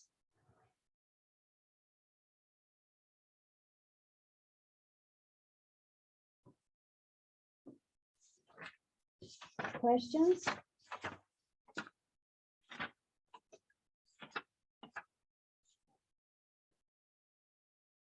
I have a question. It's like a thought. So say that I was interested in buying like a house or whatever, and we had somebody. Wait, did I say buying or selling? Sorry. Fine. Okay, so say that I wanted to buy a house that you were selling, but then like something happened, like we were like in the process of it and like very ready for it, like say like tomorrow, like it was going to be done and like mine and everything. Say that something happened to me like after we got done meeting, like how does that work? Like an injury, like in a coma, or like I don't know, like just something happened to me, like how would that go on? So, and you're the buyer, right? In the scenario, Mhm. you're the buyer. Okay, so you've entered into a contract with the seller to buy their home, right? Is that? Mhm. I want to make sure I understand your question. Yes. Contract law is coming, but to answer your question, once the buyers and sellers are in a contract, death is not an out. So if buyer or seller, once we're under contract, if buyer or seller pass away, their heirs are expected to carry on with the terms of their contract. And if they can't or won't, the heirs suffer the consequence of breach. And our contract does, our sales contract does spell that out. So we will see that in Unit 10. Yep. Death is only an out when you're negotiating the offer. So if you're in the throes of negotiations and buyer or seller pass away, it's never going to turn into a contract. But once a contract has been formed, their intentions have been stated, right? We have a signed contract and their intentions to buy or sell have been stated. Thank you. Yep. What else about the listing piece of it? Is this good stuff?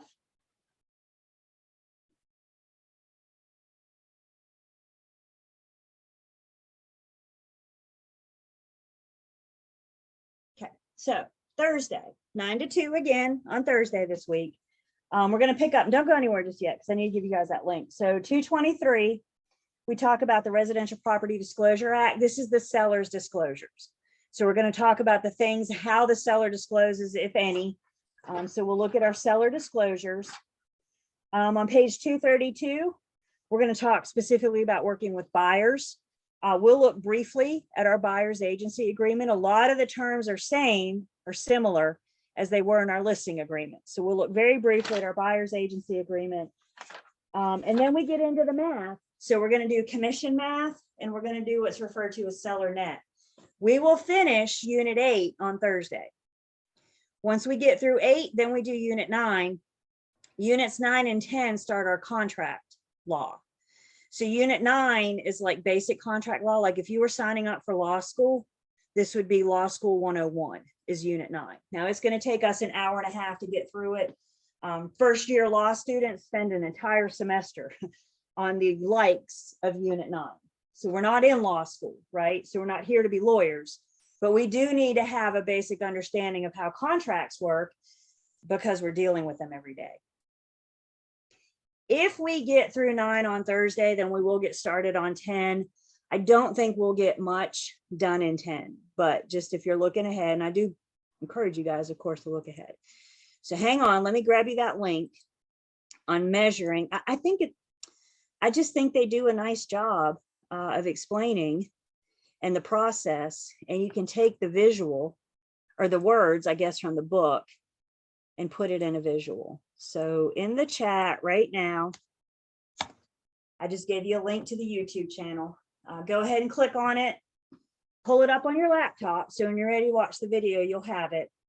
And of course, if you need it, otherwise, just reach out to me. I'm happy to email or text you this link. Just reach out to me. YouTube link. Yep, let me grab that. I'll grab the YouTube link again.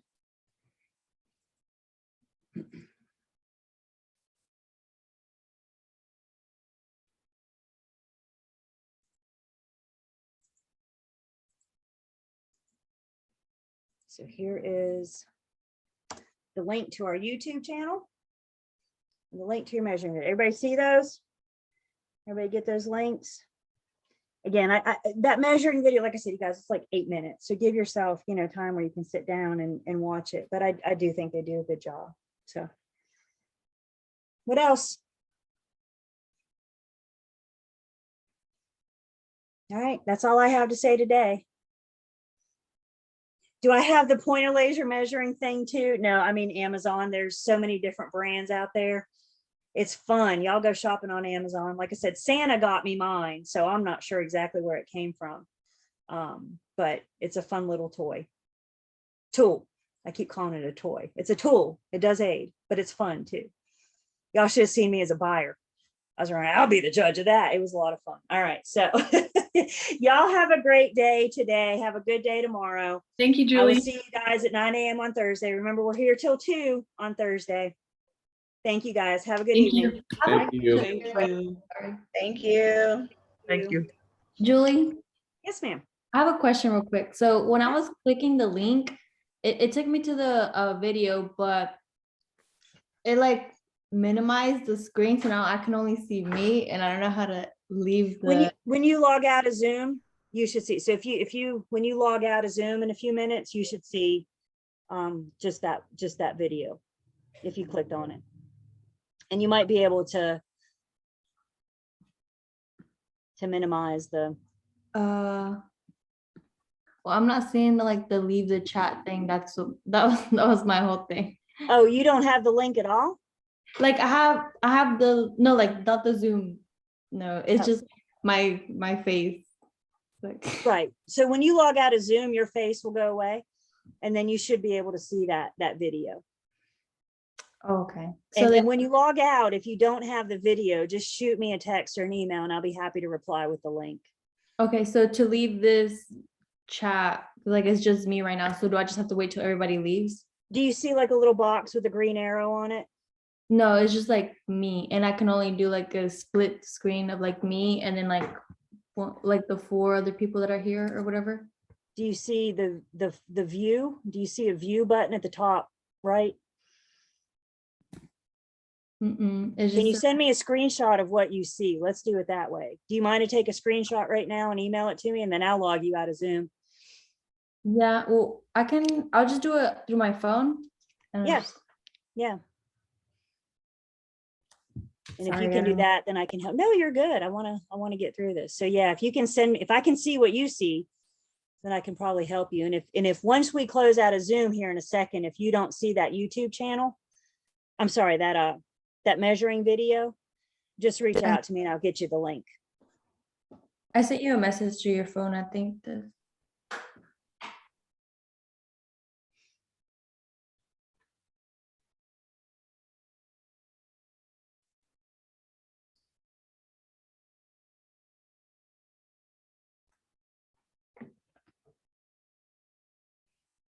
You can't move that little box around? I can move it around, but it only gives you an option to mute and then mute my video, stop video. Would that be the stop video one? No? And then blur background, choose virtual background pin, hide itself view, add profile picture and rename. That's why I was a little confused that whenever I clicked the link, it just like minimized my screen. Well, not my screen, but Right. I'm not sure. Let me It- get with our IT. Do what? so is there a way that like when you end it, then it will just end this whole thing? I'm not sure. So when I end it in a second, I don't know what's gonna, I mean, you're gonna disappear because I end the call, so you won't be able to see, the people here. But you still should be able to see, your chat may go away as well. But you still should be able to see, and I see that video right there. So that's really strange. I'm not sure. But let me because what I'm looking for is like a place where you can like exit and enter into full screen, Yeah. but I'm not seeing, and this is where Zoom is fun because everybody's device is different. So you're not seeing what I think you should see. So I'm not sure what's going on, but let me get with our IT and see if they can't, kind of guide us through. Cause you're right. You have no options here Yeah. whatsoever. So when I share my screen with my PowerPoint, what do you see? Can you see my PowerPoint or do you Oh, see? no, yeah, it's just happened whenever I click the YouTube link. Like I clicked the YouTube link and then it like I had it full screen and then it just minimized and it went to the bottom. And then whenever I tried clicking back on the Zoom, I could only see like me, and then it gave me the options, the little squares to see me, you, and like all these other classmates. Right, but you couldn't do anything with those. Yeah, like leave the chat or Okay. anything.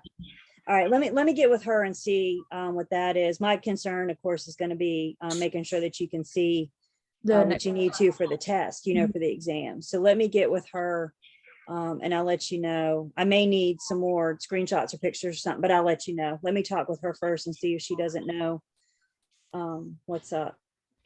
That's a and good then I'll picture let of you how it know. looks right now. Okay. All right. Let's see. I can't even say bye because I can't even end it. So Yeah, so you don't even have did you just send me something else? I'm about to send you what I see. I mean, nothing's changed, but like my screen, just in case you wanted to send it.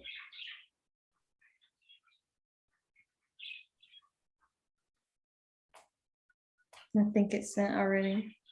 Yeah, it's coming.